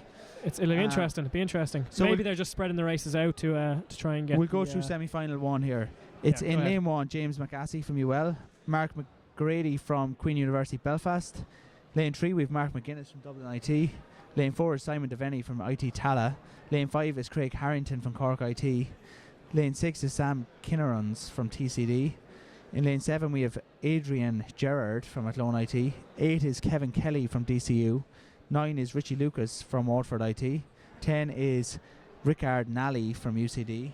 And in 11 is Cunas McSweeney. Rick Nally actually went to the European cross country for in December for the junior team. Absolutely, and Kevin he came Kelly second or third in the ran that 4:16 mile. I think it was a 4:15 mile, 4:15 mile. At the road relays. Relays. Fastest of the day. And when you consider some of the talent that was running there, the likes of Shane Fitzsimons, Absolutely. Keelan Kirwan, our 800 metre gold medalist. Yeah. A few other good runners there, and he ran the fastest time of the day. Absolutely. So he'd be a guy to watch out for in this. That'll be a good race. And then in the second semi-final, you can go through those, Adam. Yeah, we have Kevin Nolan from Athlones IT in lane 1, Shane O'Rahilly from Waterford IT, Thomas Garvey from Galway Mayo IT. We have Max Travers from Queen's University Belfast, Neil McCartan from University of Ulster, Cullum O'Leary from Trinity College Dublin, Donald Flannery from NUI Maynooth, Cullen Lynch from Cork IT, Richard Owens from UCD, Peter Gaffney from DCU, who we interviewed earlier, and Tom McCarthy from IT Carlow. So the main man here has to be Richie Owens. Yeah, Richie Owens, I'd say. With a PB of about 350, he's in around the 350, 351 mark, I think. So, and then we have Peter Gaffney, I suppose, who's having a good indoor season so far. Yeah. So it'll be interesting to see how he adapts to going up to the 1500 metres. Absolutely, we've 2 exciting races now. Other than that, looking through the field there, we have Shane O'Rahilly from WIT. Yeah, we have a few athletes returning from the 3,000 metres this morning. Absolutely, yeah. So that'll be even interesting. Like we have Cullen Lynch there from Cork IT, pretty seasoned athlete. Max Travers, Thomas Garvey. Yeah, so it looks interesting enough. Again, probably missing that standard that we're used to. Yeah, of course. Yeah. Like, I mean, you look back there, the record holder, Darren McBurty. Yeah. Again, eligible for DCU this year, but I think he's away in Montegordo. I was talking to him in Montegordo a few weeks ago. I think you were in the car as well. We had a chat with him, and so Dan King came back and had a good race. Yeah. They're out there with... Yeah. So, I mean, again, the record there is by Darren McBurty from 2011, and it is 3 minutes 51. Yeah, now will that be touched? There's people with the capability of getting it.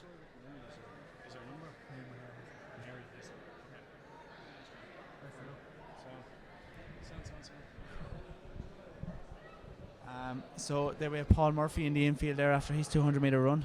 We're unsure whether we got the bronze medal. Yeah, we still don't know if it was Murphy or Madden that got the bronze in the very tight, but I think meters. Murphy might just got it. Yeah, he did seem to have the dip now.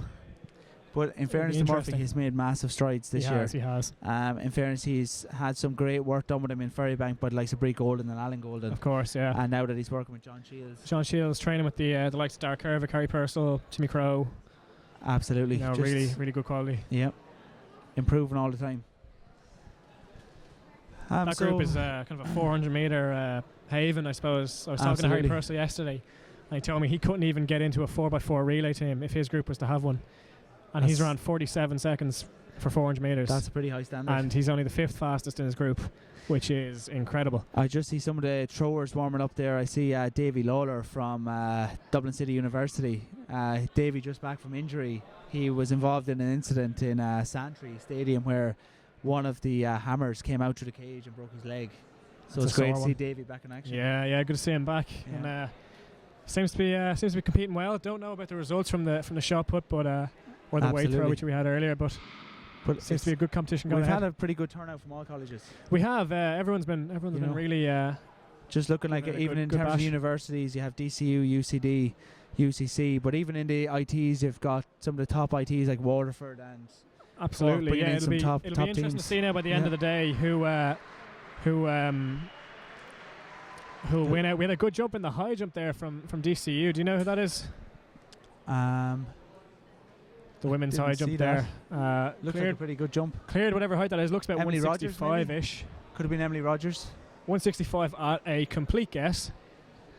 Looks like Emily Rogers. I could be like 30 centimeters off either way. So who knows? Okay, so Emily would have been the favourite for the high jump, I'm sure. Yeah.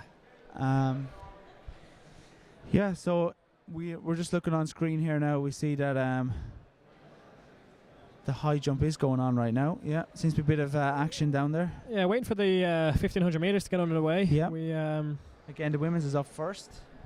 Should be underway in the next 5 minutes or so, but there doesn't seem to be any sign of as you can see, it's anyone competing for the women. For the women, yep. But again, I see Kourash Farugi making an appearance there in the middle. Kourash no longer a student here, but is not going to be. Yes, it was Emily Rogers with that jump. It was, yep. Emily in fine form at the moment. Yeah, she's going well. She's had some very big PBs of late. Emily from from the Drogheda Club in Louth, I think. So looking good there for Emily in the high jump.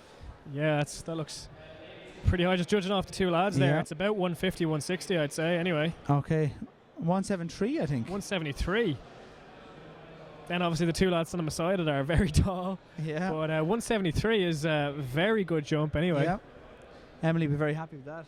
My best is about 73. Okay, very good. Well, she's obliterated George. She has, yeah. For sure. Okay, so we're looking at the 1500 women's final, which is coming up pretty soon.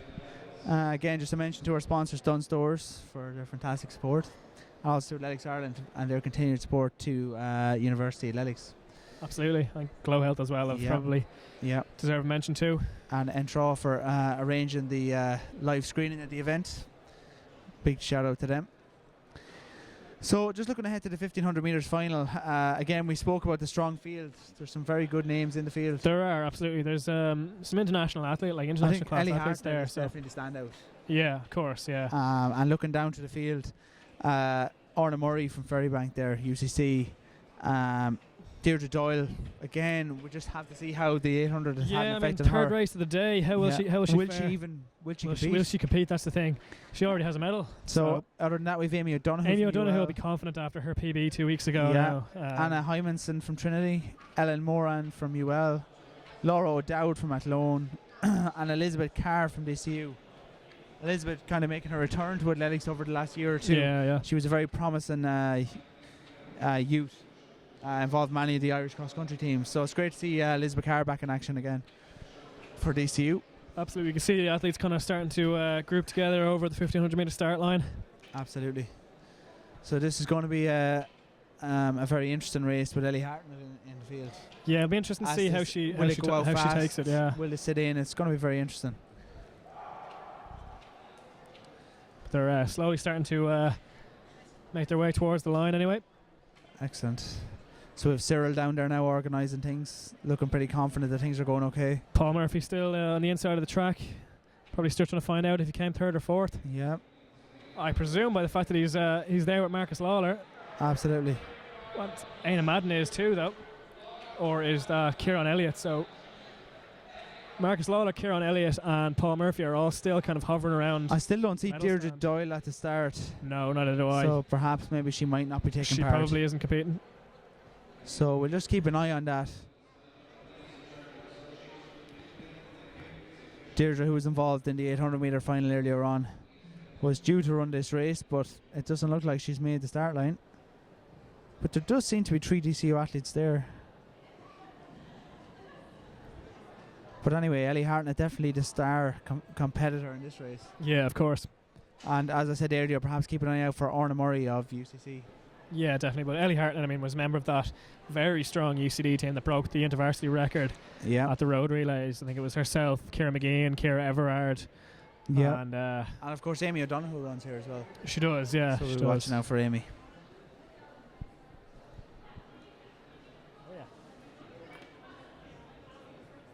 So we're just looking at the record there. The IUAA record at the moment is by Louise Kavanagh from 1994. 1994. This is the oldest record we've seen today. Need to get this, and 4:35 is definitely achievable for some of these athletes. Absolutely. I think Ellie Hartnett could definitely do a job on that today. Absolutely. If we had internet, we'd be able to find out what their PBs were. Yeah. But no, 4:35 definitely within reach of some of these athletes. Yeah. I see Paul McNamara at the start. So it would be nice to have an InterVarsity record that's not 2 years older than me. Yeah. Even an old man like myself wasn't too old in 1994. No, I wouldn't say so. So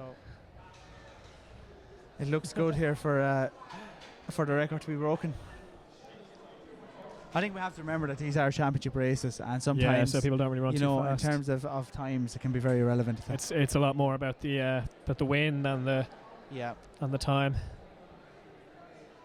I'm surprised Joe Warren's earliest record is 2011. Yeah, he's been running for DCU since about Stone Age. Yeah. Hopefully Joe is listening. Yeah, shout out to Joe Warren if he's listening. Could be in IT Tala as we speak, or down in Tipperary, who knows? Down in Tipperary, yeah. Probably off in Montegordo or Stellenbosch again. South Africa, yeah. You can find Joe. Making sure the tan stays top notch. That's it. Nothing got to do with training at all, just a tan. Oh no, it's all at the tan. We saw Brian Gregan there at the in the DMR over in New York. Yeah, looking very tanned. Yeah, especially next to Mark English, who's although he's been in South Africa too, tan just hasn't made its way through. No. Yeah. So that's Ellie Hartnett there in on screen at the moment. Yeah, looking good. Yeah. She'll be looking for a good time here, I presume. Yeah. But more importantly, getting the gold medal. amongst the medals and hopefully the gold medal for herself. Yep.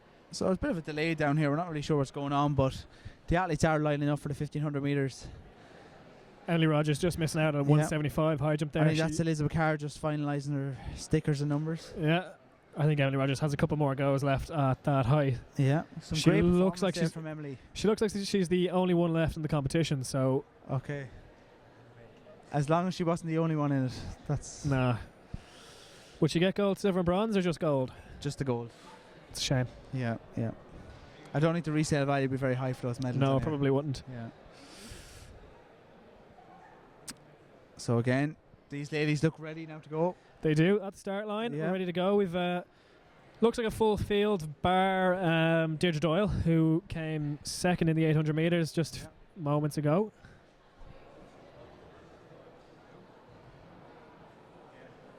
So the big question is how this race pans out. And Will they're it be lined fast? up. Will it be slow and kick?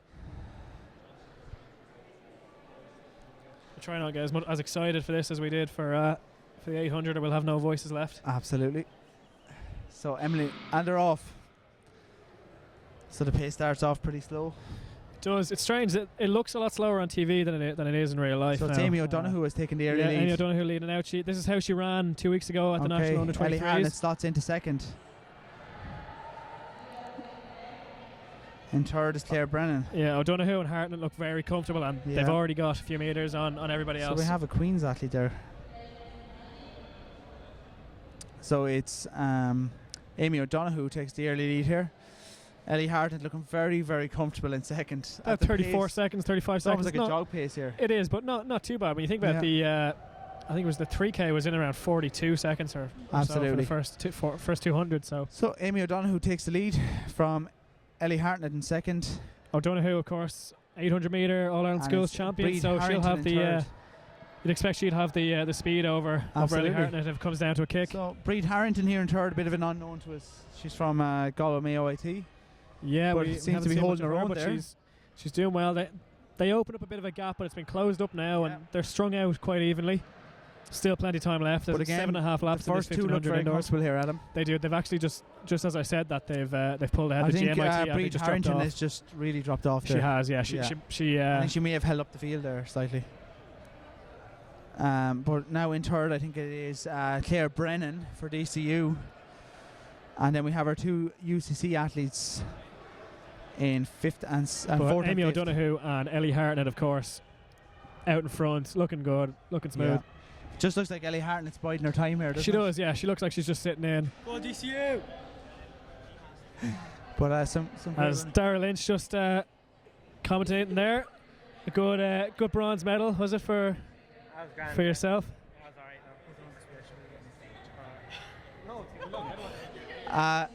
So we have Ellie Hartnett in second place here, and it's Amy O'Donoghue looking very comfortable up front. I think there's a big gap opening up now back here into third to Claire Brennan. Adam. Yeah, it's that's not going to be closed anyway. So bronze medal is up for anyone. So great performance here early on from Amy O'Donoghue and Ellie Hartnett. Yeah, the class athletes looking very comfortable at this stage. Yeah, they're definitely by far the class athletes in this field. Yeah, there's no one really has the capability to go with them. So it'll be interesting now to see how will Ellie Hartnett take this on. Well, she's moved out into lane 2 now, so she looks like she's moving out. Okay, so Ellie Hartnett takes the lead.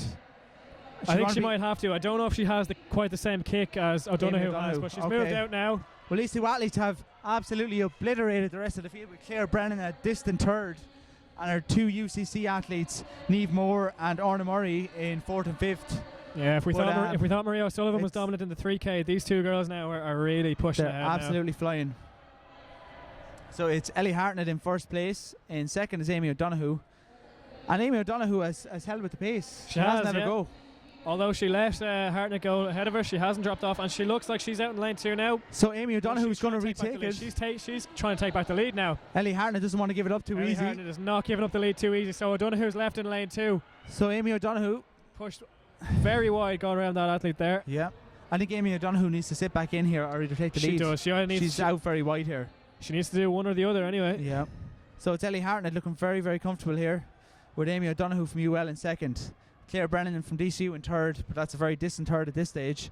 And our 2 UCC athletes in fourth and fifth, that's Orna Murray and Ruth and Neve Moore. They're going to get the bell now, so here's the bell. 200 metres to go. It's O'Donoghue and Hartnett. But Amy O'Donoghue looking very very strong. But it's anyone's aim. Amy O'Donoghue's moving out. So Amy O'Donoghue takes the lead here now. She's starting to pull a gap open here. And she's really moving away from Ellie Hartnett now. Ellie Hartnett doesn't seem to have much more left in the tank. No, this is Amy O'Donoghue's race. So Amy O'Donoghue from UL takes the lead. Ellie Hartnett in a distant second at this stage. So it's a runaway victory here for our UL athlete, Amy O'Donoghue. Very good performance by O'Donoghue. Hartnett a very good run too, but Amy O'Donoghue eases the victory. Ellie Hartnett second for Amy O'Donoghue. So that's a new IUAA record. Yeah, is it? It is. It's a new IUAA record for Amy O'Donoghue unofficially. Yep. Knocking some 3 or 4 seconds off Louise Kavanagh's 1994 record. So Whoa. Very good performance by Amy O'Donoghue. Well, we were giving out about that 1994 record. We were. I think it was about time it was broken. Hopefully we won't have any more records left by the end of the day. Absolutely. So great performance there from Amy O'Donoghue, with Ellie Hartnett in second, Claire Brennan for third. So great performance. She bided her time well there, Adam. She did. It was very good performance now. Hopefully she got the record, because Colin Burke told me that the 60 metre record was completely wrong, and they were crediting Gary Ryan with a 6.50 60 when the record's in fact about 6.8, so 6.7. Okay. So, but here we have the finish again. Amy O'Donoghue just whizzing past Ellie Hartnett. Yeah, she really left. She it for really dead had there. a big burst of pace. She did. She had. But and she looked very strong. And it bodes well for future races, because she looked like she had more gears there. She absolutely.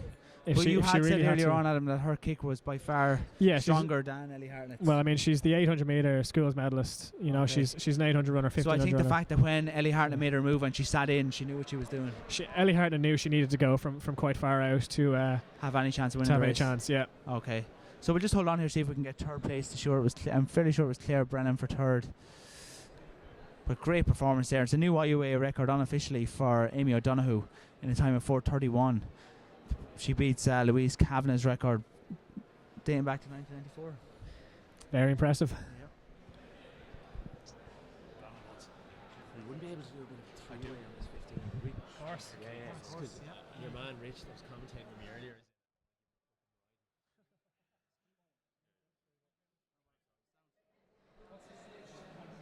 Meal and drink.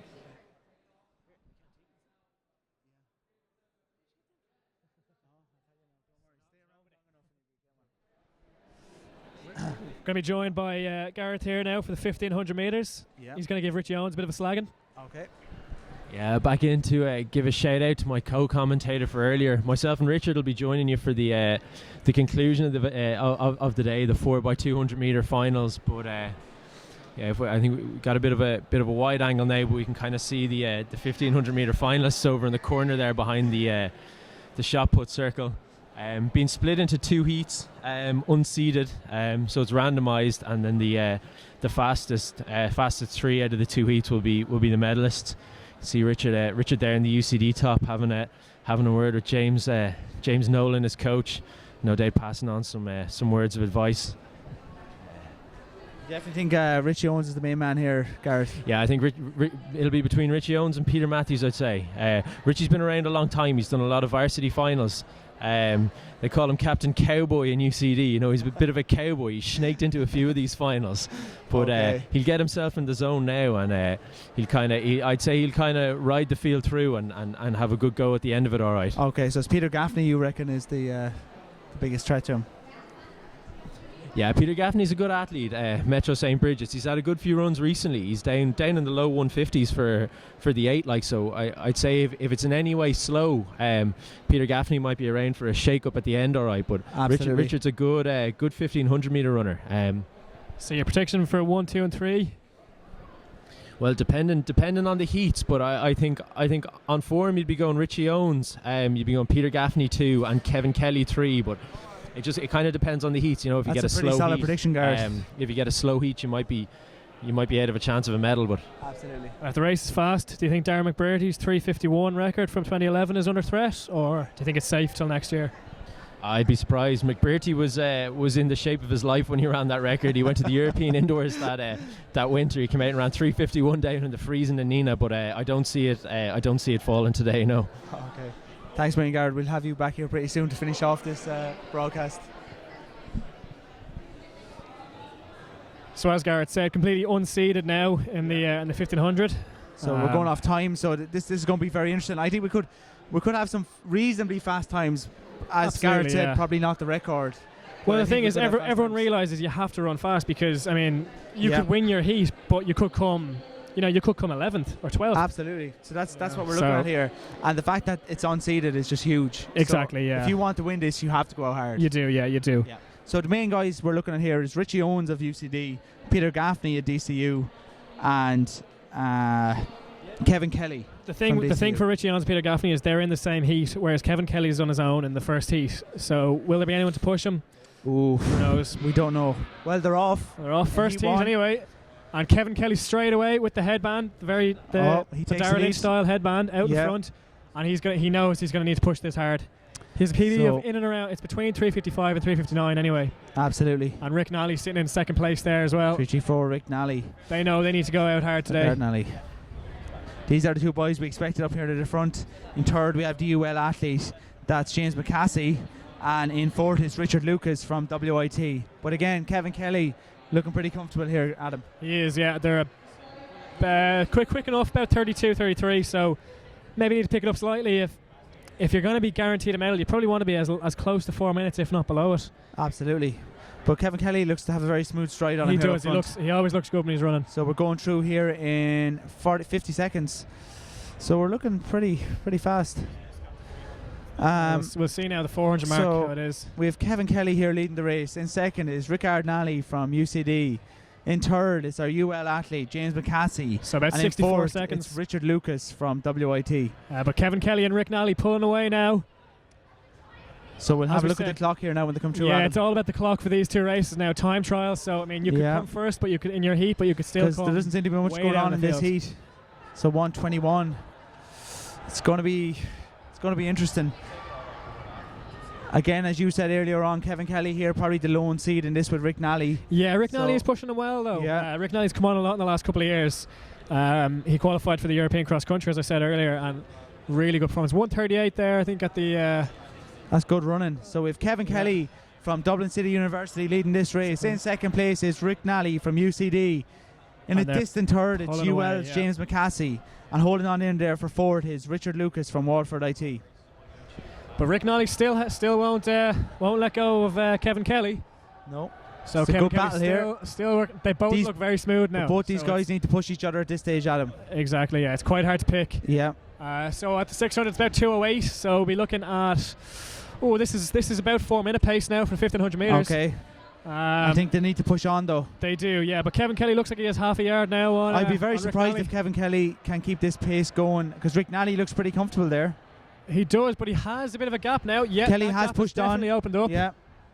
Kelly needs to really put a good burst of pace into this race. I think Kevin Kelly ran a PB indoors last week in the AAI games. Yeah. So very smooth stride here from Kelly. Definitely capable of a sub 4 run, but you know he's always done that with company. He's on his own up here, so he is now. Yeah. It's going to be interesting to see how the clock shows for Kevin Kelly. But 2:08 is bang on kind of 4 minutes pace. So unless it slows down. So Rick Nally is holding on in there in second. He is. He's not letting the gap get too big. So we'll look at the clock here. 2:56. Pretty good. If Kevin Kelly can up this a bit more, he'd be looking strong here. Exactly. I mean, 2:56 isn't. They've about 400 meters to go now. So. Yeah. So Rick Nally holding on for second, but it's Kevin Kelly from DCU who takes the lead here. He only needs a 63-second last 400 to get under 4 minutes. So this is a strong run here from Kevin Kelly. This ain't Coco's athlete in his first year at Dublin City University, but now he meets traffic. How will he cope with the traffic? Hard way on the outside. So he shrugs his shoulders and he's off on the bell. It's not looking good here for a sub-4, is it? It's not. It'll probably be just over 4 minutes, I'd say, about between 4:03 and 4:06. Kevin Kelly here from DCU with Rick Nally now at distant second. But he's really moving now the last Kevin 200. Kelly So is Rick Nally, but Kevin pushing Kelly's it hard. out ahead. It's so all as about the come clock. around here. This could be sub-4. I think it actually will be could sub-4. We're trying to look at the clock close. here. No, it's going to be sub-4. How could this So could be a we're looking PB at for Kevin Kelly? 55. A brilliant run, 3:55.82. Very good run very by good Kevin run. Kelly. Great finish from Kevin Kelly. Very good. He was he closed hard Very the last well 400 paced. meters. Yeah, very well. So that's a great run there from Kevin Kelly from I'd say he was DCU. in around 26 seconds for the last 200. Absolutely. I guess. Very good. Definitely run by one Kevin of Kelly. DCU's most improved athletes this year for sure. Of course. When you consider he was on the B team for the Rotaries, I mean, and then he goes and runs 4:15 for the mile. And Absolutely. now that's worth about 4:12. Definitely a guy to watch out for. Absolutely. So let's see what the guys can do in Heat 2. They know what they have to do. Absolutely. If anyone wants a gold medal, it has to be quicker than 3:55.82. Absolutely. But I think they have that advantage in knowing that. They do. It's kind of nice to have that. You know. Whereas Kevin Kelly and Rick Nally were running not knowing what they have to do. So, they just So have to the go as hard gauntlet as has they been could. set for Richie Owens and crew. It has. Let's see Peter what they Gaffney, can do. what Let's are see what these they can guys made do. of? I think this heat will definitely go out fast. It has to. For sure. It has to. You can't. You'd be pretty stupid now to go out slow. No, Yeah. you've got to run quicker than 3:55. Absolutely. But a great solo performance from Kevin He Kelly. ran from the front from the get-go. Yeah. Very good run. So we're expecting good runs in the next heat here now from Richie Owens from UCD and Peter Gaffney from DCU. Some other guys in it of interest will be Kevin Nolan from Athlones, Shane O'Rahilly, Waterford, Thomas Garvey, Galway, Max Travers, Queens, Neil McCartan, University of Ulster, Colin O'Leary, Trinity, Donald Flannery, Maynooth, Cullen Lynch from Cork IT, Richard Owens, UCD, Peter Gaffney, DCU, and Tom McCarthy. So we're lined up here for the second heat of the 1500 metres. We're going to get underway pretty quickly, I think. Just remember that this is a non-seeded set of two finals where the winners will be deemed by the fastest times. Yeah. And Kevin Kelly is set to go on to that 3:55.85. A very tough gauntlet to beat because I think only Richie Owens and Peter Gaffney would be capable of going quicker than 3:55. Well, if we're going off PBs, these are the only two guys who can possibly do it. Yeah. But Kevin Cullen Kelly Lynch maybe. in very good shape. Running 3:55s in February is nothing to be sniffed at. Absolutely. So we saw running now very Andrew well. Costner running 3:47 there last week. So Absolutely. see if Kevin Kelly can get into maybe that territory. get into that kind of sub 350 territory. I'm sure that'll be the aim. Yeah. I'm sure that's what his summer aim will be for sure. Absolutely, yeah. So with the second final of the 1500 metres being lined up here now. Donny is given the all clear. We have Cyril Smythe down with the starter, ready to go.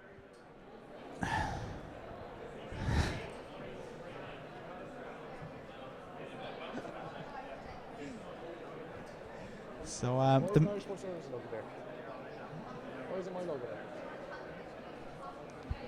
also a shout out to Timmy Crow's company Irish Sports Services, who were part of the sponsorship team today. We've just found out that Paul Murphy came third in the 400 metres by 1/100th of a second.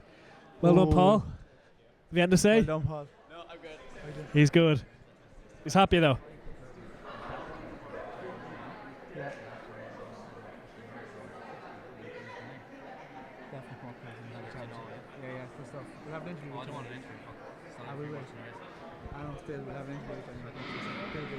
We're away for the second heat of the 1500 metres. Peter Gaffney and Richie Owens. And who is that Cullen Lynch or is that out in front in the blue? In the blue 392 is Neil McCartan. Neil McCartan. So Neil McCartan leading out, followed by Richie Owens. And Peter Gaffney in third. Cullen Lynch in fourth. And then Cullen Lynch in fourth, yeah. They'll be the four to watch out for. Yep. And they have to go fast. Absolutely. So a good start here from Neil McCartan. 30 seconds through 200, yeah. One, they need to settle down and just keep it going. Yeah. Richie Owens looking strong there in second. In third is Cullen Lynch now from Peter Gaffney. Cullen Lynch is pushing on here now. There's a big gap back to Shane O'Rahilly. But in first place is Neil McCartan. Second place well, is the guys are Richie on about Owens. 3:42 pace at the moment, so they might want to take it back slightly, but Might be getting a bit excited now. I haven't seen Kevin Kelly's 3:55.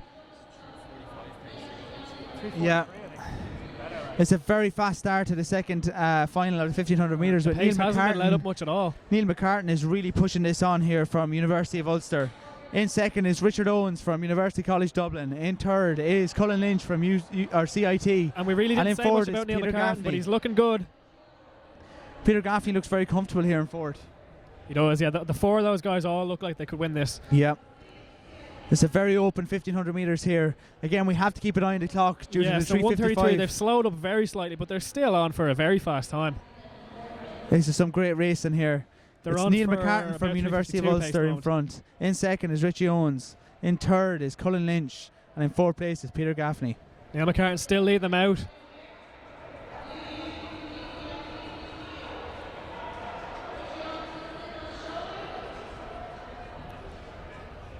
Colm O'Leary a distant fifth place, but still looking good. Coming through a bit of traffic there. Yeah, so some very slow traffic. Peter Gaffney starting to tail off here.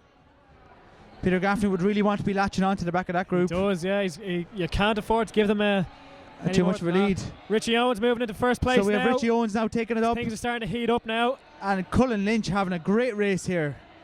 So it's Cullen Lynch now into second. Neil McCartan in third. Peter Gaffney, he's tailed off in fourth. So it's an absolutely fantastic run here now. Keep an eye on the clock, guys. This is what it's all about. It's Richard Owens from UCD. Cullen Lynch here looking very strong in second place. So Neil McCartan now in third, starting to drop off. Perhaps a chance for Peter Gaffney to catch back up with these guys. So we've 400 metres to go now. So and Richie the clock Owens is at 2:53, so they need about a 60-second lap. This is looking good here from Richie Owens. Looking strong. Cullen Lynch in second. Neil McCartan in third. Peter Gaffney in fourth. Fantastic running from these guys. Ahead. Cullen Lynch is trying to go with him, but Richie Owens just has 10 metres on him. I don't Richie Owens coming to meet traffic here again, but he eases past. And just as Kevin Kelly had in the 15, he has traffic. And here comes Richie Owens. He's taking the bell. This is Richie Owens against the clock. Come on, Richie. Dig in. He's got 30 seconds to get in ahead of Kevin Kelly's time. He's going around traffic around the bend. Onto the straight. It's Richie Owens. He's gritting the teeth. He's digging in. The stride is starting to shorten, but he's fucking digging deep. This is Richie Owens, guys. Richie Owens now. Just keep an eye on the clock. We're at 3:43 now. Richard Owens from UCD. He comes around the bell. He starts to pump the arms. 8. He's coming to this. It's Richard Owens from UCD. Can he beat the clock? He's coming through.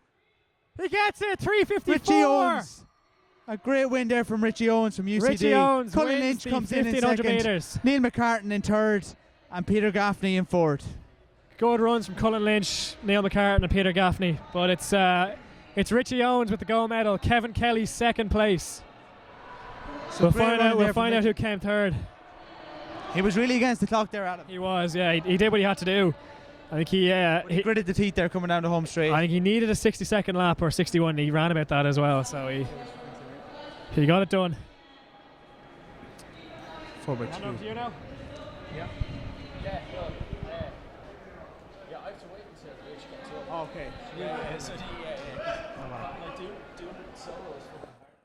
It is, yeah. So that was a great performance there from Richard Owens from UCD. He'd be delighted to be the 1500 metre IUAA indoor champion. I think it was all about the support he got from the commentator here, Gareth. Gareth, yeah. Who stole the microphone and really definitely did a good job there. Really gave some very neutral commentary. But we'll say nothing. Absolutely. Well, he is Trinity, so we're glad he's been cheering on the UCD guys. Exactly. Yeah, he had Cully O'Leary. I think came in fourth or fifth place, and not a word said. So we can't accuse him of bias. No, definitely not. So again, a great performance there from Cullen Lynch. Yeah, he really went with it. We didn't really mention Cullen Lynch or Neil McCartan, and they both performed quite well. Yeah, absolutely.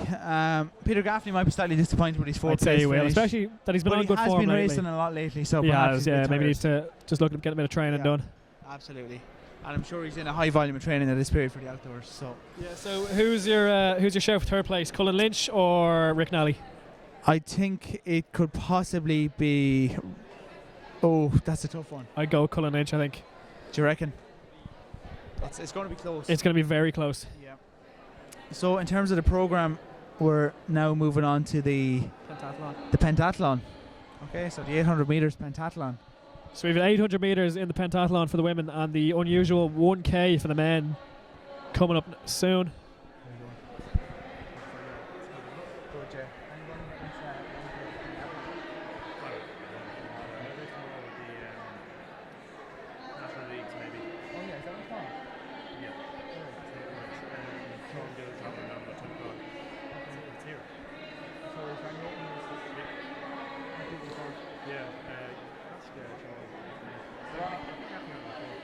I heard a filthy rumour this.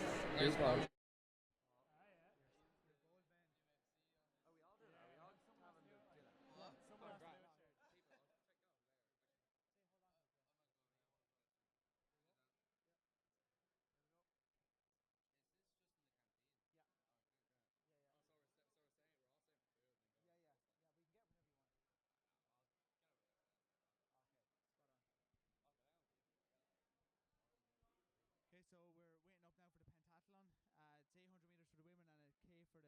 Isn't it? Yeah, very unusual distance to 1K. You only really hear about that whenever Paul Robinson decides to run it. Yeah. I think it's Peter Matthews has the national record, but don't think that'll be in any danger today. No, not at all. Garrett.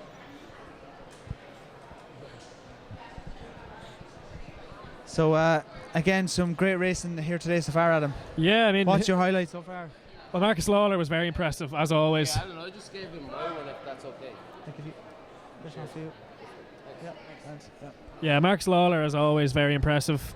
PB though in the 60 meters is very good. Absolutely. Catherine McManus and Sarah Lavin in their 60s. Yeah. Very very impressive. Killian Kieran 800 meters. Good debut for DCU. Yeah, very good debut. Yeah. But Richie Owens there in the 1500 now. Maybe it's fresh in memory. And yeah. I think the 400 meter. meters men was just my highlight. The 400 meters was Dara Kervick. That was the Tommy race. Barr. Like it's just such a top that was the race of the evening anyway. Yeah. To have kind of like 3 or 4 guys of that quality. When you look at someone like Ben Kiley, who's went to competed at European World Juniors, and he can't even get amongst the medals. Absolutely.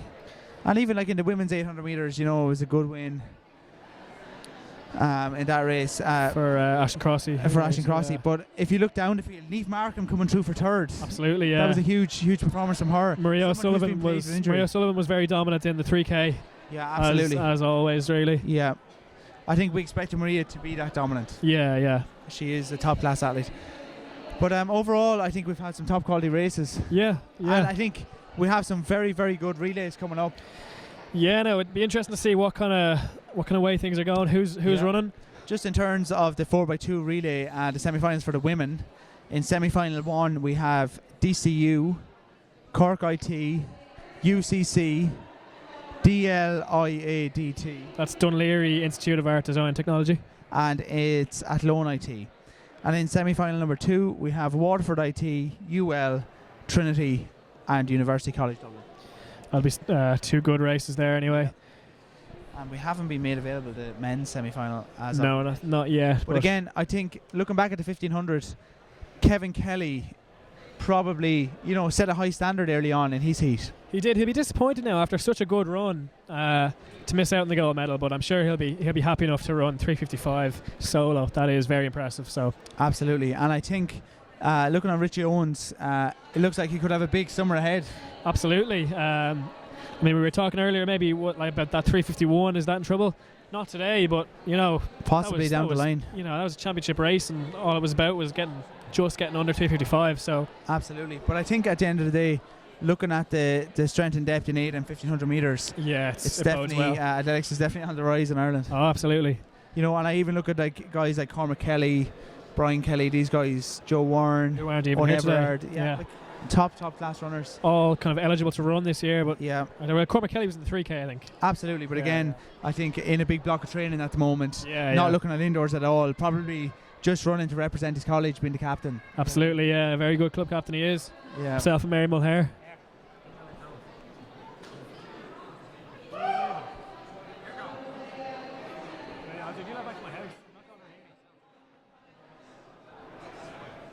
So again, we're waiting here for the 800 meters women's pentathlon.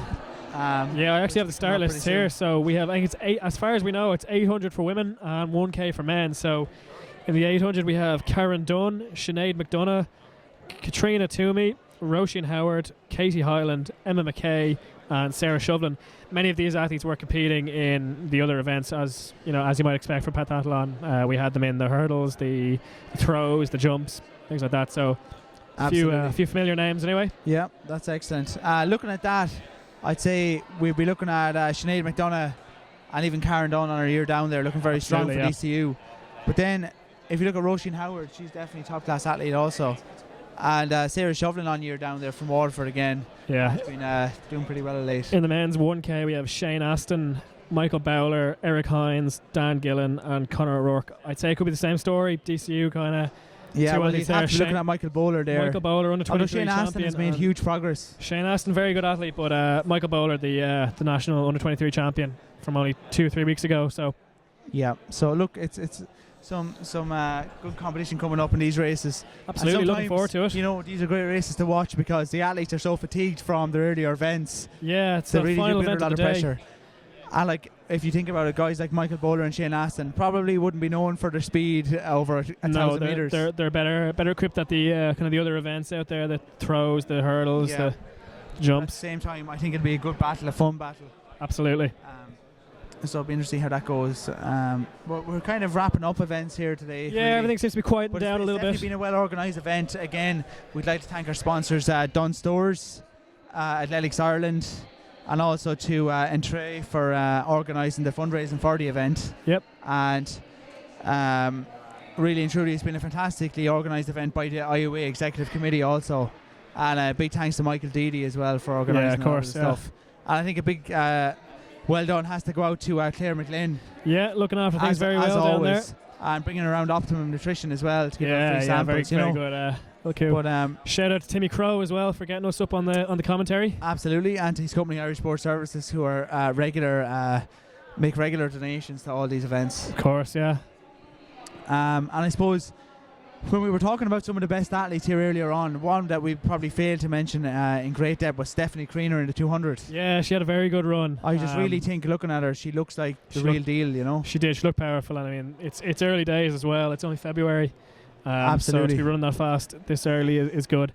But Amy O'Donoghue's actually on our screen there. She was very impressive in her 1500 metres. Absolutely. She sat it like she bided her time behind Tactically, it was very good. Yeah.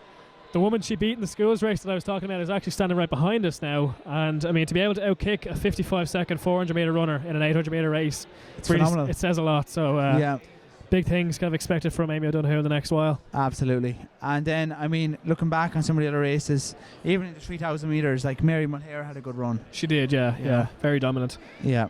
And as they get their picture taken there. Yeah, that was Maria O'Sullivan taking her gold medal from the 3 kilometres. She's probably at double figures now at this stage for InterVarsity medals.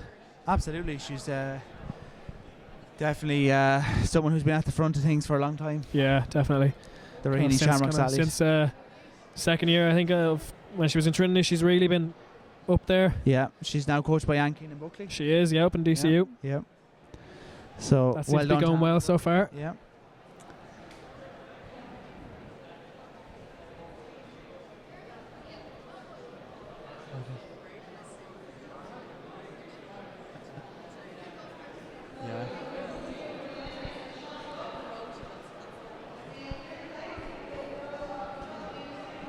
So we're just, as we said, waiting on the women's pentathlon 800 metres to get up and running.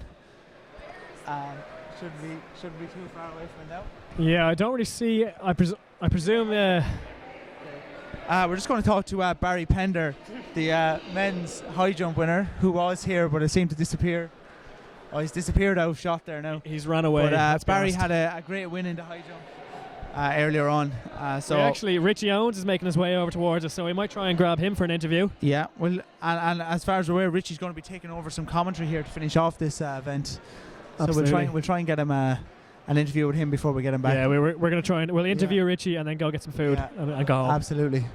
So do you want to get Richie over?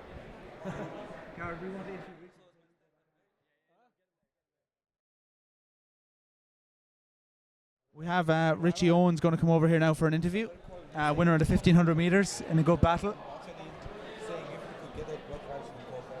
Oh, were you like? Was it with your head up? Was it? No, like I'm always slow. Like, We'll interview Richie. Yeah. But the good thing about it is So we have the guys there from the 1500 meters just around us. We've Richie Owens, who That's good. we're going to interview Richie here now. Happy days. Happy days.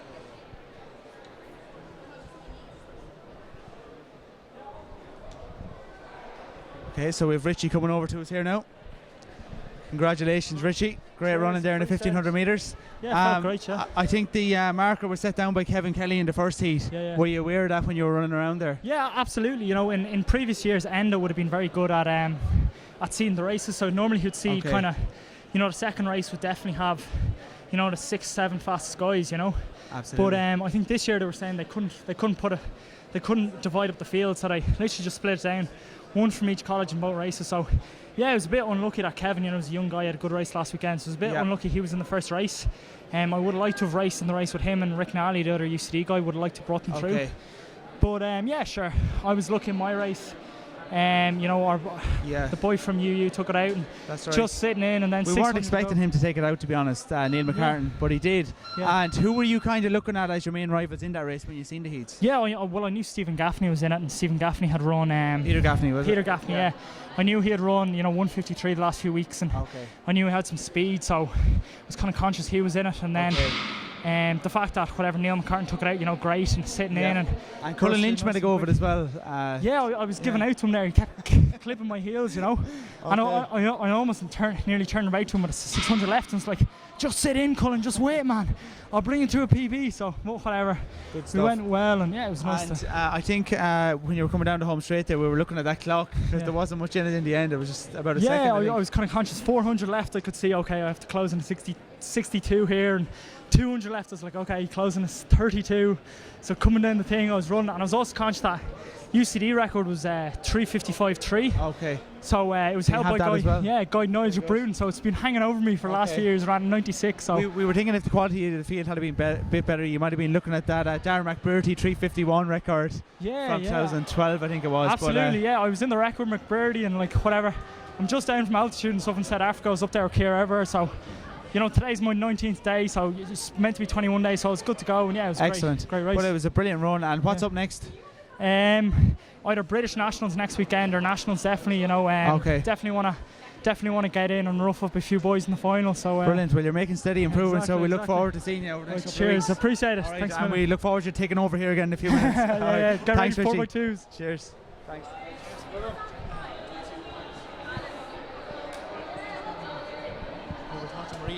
Okay, we're joining the 800 meters pentathlon with I think was it one lap to go or two to go. Okay, yeah. So we have our UL athlete here. I think it's Katie Hyland. Katie Hyland or Roisin Howard. Or Roisin Howard. We're not too sure. I think it's actually Roisin Howard. The athletes look very tired here, Adam. They do, but I mean it's almost 5. It's 5 or 6 o'clock. I have no idea. I'm so tired. I don't know what time it is. But I mean, they've had 6-7 events at this stage. Absolutely. So they've been competing all day. So it's Roisin Howard up in first place, looking very good here. A lot of the athletes, as we said, looking very fatigued. There's Sarah Shovlin in second, and in third it's Emma McKay. As they get the bell, they might get a bit of a boost now. So Sarah Shovlin looking like she's hurting there in second, but she's pushing on. But no one's going to get to Roisin Howard here. She's up and away.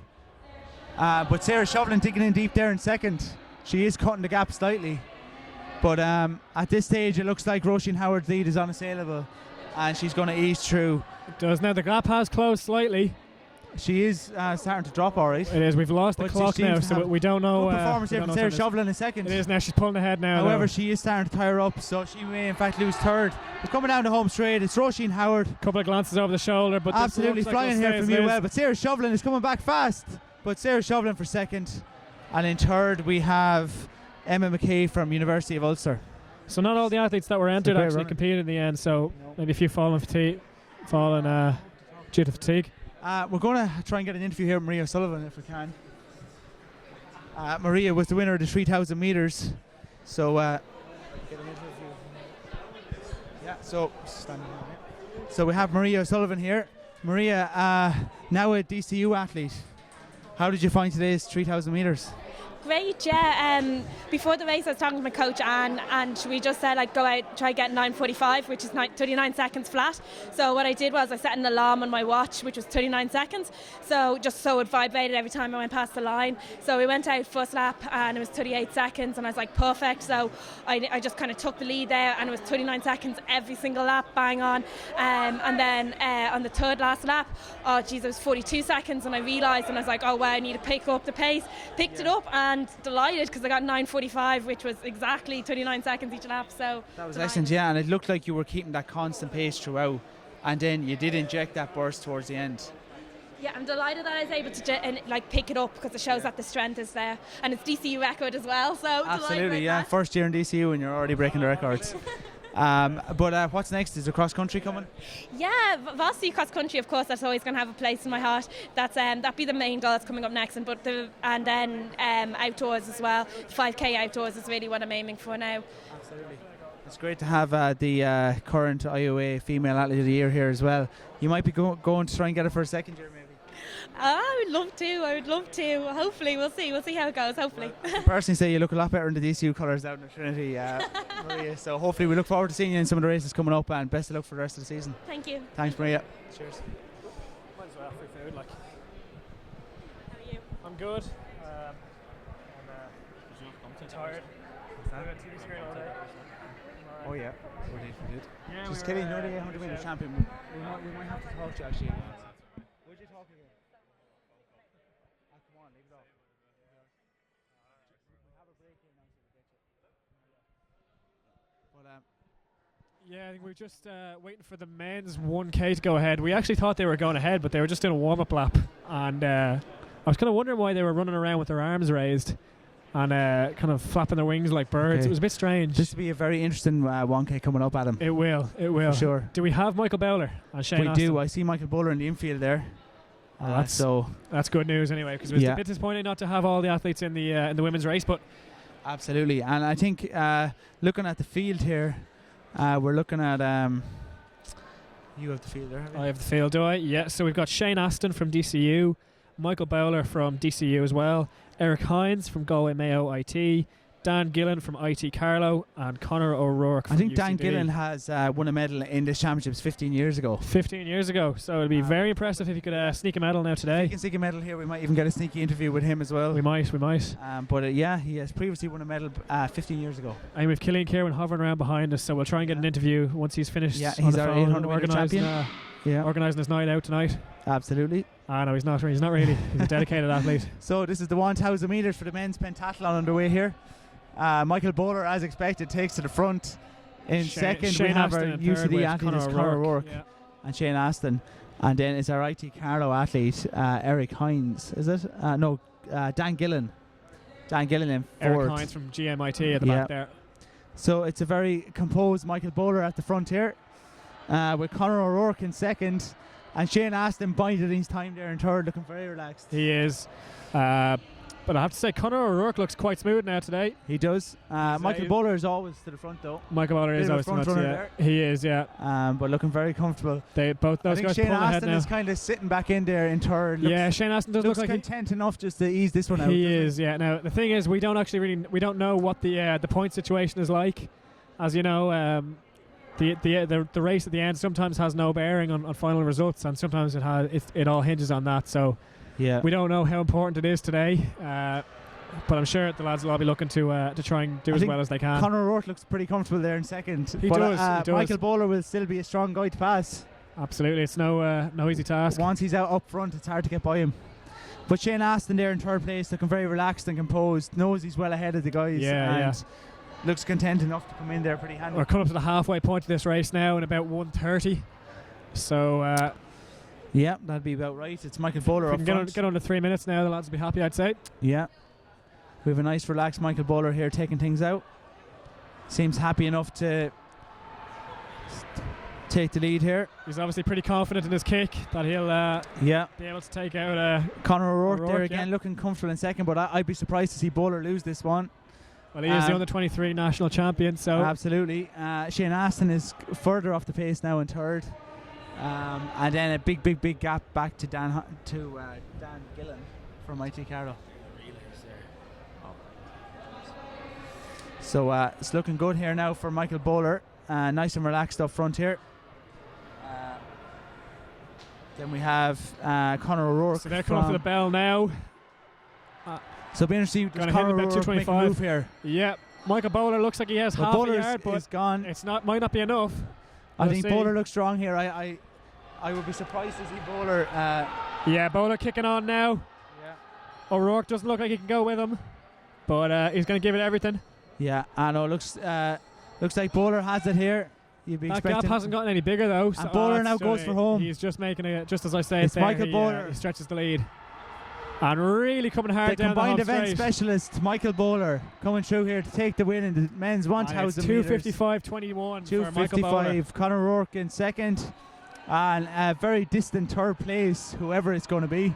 Oh, Shane Aston isn't. It's not going to be Shane Aston. It's going to be passed. It's Dan Gillen. Dan Gillen, who you said won a medal 15 years ago. So here he goes. It's Dan Gillen with those knees heavily strapped. And he comes through, and it's Dan Gillen. Third in the 1K. It'll be interesting to see how he does overall. Yeah. He could have, in fact, sneaked a medal. We might. If he gets a medal, that'll be very impressive now. Yeah. Well done, Michael Bowler. These athletes really struggle on these kilometres, Adam. They do. As you can see, Shane Aston is lying there. It's very tough to be to build yourself for throwing, for running, for hurdles. Yeah. That takes a lot out of you. You notice most of them kind of go for the. A lot of the guys are quite Michael well Bowler built looking very shook better there, isn't suited he? to the throws. Yeah, he doesn't look too. He's that railing is really wanted there for him at this stage. Is that Mammy who's giving him a hug there? I think it is the Mammy looking after him as usual there. Yep. Sure. No better. And Dan Gillen going coming through impressively in third. Yeah, very impressive now. Yeah. It'd be nice to see if he got a medal now, 15 years later. Don't know if eligibility scans. Shane Aston definitely looks like a guy who's hurting there on the track. He did, yeah. He suffered the last lap anyway. But fair play to Dan Gillen there. Yeah, a good close race between first and second anyway. Yeah, so absolutely. Conor O'Rourke holding him well there. So, bit of a view there, Donny Walsh. But really and truly, fantastic day's events. We're coming pretty much to a close now with the relays. All we've got left is the 4x200 relays for the men these are and going the to be women. very good relays. They're going to be fast. There's good teams entered in both men's and women's. Garrett has scribbled down the names of the Trinity athletes competing, and we cannot read his writing, so we're still clueless. So we're looking here at. I'm unsure if Garrett is actually coming back to the commentary. We're unaware at this stage. Garrett was supposed to take over for these relays, but as we saw earlier, our sprinting and hurdle knowledge is non-existent. Quite limited, yeah. However, we didn't do too bad. We did our best. Yeah. Our middle distance knowledge is a bit better, but yeah, we still. So just looking at the semi-finals here again for the relays. In the women's, we have DCU, Cork IT, UCC, DLI ADT. I'll leave that one to you, Adam. Athlone IT. And in semi-final number 2, we have Waterford IT, UL, Trinity College Dublin, and UCD. Yeah, not all teams that are entered will show up though, so we could have a straight final. We'll have to wait and see. So DLIADT is Dunleary Institute of Art, Design and Technology. Okay, so they will be pretty new to this. Yeah, I haven't actually seen any DLIADT athletes. No. I think it's just called IADT. I haven't seen any athletes from there compete today, but I did see a few of them sitting up in the stands. Okay. I just haven't seen anybody compete. Maybe they're a specialist 4x2 squad. Well, it looks good here. As we see Kev Kelly and Richie Owens warming down, I should say. 1,500 metres. 1 and 2, yeah, very impressive. Obviously, no hard feelings between the two of them. No. Staying good friends despite healthy rivalry. That's it. That's what you want. Yeah. So a few of the women now looking like they're getting ready for this 200 for the 4x200. Yeah. You recognise a few faces returning from the 60s, the 2s, the 400s from earlier. Absolutely. I see Steph Craner there coming through. Steph Craner, Catherine McManus, Keena Manning, Sarah something. But it's looking good here. It is looking good so far. That looks like the UL team, is it? That's two UL athletes anyway, possibly more. That looks like Carlo, maybe IT Carlo. Oh no, that could be the Dunleary. Yeah, I've no idea what colour Dunleary wear.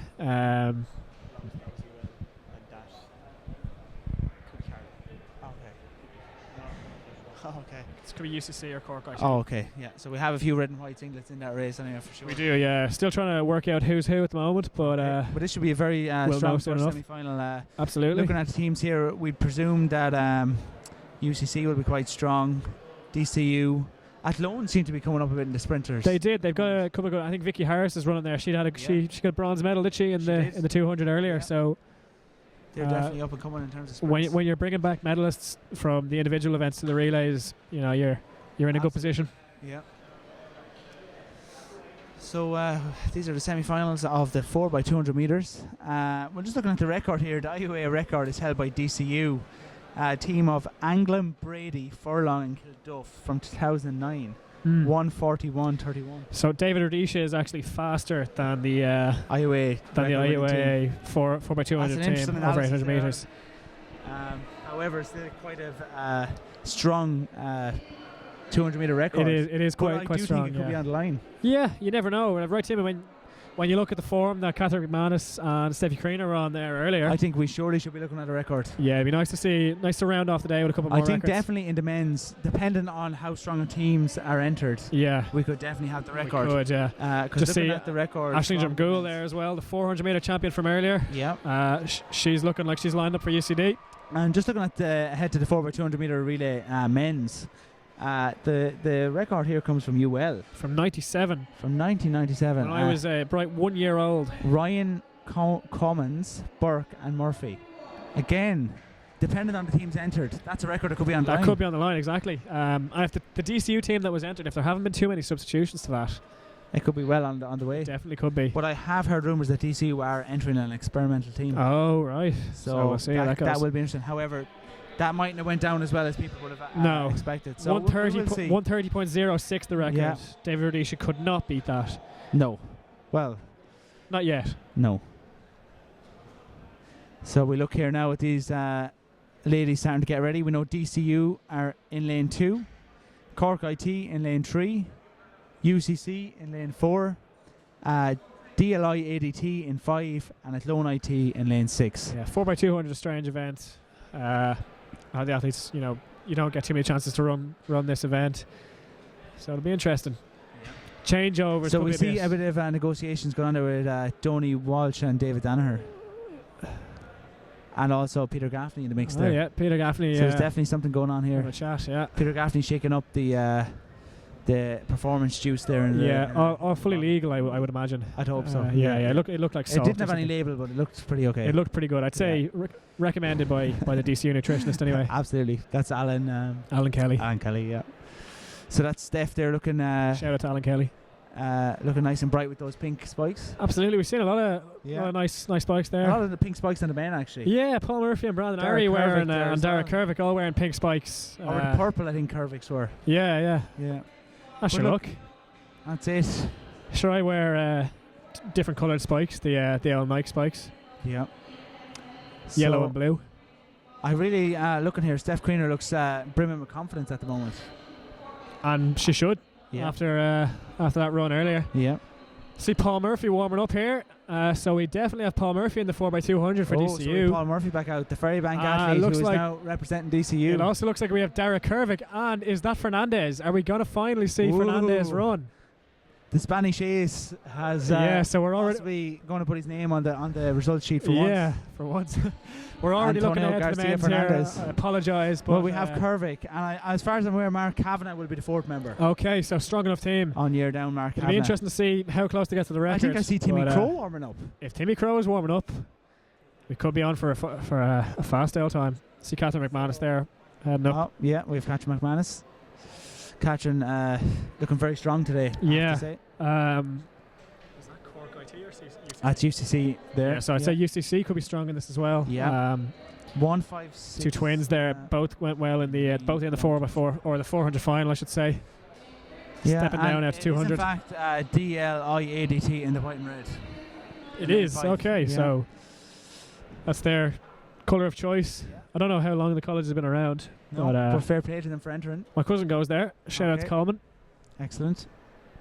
So again, that's the only reason I know the name. Just a last thank you to our sponsors, Dunn Stores, Athletics Ireland, Entray, and Timmy Crow's Irish Sports Services. A shout out to Timmy Crow. Yeah. We always have to give Timmy a shout out. He deserves it. Just the way it is. You see, your brother there looks like he's involved in some sort of officiating. Yeah, absolutely. He's making sure the baton changeover goes according to plan. Could be a bit hairy at the changeover in the third and fourth. Absolutely. Third and fourth laps. In the past, of course. Well, I mean, when you've got 6 athletes and such a narrow track, absolutely, coming into a bank as well. I think we have Peter Gaffney working on the start there as well. After his race, I think they just have somebody making sure nobody false starts. Yeah. Because these blocks don't have the electronics attached to them like the 60-meter blocks would have. Absolutely. So that's why you've got all the lads watching out. Absolutely.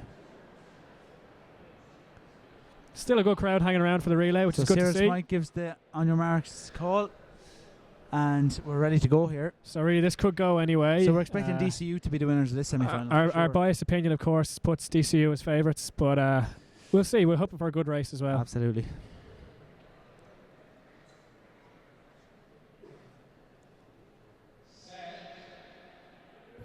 And we're off.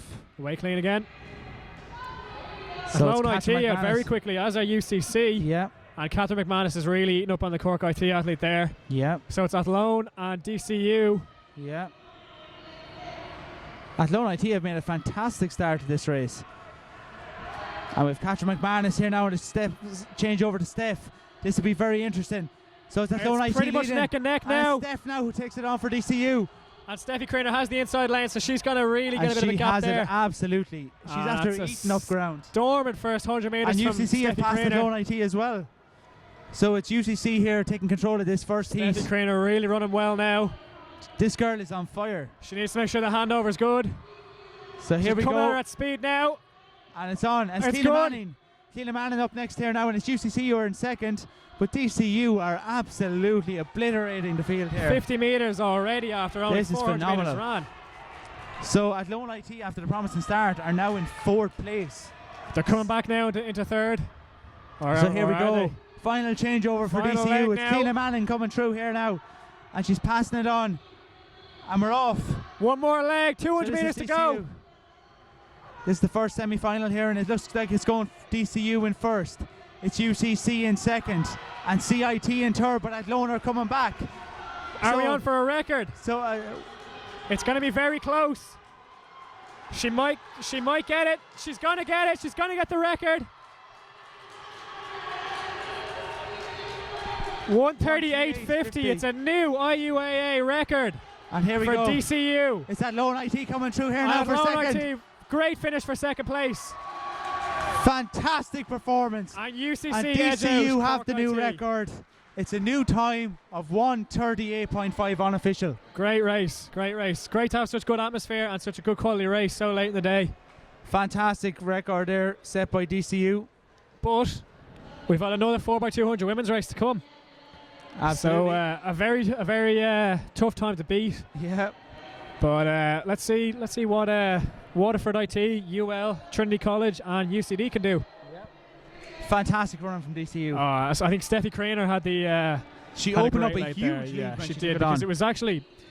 But again, a very solid performance by Catherine McManus. Yeah, I think it might have been Vicky Harris was running for Athlone the first leg. And Keelan Manning again. Yeah, very good, very strong leg. But what a performance. Oh, very good run, very good run. Yeah, so that's Timmy Crow there. Different coloured compression socks on. And Sarah Murray, they're bringing it home for DCU. Yeah, great run, great run. So that's a new IUA record. We've had a lot of records today now, so... Absolutely, now unofficial as it is unofficial, right now. But it was a team of Catherine McManus, Steph Craner, Keelan Manning and Sarah Murray. Yeah, very good performance. They look like they have their name in the record books. I can't see that record be beaten in this race. No, it's a very tough one now. Yeah. And they're actually faster than David Orisha now. So very, very impressive. Absolutely. That's a huge performance from the DCU. It is. To knock 2 seconds off a sprint relay record is huge. So that's the old DCU record. Under 100 seconds for the first time. Anglin, Brady, Furlong and Kilduff have now been relegated to They have. Their names will no longer be in the record books. No. They record actually from they 2009. weren't far off the national 4x200 meter record of 1:37.43. They were By Sheehy, McCarthy, O'Rourke and Bergen. 1.07 seconds off. But So that's from 2002, 13 years ago. 13 years ago. Whoa. We are seeing some long outstanding records being broken. We are Yeah. very impressive. Yeah. Although that one wasn't broken now, but still. No, It's been a but that great. IUAA record has been The broken. IUAA record from 2009 has been broken. Yeah. I only started secondary school in 2008, so I was still in first year when that record was set. I see Timmy Crowe and Dara Kervig towing their way to the line here. Yeah, we'll try and not to look ahead to the men's race. We still have one more women's race to go. So looking at semi 2, we have Waterford IT, UL, Trinity College Dublin, and UCD. So this will be interesting to see. We're not expecting a record here, but who knows? We could be surprised. Yeah. Again, we've some great officiating there. I see Darren McNamara now part of the officiating team. We have David Danaher and Peter Gaffney. They're really bringing out the big guns. Absolutely. Claire McGlane, of course, still. Yeah. Doing the good work on the mic. I know. Yeah. I mean, yeah. I know we feel like we've been working here for a while, but she's been there all day. Absolutely. We went off for sandwiches. Yeah. She's been there all day. We've already been in the canteen. But again, just to highlight the quality of standard here today is just phenomenal. It has. I mean, like you look at that 4x200 meter team, strength and depth. Yeah, absolutely. Yeah, and there's a couple of athletes that could have slotted into that team. Yeah. That would have. In terms of picking an still athlete would've at the meet, that'd be a very difficult one. Oh, Steffi Craner's done herself no harm there. Absolutely. After that run there. I think she's a girl looking so confident. But then if you look back, and I suppose if we go male female in terms of male, Marcus Lawler and Richie Owens, I would say would be the two most impressive. Killian Kieran had a very good race. Yeah. I think the pressure was on Richie Owens. And then he knew he had to run. Barr again. Thomas 400 Barr, meters. yeah. 40, You know? 47, 2, I think it was. Crazy fast.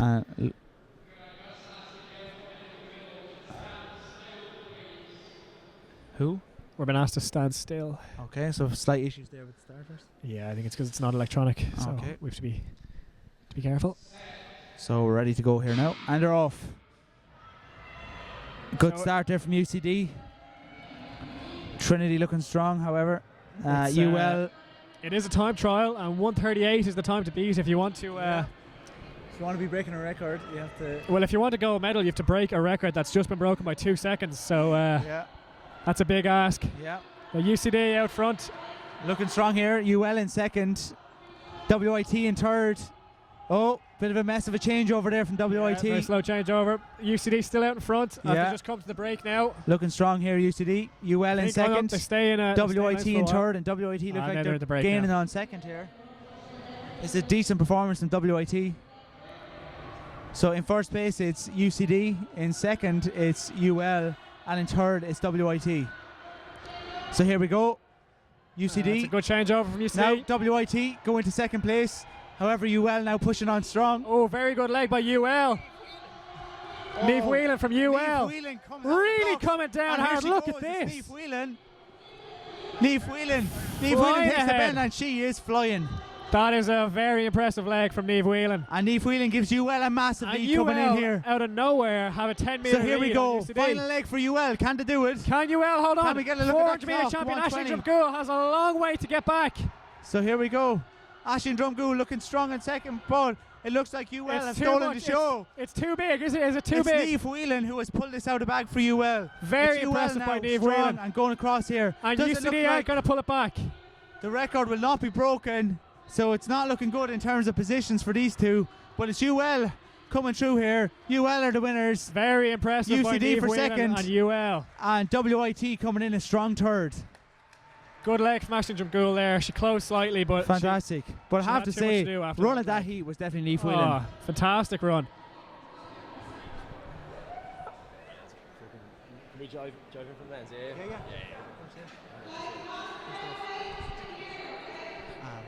We're going to hand over to an actual real life sprinter for the These 4x200 guys, know the men's sprinters inside out, so who actually knows what he's talking about. absolutely. We introduce you to Garrett. Oh, he's on, is he? You're on, Garrett. Do you want to jump in? Well, good evening, everyone. It's Garrett Dunn back with you, and I'm joined again by our newly crowned 1500 metre champion, Richard Owens. Cheers, Gareth. Delighted to be back after my quick race there, back for the big race of the day, the men's 4x2, absolutely buzzing here. But before we get to the men's, what an absolute stormer of a leg by Niamh Whelan there in the second heat of the girls 4x2.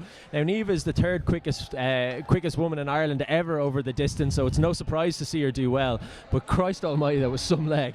You know, I think the indoor 200 is really built for Niamh. You know, I think she's unlucky. You know that 5-6 years ago they dropped the indoor 2 from the international program, the Europeans and stuff, because it's really something she seems to love, and she absolutely tore up the bend there. Lane 1, really tough stuff, just so good around the bend, so good down the back straight. You know, really closed the gap so quickly on the UCD runner there out in front. We're going to see her now on the replay taking the baton here. Messy changeover. Yeah, as well, messy you know? changeover. She had to go through traffic and go wide.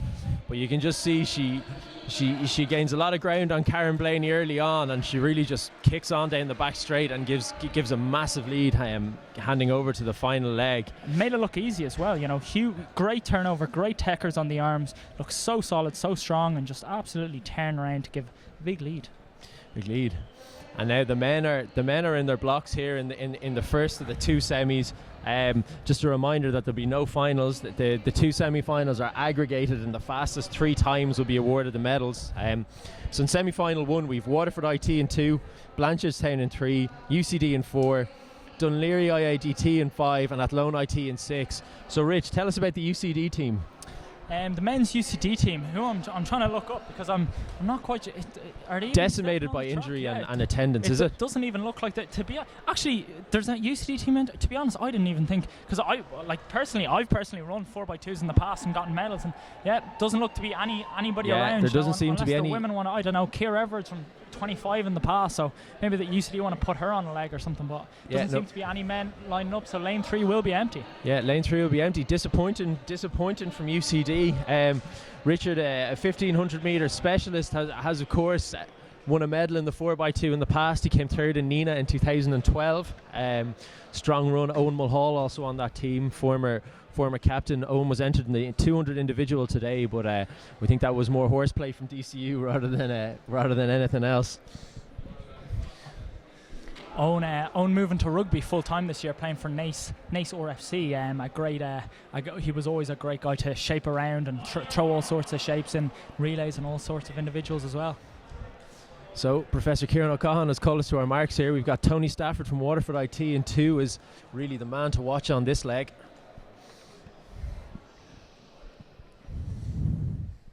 Silence descends over the arena. arena. For a clean start here.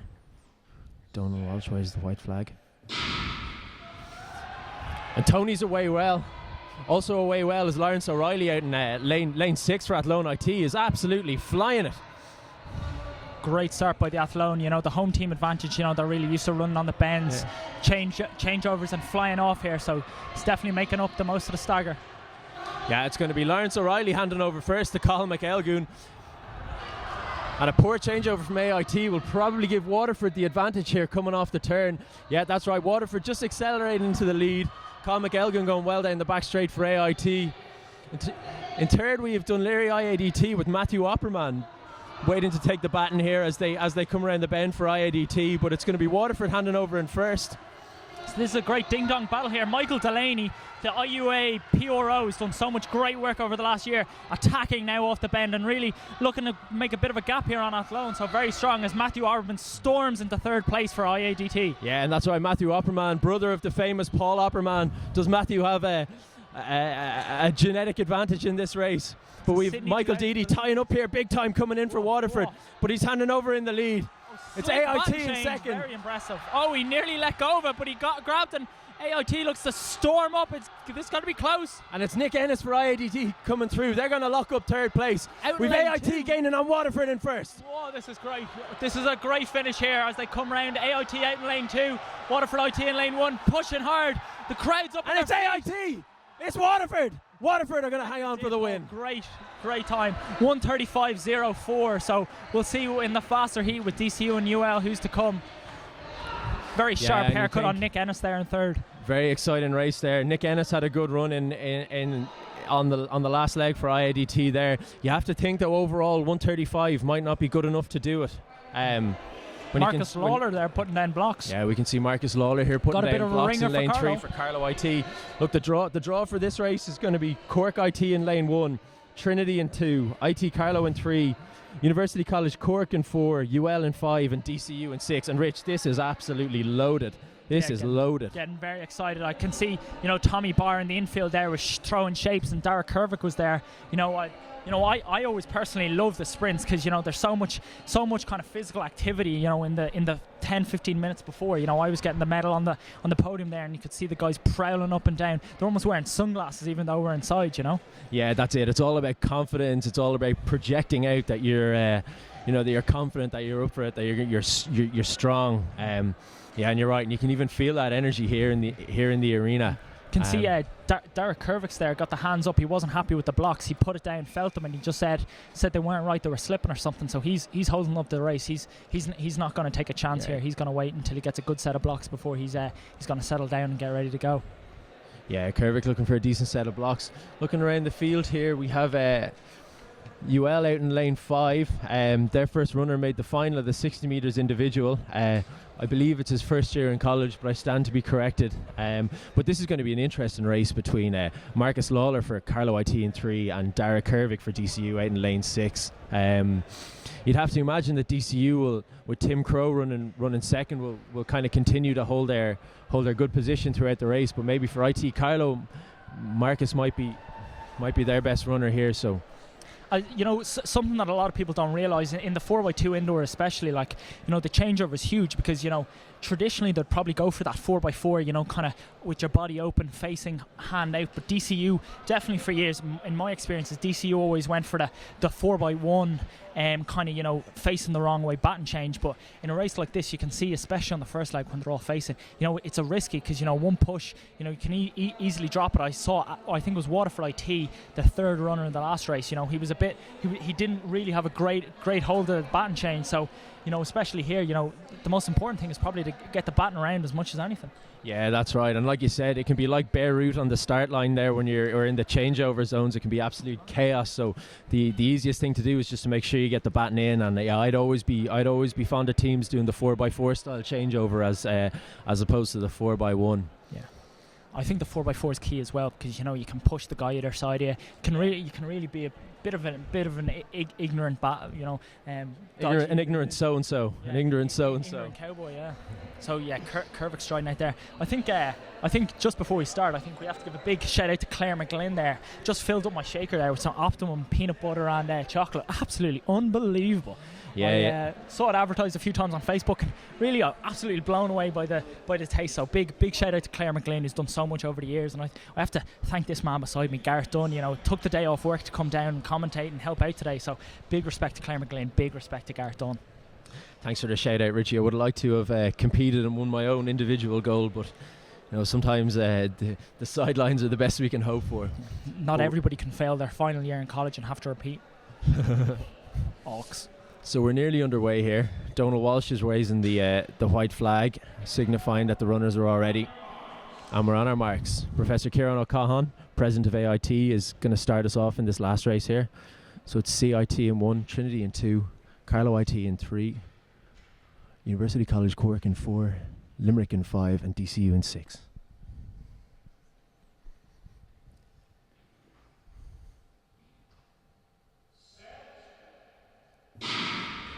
Yes, and we're away first time in the second heat of the 4x2.